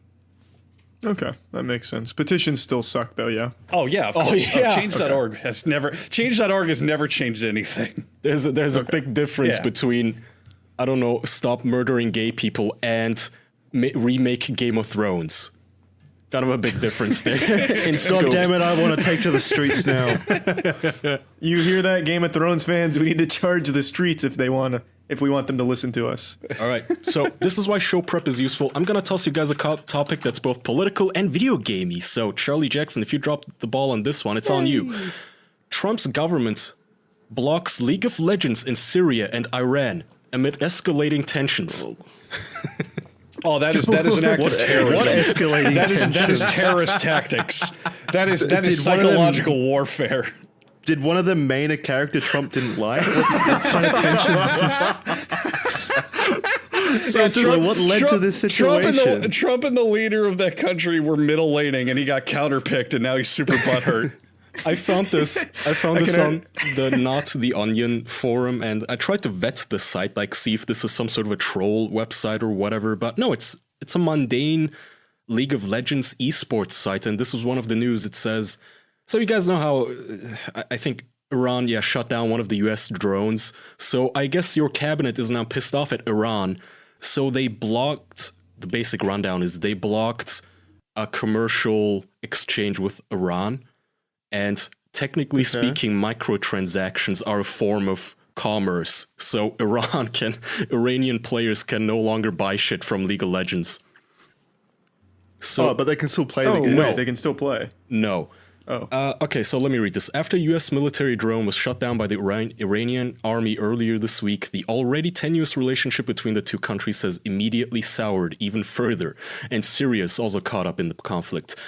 Quote, due to US laws and regulations, players in your country cannot access League of Legends at this time, a screen grab of the Iranian in-game message reads. Such restrictions are subject to change by the US government. So if and when that happens, we look forward to having you back on the Rift. I love that last bit. They're even adding like their press release terms to the fucking their branding. Tripped over the League of Legends cable. Yeah, the branding. That's cute. But isn't Riot? I didn't know Riot wasn't an American company. I thought it was an Asian company. It's owned by Tencent. Yeah, it's American, but it's owned by Tencent, which is a Chinese like superpower. Yeah. So well, that's confusing. So it is. So it does have to follow American rules.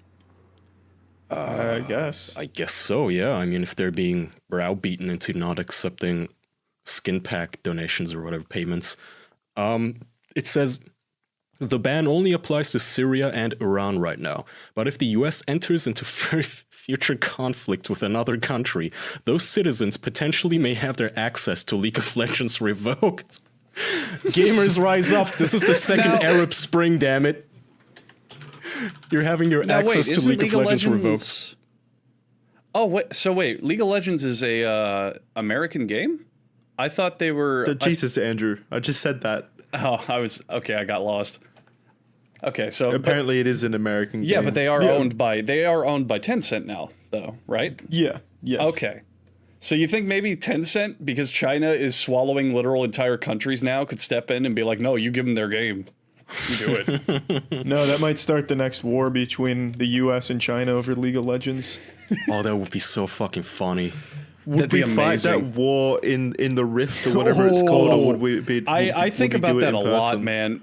I think about that a lot. Imagine you're a little elementary school kid in the year 2062, and you open your textbook, and just no jokes, no nothing. There is a section called like the Overwatch War, the fucking Fortnite disaster. Just if something like that were to happen, you know who I'd pick for my team? It'd fucking be those EVE Online players, because they're fighting constant wars, like 16-hour days. Yeah. It is insane what these men go through to bleed for their star systems or whatever. EVE Online is isn't real money involved in that case? Yes, like a lot of it. Thousands of dollars each day. If you ever want entertainment, if you're out of shows to watch or like stories to read, just go online and watch videos recapping EVE Online drama, because some of the most soap opera grand scale amazing bullshit happens in that game, and it's all players fighting over spreadsheets. It's so great. Yeah, the game is usually PvP, but the developer added like a PvE faction recently, and they've set it so that those PvE, the AI is like super aggressive or whatever, and so now the AI is just destroying people's hard-earned, like bought vessels, like wasting thousands of dollars. So the developers just unleashed a plague against them, and they have to be at the computer for like 24 hours a day, like defending against it. It's so good. Yeah, I read one of the statements from one of the power players in EVE during this cataclysm. It was a really like awesome war speech. He was like, humans have the weakness of sleep and hunger and bathroom. The machines, the drifters, as they're called in the game, they don't. Yeah, they don't need it. They're AI, 24 hours a day, no sleep, no food, constant barrage. They've had to assemble little strike teams to defend their regions at every hour, so that there's always someone defending each choke point or whatever. It's insane. I wish EVE itself was a much more entertaining game, because this is just the Yeah, me coolest too. shit. I would definitely get in on this. Yeah, the game is some stinky fucking ass to look at, but my god, is it great to read about. Imagine if they turned it into something like Pokemon Go, where these guys did this in real life and they had to run around with their phones out like fucking monkeys running I around don't want these defending people in places. real life. Are you kidding me? I don't want them anywhere near me. It would be hilarious though, seeing them run around in the streets defending their for sure. spaceships or whatever. Diving over vehicles and bikes. Fuck the drifters! They're hitting the lefties quadrant. I love that the developer actually added some hyper aggressive enemy just to like destroy people's assets. Like these are assets that the players have paid thousands of dollars for. So it's funny that the developers just added that in for them to like lose their players' money. It's great. EVE Online is just so fucking good. It builds its own lore, and it's just purely out of nonsense. It's so good. I love it. It's always entertaining. Absolutely. Not to watch, but to learn about, read. Yeah, It's really good. To experience from a distance, yeah. It looks like looks like Ass 2. Isn't that the game that looks basically like RuneScape in space with the graphics? No. RuneScape looks significantly better. This actually just looks like little squares in space. EVE Online is Microsoft Excel in space. A majority of the game, a majority of the game is just calculating numbers and spreadsheets. Oh, fun. And banking. Yeah, exactly, and banking and economics. That's why I will never play it, but it's great to watch. You're a space accountant, is that it? Yes, Well, pretty much. A lot of the players are. You can either become a space warrior, a pilot, or whatever. You fill different roles based on what ship you get or buy, and what like the faction will allow. There's a lot of the smaller details. The banking isn't from the game developers. Banking is done like player basis, because I remember EVE had a huge scandal where the central bank of EVE was run by one guy, and all at once he took all of the money and just quit. Yeah. I was going to bring that up. It was just this big, massive bank, and I think he was the first one too, where he said, "Hey, I'm a bank. You can just make deposits, withdrawals, whatever." And he ran that for 2 years. Yeah, and people would take out loans, and they would like give him collateral and all this shit. And then just after about 2 years, he just took everything and just logged off and sold it. That was it. Gone. Do you think he ever thinks about that at all, or is he's like obviously the players do, they deeply resent him, but I think he's fine out there. He's just on some beach enjoying life. Yeah, doesn't think about EVE at all. Smoking a Cuban cigar. I mean, he technically didn't do anything illegal. There were no contracts, and there was nothing in the game preventing it. It was just people trading in good faith, and he wasn't a good guy. That's it. Yeah, I imagine his name was Gigix. If I remember correctly, he did it just as a joke, and then just sold it because the joke made him money. Yeah, He made what was it, like literally tens of thousands of dollars at the end of it all? I don't remember what it was, but it was something like in that ballpark, like maybe 15 grand. I mean, EVE Online is EVE is the fucking game wherein a cosmetic eye patch for your character costs like $10,000. So, but it increases your reading skill in spreadsheets by +5. It's worth it. Wow. Okay. Waiting on you guys. Next one. No. I thought there was more to that statement. I'm trying to be in the back seat here. God damn it. Oh, I'm sorry. Come on. Well, hop in the driver's seat for once in your life. Oh yeah. For once. Yeah. Kaya, you really need to start bringing up topics, Kaya. Like, seriously. You're always so quiet. I know. I thought you'd have a lot to say about the EVE Online topic. Charlie and Jackson have been talking this entire episode, Kaya. You really need to speak up. Talking our ears off. Have you guys seen this shit about Leonardo DiCaprio? So some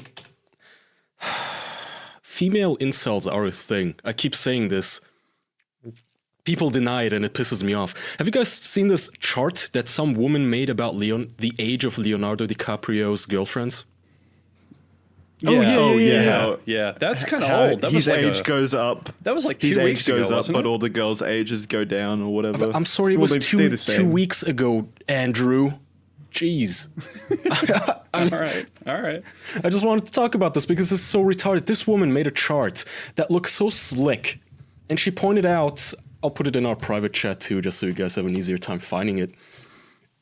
It says, Leonardo DiCaprio refuses to date a woman over 25, and it has this graphed out chart of his age. He started at 24, and now he's 44, I suppose, and all of his girlfriends have only ever been at most 25 years old. They range from 20-ish to 25-ish. The youngest was 18. To be fair, at the time, Leonardo was 24 himself. I just looked at this like... Yeah, that's fine. How fucking long did it take you to make this graph? This is so fucking pathetic. You know why Leonardo DiCaprio... it's insane that I have to spell this out and say it explicitly. You know why Leonardo DiCaprio in his 40s is dating hot chicks in his 20s? In their 20s?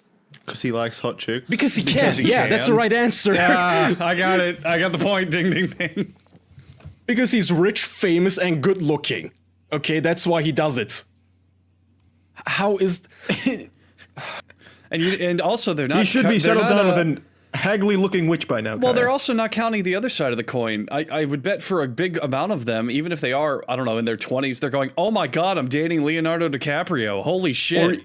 Or you don't even need to know who he is. He is just such a good-looking guy. That too. He is very He doesn't good-looking. He doesn't even need celebrity status. I mean, at the end of the day, if you're an adult and you're consenting, there's literally nothing wrong happening. The end. Period. Doesn't matter. That's all. Also, I don't appreciate the bias behind this graph. Leonardo DiCaprio refuses to date a woman over 25. He doesn't refuse to date. He just doesn't want to. Yeah, it just never happened. Like, if someone's a virgin, that doesn't mean they refuse to have sex. Maybe they never met anyone to have sex with. I'm not even gonna grant that. That's still a cop-out. If I was him, I would refuse to date anybody over the age of 25. I'm gonna say that openly. If I was a fucking rich, good-looking motherfucker... first of all, it's Hollywood. Count your give him some kudos for not being part of a child rape gang or something. Okay, he's dating 25-year-olds. That's good. The only 18-year-old that he did date, that was in 1999 apparently, where he himself was 24. If you're 24 and you're dating an 18-year-old, that is fine. I saw one comment that some salty fat soccer mom made, single mom surely, where she said, you know, one of these girls, she was only a toddler when Leonardo DiCaprio was filming Titanic. So? Yeah. Literally and then time passed and she grew up. Douchebag, what's your point? She used to be a toddler once, Kyle. You know what it all boils down to, She was 18 right? years old. Stop calling her a toddler. You're making it weird. She's 18. Literally all it boils down to, though, is... No, did you not get it? Their point was... I see. No, I see. Yeah. I thought they were talking about the 18-year-olds. Deduct some points from Charlie's talking scale on that one. I'll take a loss on that. Talking made us dumber. But literally all their arguments boil down to, they can have their own perspectives, or they're like, oh, it's creepy, or oh, she was so young, what doesn't matter? Literally all they're saying is, I wish he were dating me. I wish that he picked me when I was that age. If he doesn't like older women, I have no chance with him in my fantasy world. Oh, but they're just jealous. That's it. Right. That's literally all it is. That is my point, and I regularly get shit for you might pointing really out that female incels exist. Right? This is an incel thing to do. But put the shoe on the other foot, okay? Whenever you see shit like this, change the sex here. Imagine if a man made a chart going, I don't know, Halle Berry, Halle Berry refuses to date anyone older than 25. I thought you meant change it so Leonardo DiCaprio refuses to date a man over 25. No, but, I was trying to but figure if out a how woman that did this, if correlated. like... It'd be pretty hot, yeah. Yeah, no, nobody... People I would could jerk off over this graph. If Betty White decided not ever to date anyone over the age of 21, the Twitter replies would be 100%, yeah, girl, you go, you slay, yeah, you deserve the best, yeah, fuck all them angry 30-year-old incels, yeah. Absolutely. Absolutely. If Betty White did it with where she was at her age now and she got like a 24-year-old hunk, every single reply would be, oh, get it, girl. Slay, Betty White. You go, queen. Abso-fucking-lutely. Absolutely. I make the pledge. Let's all take the pledge. If we ever do become rich and famous, I'm never gonna date anyone older than 25. Are we pledging that you will never date anyone over 25 or all of us? But Kaya, Kaya will never date anyone. But Kaya, Halle Berry is about 40. Oh, shit. She's like 52. Hey, it just says date. You can still fuck her. That's true. I can marry her. That's right. It's not dating if it's a marriage. Well, go straight to marriage. Yeah, you can do that too, I guess. Okay, I can have exceptions. Damn it. But Kaya, let me ask you a question. If you're going to be dating those girls in their early 20s, you want them to look good, right? Yeah. So do you think maybe they should find the perfect pair of jeans at Express Clothing? If you're not wearing tight, revealing jeans, I don't want to date you, okay? And also, if you're not wearing flexible, stretchy jeans, I don't know what the hell is wrong with you, man. I mean, when I meant to jump from regular jeans to the stretchy kind, I don't even know what the hell they're called, but they're so good. And we have a new sponsor I run. It's Express. It's Express Clothing, actually. Charlie, that's tell correct. them. Express Clothing is some dope ass fashion shit. Tell them about it, Andrew. No, all right, tell them about it, Jackson. Sure that I was going to say I'll make sure Jackson tells them about it. So, Express Clothing is some dope-ass clothing shit. Tell them about it, Andrew. Holy shit. I am a man who, and I'm not exaggerating, I wear jeans 95% of the time when I go out somewhere. If I'm working out, I'll wear some shorts, but any other time, if I'm doing anything, I am wearing jeans. So I'm very knowledgeable in my brain about how finding the perfect pair makes a big difference. And Express, they got a big handful of clothing to pick from, for men, for women, a whole different line of stuff. But they also specialize in giving you that perfect pair of jeans. If you want to check out their lineup of stuff, you can go to express.com. They got tons of categories, men, women, all sorts of fashionable, nice looking things. And you can absolutely look to find your perfect pair of jeans to fit your perfect little booty. So you can go out into the club or the fucking sandwich store or wherever you want to go and strut everything you got. That's go to express.com. Find your perfect pair of jeans now. Find what fits you. Highlight those curves. Yeah. So Leonardo DiCaprio knows where to look. All right, Amen. Charlie, Jackson, next topic. Well, I was just thinking, Jackson, you probably have some good stuff though, so go ahead and interrupt me if you'd like. No, it's okay. I would never interrupt a fellow podcast host. You're such a boring guy, Jackson. Like, you fucking suck. I don't know what cool shit's happening in the news this week. Well, Belle Delphine betrayed us. You guys remember that? Oh, what happened? She made a Pornhub account, but it wasn't porn. Oh, well, I mean, if that's what you thought was gonna happen, that's on you. Yeah. I admire her, man. She is great. I mean, said the same, yeah. So, think about it. She is basically a prostitute, but she doesn't even have to undress. She doesn't even send people nude photos on her premium Snapchat or anything, from what I understand. It's all All she does is that anime hentai face, the ahegao. I don't know how to pronounce it. Andrew? Ahegao? Ahegao, I think is how you say it.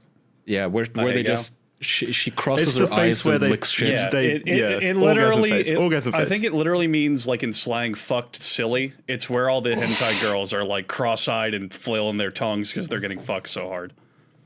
Fuck retarded. So, there you okay, that's so dumb. But I admire her. Well, actually, she does more. Yeah. She does more than just that, Kai. You're selling her short.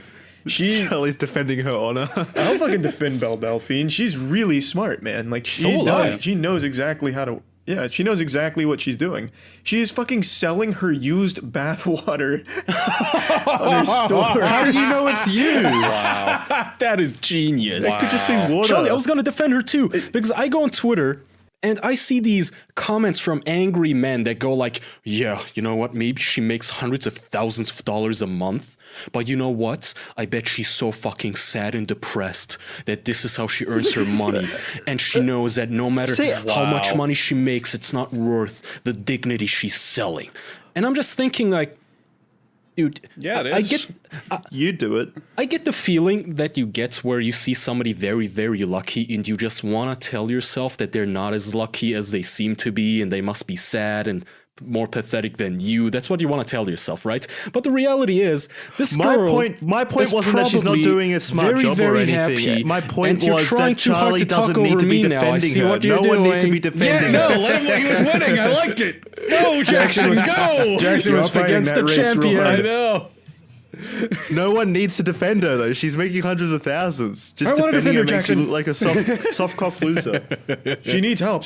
It's not that she's not going to shit in your bathwater or whatever you want, Charlie. It's not that I want to defend her. I want to put down those fucking jealous losers. They are jealous losers. Exactly. Like this attitude that she must be some sad girl with daddy issues. No. You know what happens? She puts on her fucking makeup 10 minutes of a day, takes a couple of Snapchat photos for the losers willing to pay for it, and then she takes off her makeup and probably just goes to the mall with her boyfriend like everybody else while she lives. And has a great day. And even then, let's take a step even further back. Let's say that Belle does, I don't know, maybe she is depressed. Maybe there is some like unhappiness there. Maybe she doesn't like what she's doing, but she's still doing it. She's still putting a ton of effort into her craft. She's got professional studio photography. She's got a ton of costumes. She's still doing it. It's not like she's basically a coal miner, Kaya. Exactly. She's not giving up. She's not writing fucking novels on how depressed she is. She's making a living. What are you doing? Complaining about someone selling porn on the internet? Wow, your life's really great. Holy shit, I'm jealous. Well, Andrew, I talk 13 minutes on a podcast sometimes. That's fair, Jackson. That's a good after point. This episode, you might go to 13 minutes and 10 seconds. I'm proud of you. But all it ever is people finding whatever they want to be jealous over because they either can't have it or they can't be it. And that's it. They're losers. Yeah, fuck them. I hate people like this. Kai, you're just picking out every topic where people are just jealous losers, and it's making me mad. What? Like what? I picked out like the topic of League of Legends being banned in Iran. How's that about jealous losers? Yeah, I picked out the Delphine topic. Yeah, that was his topic. Okay. I'm getting credit for his topics now. That's fucked up, man. All right, fair. Fine, I'll rephrase it. Every topic on this episode, except a couple, have just been jealous people being jealous. How about that? Mm-hmm.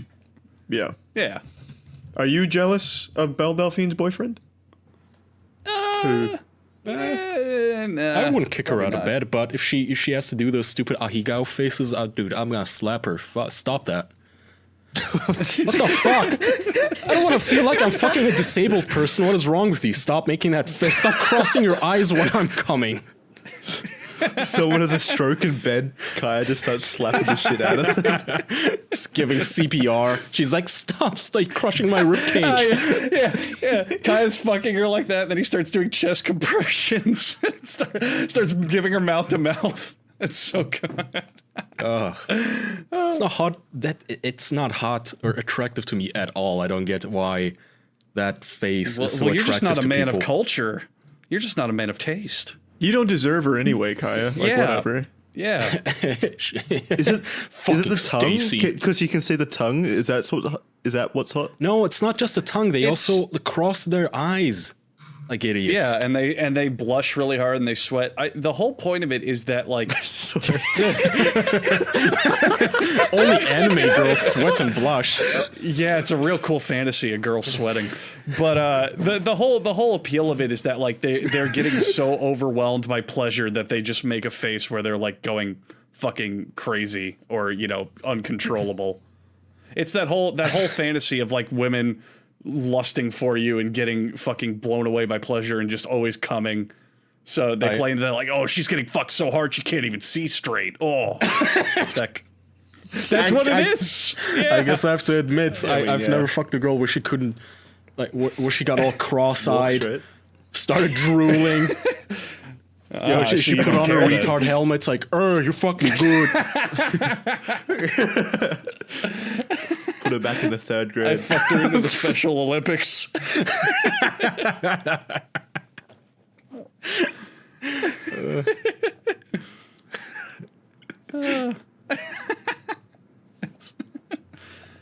Well, Belle Delphine was my topic, and I defended her well. Your turn.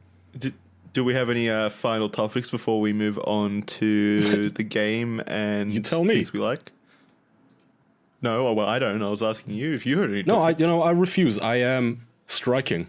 I'm protesting. See, Charlie, it does work. I'm protesting this shit. I have no more topics. If Andrew has any, he may donate them to you, but I am done. My only topic was, because I figured we'd talk about it during it, is my choice for the things we like corner, so I'll save it. That doesn't fucking count. Okay. God damn you. It's like a half topic. Fuck you. So we can move on to our show and things we like. My only topic, if everyone wanted to talk about it, was that the protest recently where the dude got fucking domed by pussy Antifa rioters.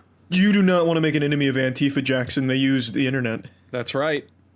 That's totally right. What would they do through the internet? They will write articles about you. I have my antiviruses. They'll write articles about you. Yeah, they'll complain at how jealous they are. That's right. They'll wear a mask and hit you with a bike lock. Yeah. So tough. Okay, let's see. Charlie, have we really still not heard back from Heart Turbo? Hang on, we're only, 58 minutes into this. Charlie, have we heard back from Heart Turbo yet? Nope. No. So, okay, I was thinking, we have this power of brigading people's voicemails, right? And yet, we don't use it for petty shit. I was thinking we could use this for really, really petty shit. Like, I could tell our fans to just call the Adobe support hotline and tell them to fix a certain bug, right? Just to be an annoying asshole or fix my credit card problem for me. And I was thinking, so why don't we have people call into Netflix, Charlie, and petition them to greenlight Heart Turbo? We need to create a movement to get that shit. Because people are only doing the voicemail shit so that they can be heard on the show. Yeah. Like, they want you to listen to it. Yeah, they only... You're not going to hear the fucking Netflix voicemails. They're only going to do it because it gets played out. They're not going to do it just to, like, actually complain to a company. They could... not to do your bidding. Yeah. They could record themselves and the best and angriest voicemail to Netflix. I'll play it on the show. Be like, that's a good idea. Hello, Netflix. Fuck Evangelion, okay? We want Heart Turbo. It's a much bigger classic. It's been around for a year and a half. In theory, it's been in development hell, kind of caught. The idea of it's been around for a long time. Yeah. What the hell, man? Whatever. Don't target the poor support staff. Yeah, no, target them. See, this is this Charlie is right. This is why petitions and protests usually don't work. Is people don't know the fucking pressure points. Okay, you have all these YouTubers bitching and whining about YouTube being unfair. they cry about Susan Vakovich or whatever the fuck her name is. You know what you do in that case? Keemstar, find her assistant's number and give it out on your show and tell people to call in to complain. That's what you do.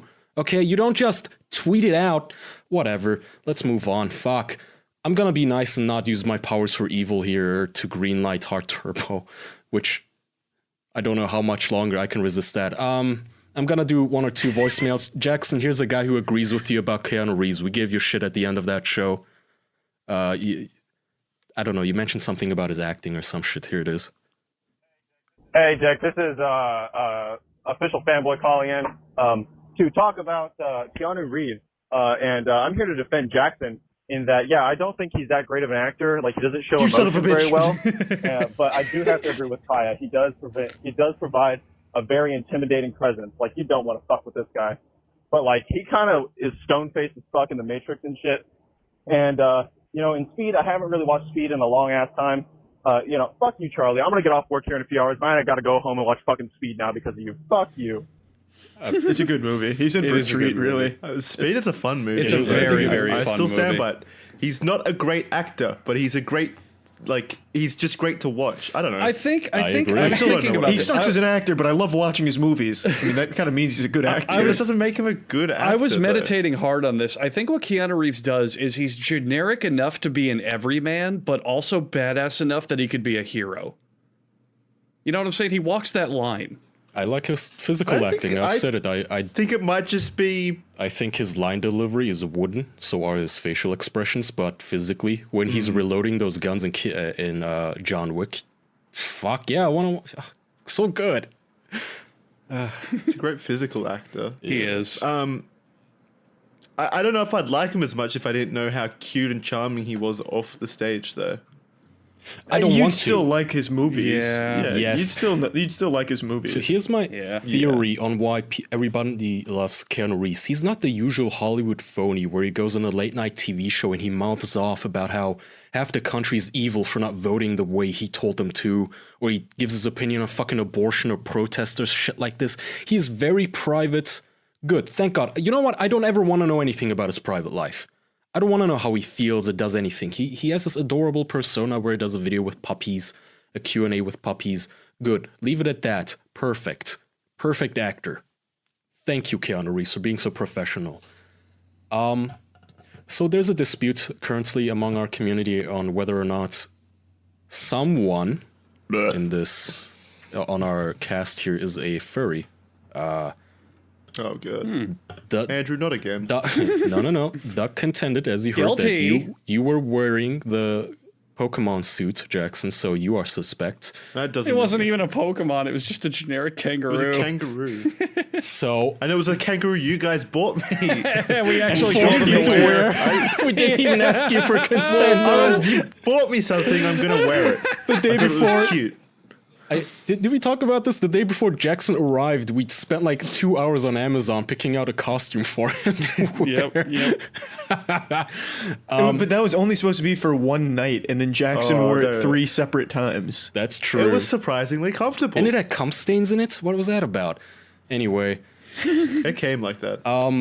I personally, I suspect Andrew. I feel like if anybody's on this cast of furry, it has to be Andrew. But here's a caller. He's literally said that he would fuck Judy Hopps. I mean, I'm going to agree with your suspicions, Kaya. It's probably me, but who can say for sure? Still, just to play devil's advocates, here's somebody suspecting Charlie. Well, not suspecting so much as making some accusations, Charlie.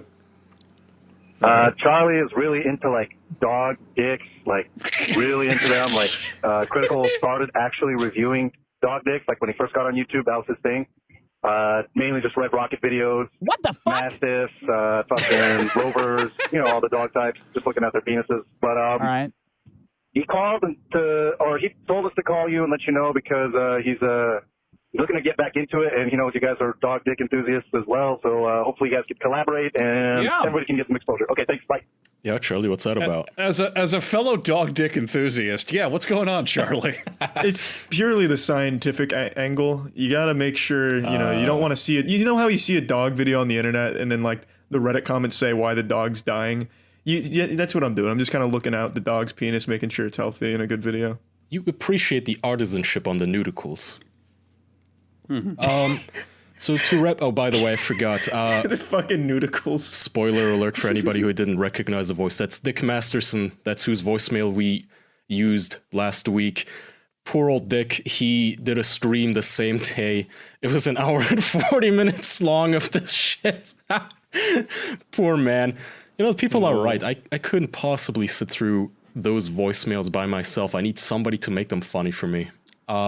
Did he do it by himself? Yeah, he usually has his Holy buddy fuck. Sean to be his co-host there, but he did them by himself.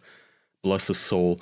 But okay, I will point out though, Carl, Doug, Anthony, Dick, all of them have made fun of our callers, and I've seen a lot of people make fun of our callers too in our audience for being like calling in like 12-year-olds and doing these dumb memes or being drunk and high. Listen, I want you to remember, these guys, that's the whole point. They play a random voicemail so they can rip on them. On their own shows, they curate their own voicemails. That's why their callers sound smarter. Okay? If they gave access, if like Dick Masterson gave me access to his voicemail line, I betcha if I started playing random voicemails, they would sound just as retarded. Okay? Come on, don't give them shit. That 12-year-old who said, you guys should bathe in milk, he reached out to me on Snapchat. I think it's him. And he wrote this long message. He's told me that he was feeling bad and that he's not really that like stupid in real life. And that made me feel bad. Like I told him, dude, we're hamming it up. It's fine. I don't give a shit if you're 12 and you're listening to this. If you wanna, keep in mind, I literally told people to get drunk and high and be annoying when they call into these voicemails. It's not their fault. That's what we requested. I'm not exaggerating when I say this, and I'm not joking. The Bathe in Milk is still my favorite voicemail we've ever gotten. It actually warmed my heart that someone would get that excited and enthusiastic about our show. Mine too. I'm dead serious. Okay, here, this one is for you then, Andrew. This guy called in saying, "Don't bathe in milk."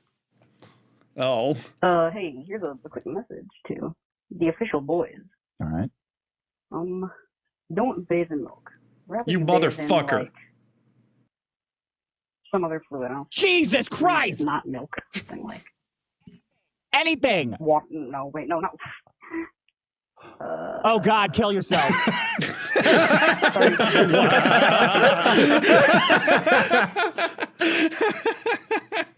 Yeah, needless to say, Dick was having a difficult time getting through these. Some guy called in. I feel really bad for him. I don't even want to play this one. It's really, really long. It's 1 minute and 53 seconds, and that's sped up. So, first of all, thank you to all the guys who call in and tell us that we make their workday easier. I appreciate it. I always think about the kind of guy who's, standing at an assembly line, having to work a fucking shitty job under a shitty boss, where he had to wake up at 6 a.m. and our podcast makes it slightly easier to bear, where he doesn't have to shoot his coworkers. This guy called in, you guys. Yeah, those messages are always my favorite too. He spoke for like 2 minutes about how, he just got a job at UPS and they allow him to listen to podcasts.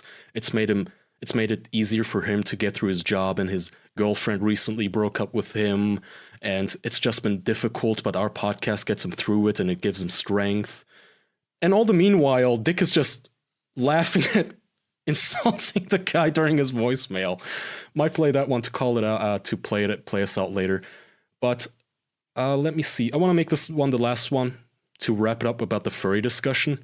Somebody is offering us this here, and I would like to agree. And I make ironic furry porn. Great.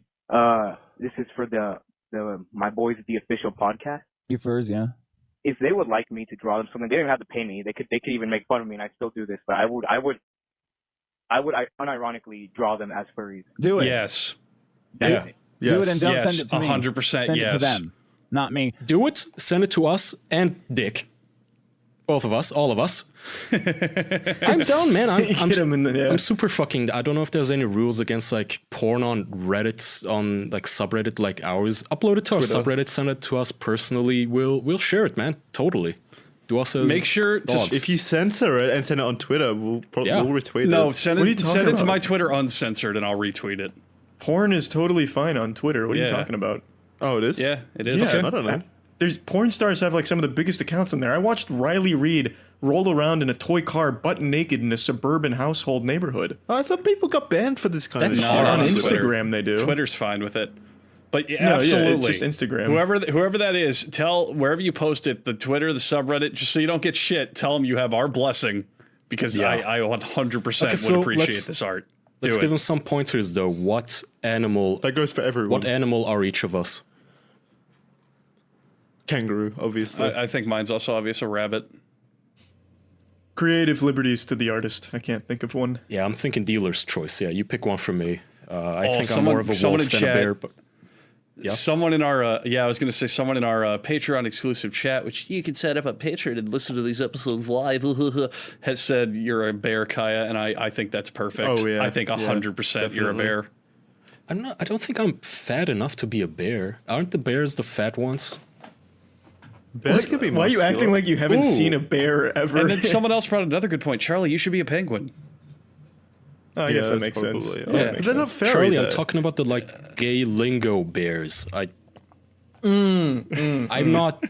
I haven't kept up with the latest issue of the Gay Pride Monthly. I don't know if bears are still the fat, hairy Of course guys. you did, Kaya. It had nothing to do with the show. You were just keeping up like you always do.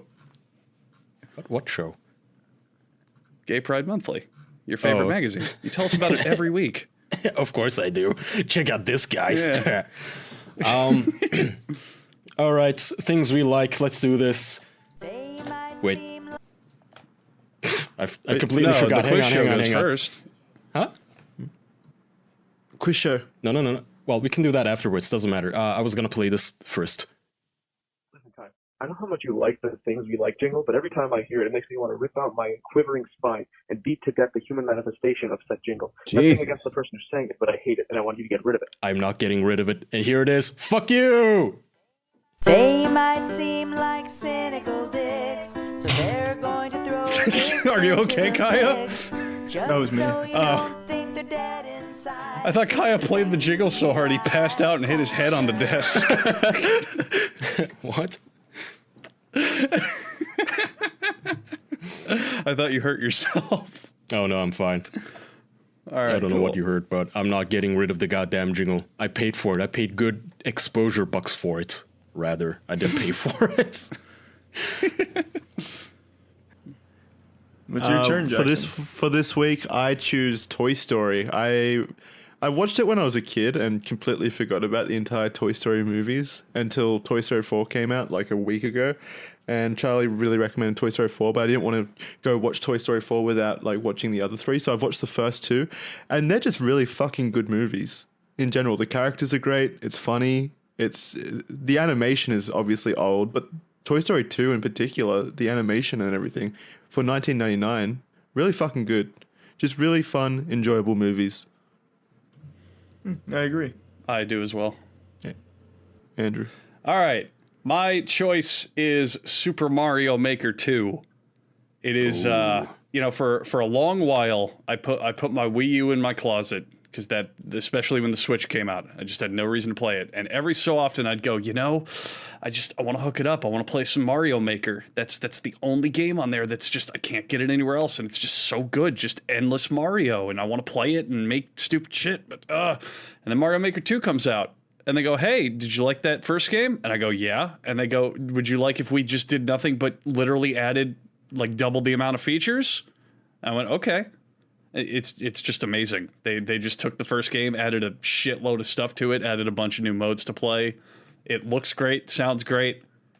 It's just literally infinite Mario. If you like Mario platformers, any of them, any of the Mario games, you can just infinitely play new Mario. Why would you not want that? It's amazing. I agree. I heard you can only upload like 16 tracks or something. I think I read Is that true? memory limits as well, but I'm pretty sure that also happened when Mario Maker 1 first launched, and then later they updated it so you could do more. I mean, the game's not like feature perfect. Like right now you can only play online with randoms, not with friends. You can't turn down the fucking sound effects or anything. That's what bothers me. Yeah. You're stuck there listening to their own songs in the edits mode, which is really, really annoying. But I agree with Andrew. It's super fun. Yeah. There's some quality of life stuff there that's not there yet, but they have said they'll be patching in features as the game is going on, such as playing with friends in lobbies and all that shit. So, I mean, it's just only going to get better. But just the fact they took the first game and just added so much goddamn stuff, I'm absolutely all for it. I'm in love with it. I just want to keep playing it. It's all I've been thinking about. I don't think the 16 track limit thing is anything most people are ever going to run into. I know I, for one, am not creative enough to crank out 16 tracks, not even one. But it just seems pretty arbitrary, especially that only it's a bits thing. Randoms thing. That sounds even more like 16. Sounds even more annoying. Yeah. Andrew, have you gotten the butt plugs yet? No, actually, I haven't. So gotta yeah, follow up on that. Well, we could follow up in that and telling everybody we're going to be doing a contest with our Mario Maker levels, like Kaya said at the beginning of the show. I don't think any of us have made a level yet. No. And also, well, give us some time. don't- It's difficult, very difficult. Okay, give us. Yeah, and also also on that, I have not even received the prizes in the mail. So just it's going to be a while before the contest actually kicks off, but it will happen. Don't get mad. Don't complain. We got it. We're good. Okay. We'll keep you up to date. Charlie, about if you it. can reach out to the fleshlight people. Flattest Flute? No, the fleshlight. Mhm. Oh. I'm reaching out to Flattest Flute. You're the one in contact with the fleshlight guys, right? They keep sending them to you. Yeah.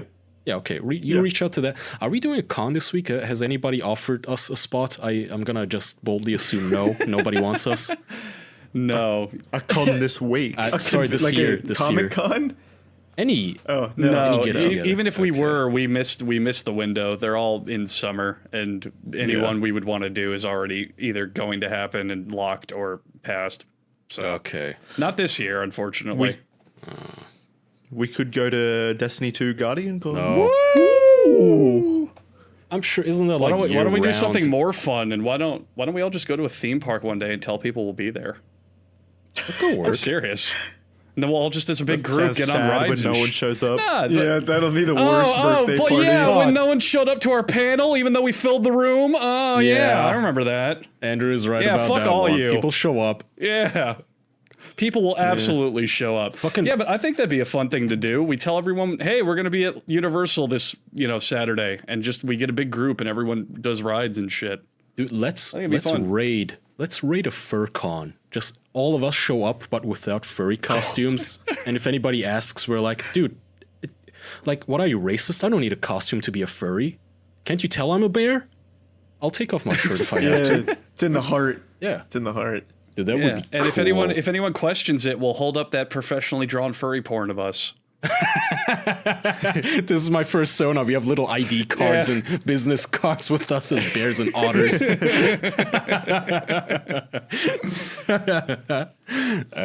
Fuck. Shit, I forgot. Where were we? Oh, yeah, Charlie, it's your turn. It was on to Charlie. Yeah. I like an old YouTube show called Geek Love. I just watched every episode of I Geek Love, and remember it's that. so fucking. I don't It's remember so wholesome and entertaining. I don't. It's a really entertaining and good show. It was about like speed dating at Comic-Con, the New York Comic-Con. A guy named Ryan Glitch held a panel where he just did speed dating for nerds, and it's just really interesting and honestly wholesome. Is it like random people dating, like speed dating each other, or is he Mhm. giving a talk on speed dating? No, it's random people speed dating each other. That looking sounds for cool. looking for the perfect match. Did anyone find the perfect match? Yeah, there's. I mean, almost all of them had a match. Whether or not they're still dating, well, that's. I have no idea, but they did meet and like each other. They should do like a 5 years later thing. See if any of them are still dating. Oh, God, I think no. That'd be Oh, really yeah. interesting. They never are. Whenever you do a 5 years later, where are they now? They're always in the gutter, somewhere in the street, hobos, addicted to crank. They hate each other now. They broke up 2 weeks after the show, actually. I don't want that. It's always a heartbreak. It's Yeah. always a letdown when you do those where are they now shows. Yeah. Kaya? You can go on Netflix right now and watch a movie called I Am Mother. If you like Moon, that's a movie for you because the two are very similar. Just like the Moon, what it is one, it's one person on a sci-fi space station, basically. It's not a space station, but in a sci-fi facility where one computer AI is taking care of that person, but you quickly realize that there's something off about this AI. It's a good movie. One actress, and it has one, I think it's like the whole movie has 2 actresses and 1 robot. It's a good movie. I Am Mother, just like Moon. If you like sci-fi stuff, it's fun. If you don't like that, go fucking watch Indiana Jones because that's cool too. I binged all of them. I'll do a reverse recommendation on it. I've seen Moon. I love that fucking movie. So now you've definitely got me interested in checking that out. That's by the dude that did the Warcraft movie, right? what's his name? Something Maybe. Duncan. Maybe. All I know is Moon, if it's like that, is just a very small, enjoyable, simple sci-fi movie with a really good story. Yeah, I think So you would if really that movie's enjoy. anything like Moon, It's just like Moon. It's pretty much exactly like Moon. It's slightly changed then up. I'm It's- in. I'm invested. Yeah, go check it out. I Am Mother. Okay. Okay, now we can play the game. Andrew, you sent me this clip last week, I think, when we did the show with Doug and Anthony on our Patreon. By the way, I guess I could. We can plug it at the end here. I'll just play the clip. Is everybody ready? Yep. Mm-hmm. It's an easy one. This one is just literally going to be reactions. Pirates of the Caribbean. Yeah, Pirates of the Caribbean. Yeah. Damn it! So close. That was a photo finish, but Charlie got it. Damn it! That wasn't a photo finish. Kai Yeah, got that like wasn't a a full photo second finish. later. I thought Jackson said it at the same time as you. No, I didn't. Yeah. Wow. Yeah. All right. Good job, Charlie. You got one. All right. Yeah, well, I got the one last week too. I'm on a roll. You I are. don't even want to turn this down. As soon I as the love this strings theme. came in, It is great. Yeah, it's a I great figured this theme. week would be like who gets it first kind of deal. Yeah. Well, last week was the same thing. was What super was slow. last week's again? Last I week don't was remember. hang on, I can Mario Maker? No, Mario Party? No. No, that was Dexter's with Lab. Tucker. Dexter's Lab. Dexter's Lab, yeah. That was last week. Okay, I have a quick question. Like, I was thinking, we're gonna get a John Wick 4, but if John Wick had to continue as a franchise and Keanu Reeves is getting too old now at this point, who should take up the mantle of being the new cool assassin in a John Wick franchise? Is there any Probably actor? me. yeah, Kaya also. Yeah, Kaya. Because I know that's what you want us to say. No. That's actually the opposite of. Listen, when I watch something, I am the last person I want to see in that thing. Especially if it's like porn or a movie. The problem is by the time that Keanu Reeves is too old to convincingly do it, there'll just be a whole new gaggle of actors to pick from that'll be the right age. Yeah, they're all like everyone else is boring, going to age though. with him, you know? No, I know, but all the don't new know who for gaggle that role. are so boring. I mean, who is there that could be a cool assassin? Young. So, like, right now, if Keanu Reeves dies, who would replace him? Yeah, basically. Okay. I genuinely can't think of anyone that There isn't anyone like him. young that's cool. I mean, the youngest stars right now are maybe the people from the Marvel Cinematic Universe, but even they are so vanilla and boring. I'm you know not who sure. kind of looks like him, who could play doesn't have a to look younger like version of him, but I don't think he. Well, okay. It only has to be a shut cool, up, Jackson. I don't think this would be. So I'm talking about a cool action star, like Rambo-esque, you know, John Wick-esque. Well, the thing about Keanu, though, is he's not a big, bulking, tough dude. Like, my Right. mind, when I think action star, always goes to Tom Hardy, because I think Tom Hardy is just amazing in everything he does, but he's too, like, buff and powerful to fill Keanu's kind of more subtle badass, you know what I mean? Exactly, that's what I was thinking. I'm thinking, well, you can't hire The Rock to be in John Wick. He's this gigantic rhinoceros gorilla man, big bulking wrestler. That's not really the same thing. But who else does that? I got it. I got it. We give him a revolution. We bring back Shia LaBeouf. Oh God, no! Fuck. Okay, Fucking well, do it. I cancel that. That's I'm not a even tough gonna question. count that into the second count of your track. You just lost 5 seconds, buddy. Oh fuck. What about Adam Driver from the last Star Wars? Fucking No, all of them are bad. Oh no, he's so lame. Oh no. I mean, he looks like does. Keanu, He does kind of look like Keanu, though. That's fair. I already be said he fair. doesn't have to look like Keanu. That's not what this is Yeah, about. I know. Well, but he could play son of Keanu. Son of John Keanu. Wick. That's the next John Wick. I guess maybe, yeah. But John Wick had a hidden son with his dead wife before she died. Didn't know about it. hidden wife. Yeah, okay. Let's just discard all of the lore of John Wick. Okay. I can't think of anybody. What I would Maybe think it would be, you know what? What I think it actually would be is it would probably be someone where they pull a Heath Ledger where you just don't expect them to fit that role, but they do. Someone like Zac Efron.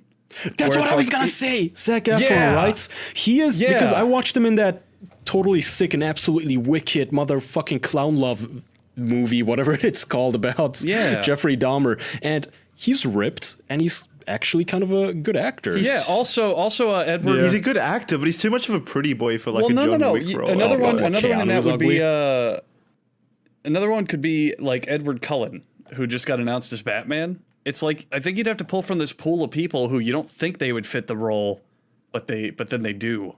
They do it well. Oh yeah, and that's hard to do. I don't know. Could be. I'm trying to think of actors because no one's like Keanu. He's got his own presence. Zac Efron's so fucking cool though. I wish we could look like Zac Efron. Yeah, that's true. All four of us, just clones of Zac. The official Zac Efron boys. That's what we call the podcast. The official boys that look like Zac Efron. Call this episode the official Zac Efron podcast. You know who I think could make a really good John Wick though? Zayn Malik or whatever from One Direction. I think he could be a pretty cool John Wick. You guys are going too pretty. Yeah, I think what the fuck? Who's this, Charlie? I think you're going on looks and not on ability here. This looks like a very generic soccer star or just a boy band member. It is a boy band. This looks like a frat boy douchebag, Charlie. Why the fuck would he play? This is an awful pick. I don't know, because I think he's cool. He looks like me. He looks like you. Let's just name people. Let's just name people who we think are cool and look like us. Yeah. I like this fat Turkish dude.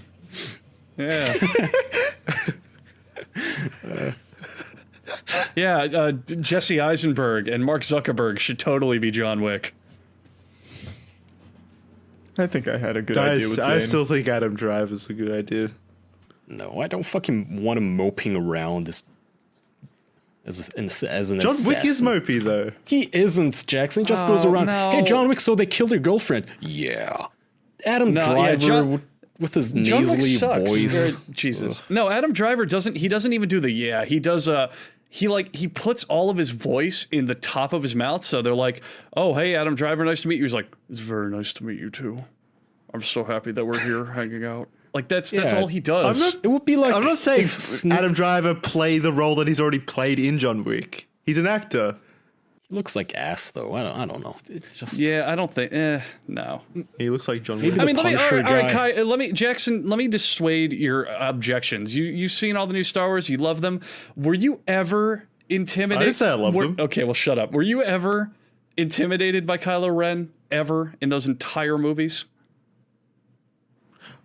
Only right at the beginning of The Force Awakens. Because he's wearing a mask. The laser bolt. Because he's wearing a mask. Yeah, exactly. He's not. Well, that's the same as Vader. I wasn't afraid of Vader when he took off his mask and he was a little scrotum-looking motherfucker. If you were a little kid, I don't know. That's I guess in the prequels they also do a bunch of effects to make Anakin look more intimidating when you actually see his face. Like they darken his eyes. It was a lot of lighting. Yeah, lighting and darkened eyes. But they do that with Adam Driver, and he just never in any of those movies comes off as like badass or cool. You know what I mean? That's because he keeps getting beaten. Yeah, that too. He always jobs every factory. That's just the plot. When an untrained make him win a few, and then I'd be intimidated. An untrained little girl beats you at a lightsaber fight. It's kind of difficult to look tough. I was gonna say, fuck, what's her face? Charlize Theron could have been cool, but she already did that movie. It's called Atomic Blonde. It's basically her own John Wick movie, which is also a good movie. It is a good movie. Decent movie. It's a great movie. James McAvoy's in it. He is. He's also a good actor. I love her. I love Charlize Theron. Oh my god, or Theron. I like James McAvoy. Do you know James McAvoy's my height? Oh my god. All right, let's he should be John Wick. He's just listing people that look like him. Did you know that The Rock he's as hung as I am? Yeah. Okay. Let's play this out. Well, we don't have to play it out, actually. Fuck that voicemail. Do we have anything to plug? Yes, the patreon.com/theofficialpodcast. We just did an episode with Doug and Anthony from the Who's Right podcast. I don't know which one of you is pounding your keyboard like a pile driver. Sorry. Like Steam Hammer. But it always breaks my train of thought. Now I can worm in for the most amount of words. Thank you so much for listening to the podcast. Okay. My ahead, strategy Andrew. is paid off. Kai has just deleted his recording. Go ahead, Andrew. You were saying, Jesus, Hey, man, it's difficult to think when you're hammering that thing like your girlfriend. Hey, if we're fighting for the top spot, like I get that Jackson and Charlie have no experience in this, so they're kind of learning it. But you and me, we got to fight for that top spot. We got to play dirty. We There's a got 10-minute difference between us. What do you mean fight? I'm trying to I'm take like the you Undertaker down. winning the fucking WWE 30 times in a row. And I'm Mankind challenging you for the title, and you throw me off with a steel cage. Fuck. See, I forgot what I was going to say. Go back to your script so you can just win. Go ahead, fine. What script? I am an asshole. That's how I interrupt people and ramble on for so long. It's not a script. This is who I am. Oh, yeah, we had Doug and Anthony from the Who's Right podcast. It got... Jackson wasn't there. That was kind of weird. It was us, them. It got really meta. We didn't have topics, really. We didn't even do the things we like corner or anything like that. What'd you do then? It got really meta where we talked about our podcast and theirs, but it was still really, really fun. Like there weren't these old, grumpy, boring boomers. When I asked them about their masturbatory stories, they hit us left and right with them and shitting stories. It was super fun. I enjoyed them. Okay. I mean, I agree. I thought Kai was going to continue. I didn't know he was looking for confirmation. Yeah, it was fun. They were nice. All right. Yeah, go check that out. Patreon.com/theofficialpodcast and at some point on official.man/subscribe where you can still go. I just got the email today from our domain name registrar saying that our domain is about to expire, which means that I've been sitting on building this website for almost a year.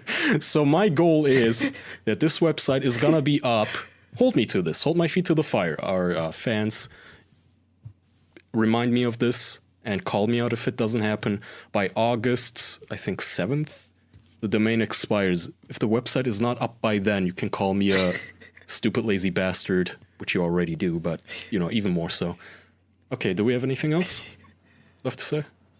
No, but I think that's it. That's everything, yeah. Okay. All right, everyone. Thank you. Thanks for listening. Yeah, thanks. We'll see you next week. Bye. Bye, everyone. Bye-bye. Bye. What's up, everybody? It's Critical. I'm going to be telling you why Sleeping Dogs is now unplayable for me on the Xbox 360. It all started when Tiffany called me on the phone and told me she wanted my wiener after some karaoke. So I decided to scoot on down to Club Bam Bam, sing a little Hit Me With Your Best Shot by Pat Benatar, maybe even shit myself if I was in the right mood. But while I was singing the tune, an error occurred, and because of this error, the entire game went through photofuckthesis. The first problem was this green rhinoceros Vegeta stayed on my screen well after I finished karaoke, and as a result of the long-lasting presence of the karaoke mascot, I received the gift of invincibility. But not only was I invincible, the enemies couldn't grapple me, couldn't counter me, couldn't bring me a blanket if it was cold out. It was like Wei was a fucking statue, or coated with something very slippery. After this courageous gentleman pushed me 50 yards, I figured it was about time to fix this invincibility error. I tried every fucking logical approach to fixing it.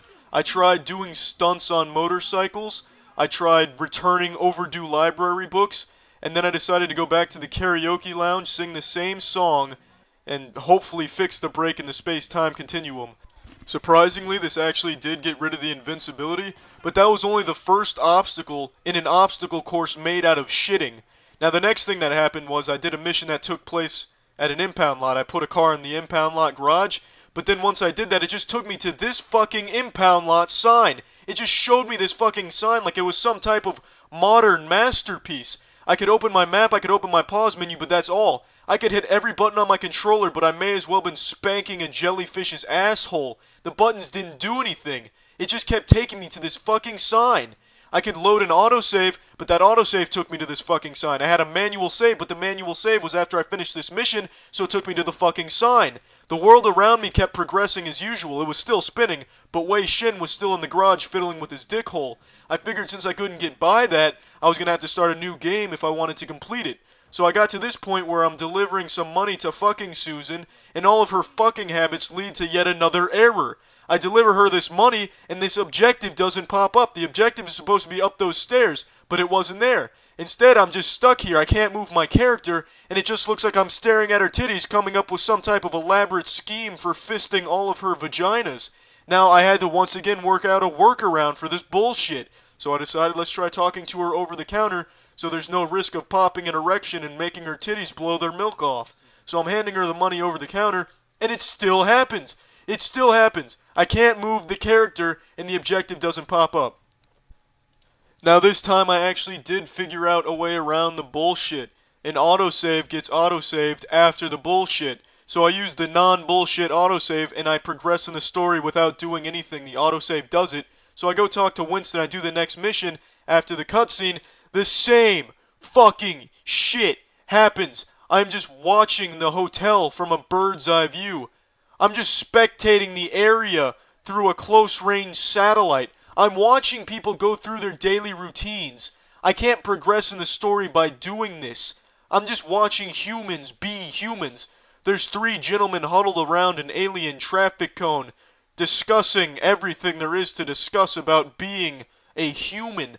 There's a lady on the 2nd story wondering how are the pyramids made. It's shit that won't help me progress in the story because I can't do shit to help me progress in the story. This time it was a little different though than the previous 2 because I could actually restart from checkpoint.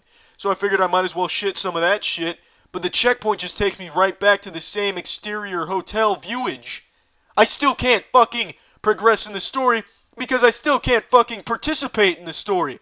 I'm just watching these 5 assholes be 5 assholes.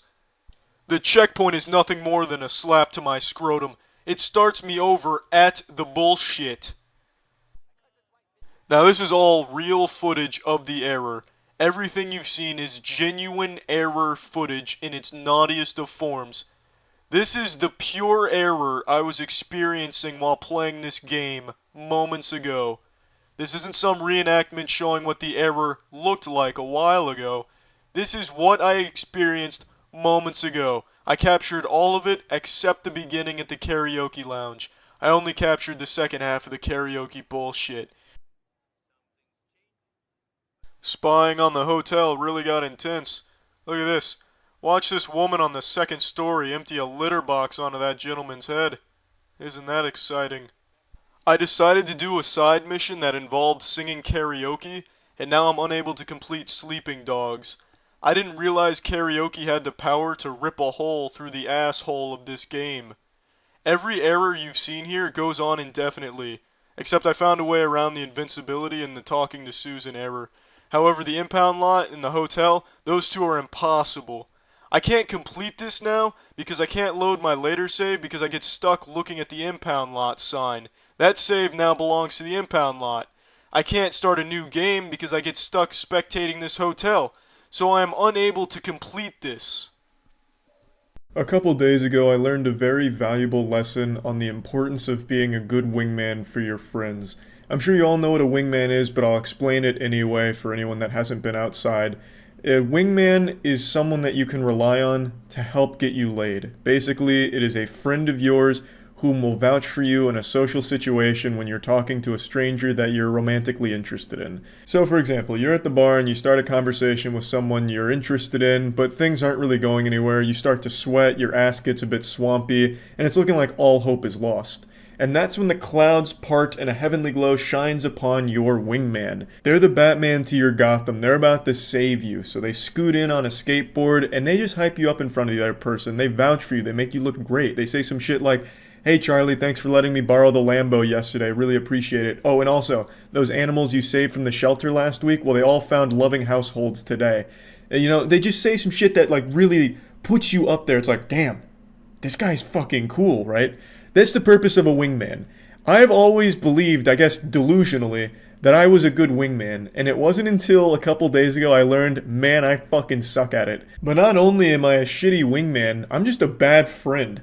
So a couple days ago I posted this video where I was interviewing 2 Moist Esports athletes, Cola and Goblin. We were eating spicy food together and just really, you know, dudes being bros. We were bonding, learning a lot about each other. and Cola told a story about the time he relied on me to wingman him, to vouch for him, in order to help his chances with a lady he was interested in. Now, this wasn't in the final cut of the video, so it's not actually in the Pain Isn't Real video. This was something that I kept in the archives because I wanted to make a very special topic just addressing it and like a public apology to Cola for this. So I'm going to play the clip now and then go into it a little bit more after the fact. So just to paint the picture in case you haven't seen the original video, you should check out the interview just to get the context, but just to sum it up, right now what you're about to see is after they had eaten the Mr. Pain hot sauce. Mr. Pain is like a 1 to 2 million Scoville hot sauce, so it's pretty fucking rough. The tagline is execute your taste buds, but it almost executed our friendship as well. I'll get one more. That wasn't even a lot of Mr. Pain. It's like Danny said, Mr. Pain just stops in for a second to say howdy, and then he's gone. Doesn't last long. But at Lowtide City, I lost early in pools, and I was omega down bad. So Aaron took a couple of candid pictures of me, and somehow some body got tagged in the Twitter conversation. And I remember going into the DM of the Moist, esports chat and asking for your vouch. That's right, he did do that. I needed to wingman him. So I know you said LOL all under the case, and I was tweaking. I was like, nigga, I'm dropping Boise Sports.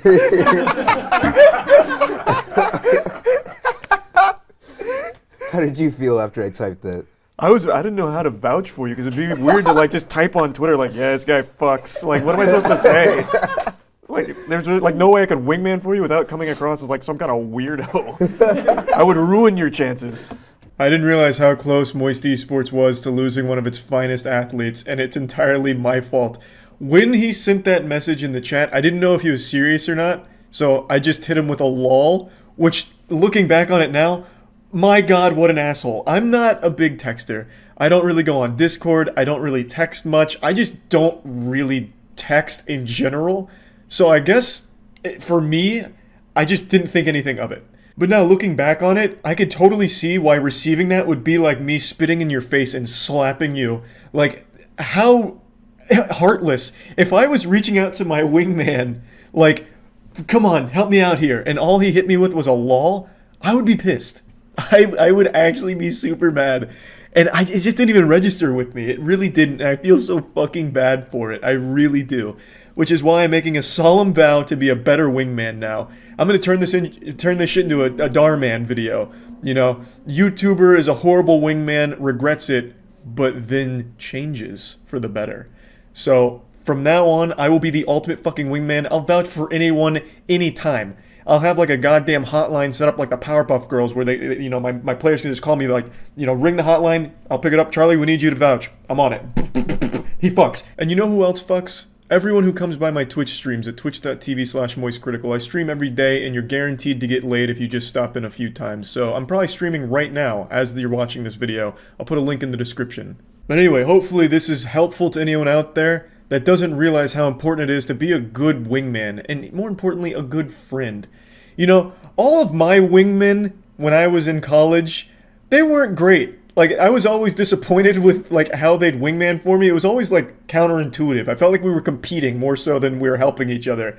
Because I remember one time, a buddy of mine and I were at the bar, and I was talking to a lady I was interested in. And my friend came over, and I was expecting a wingman. Like, hey, this guy's great.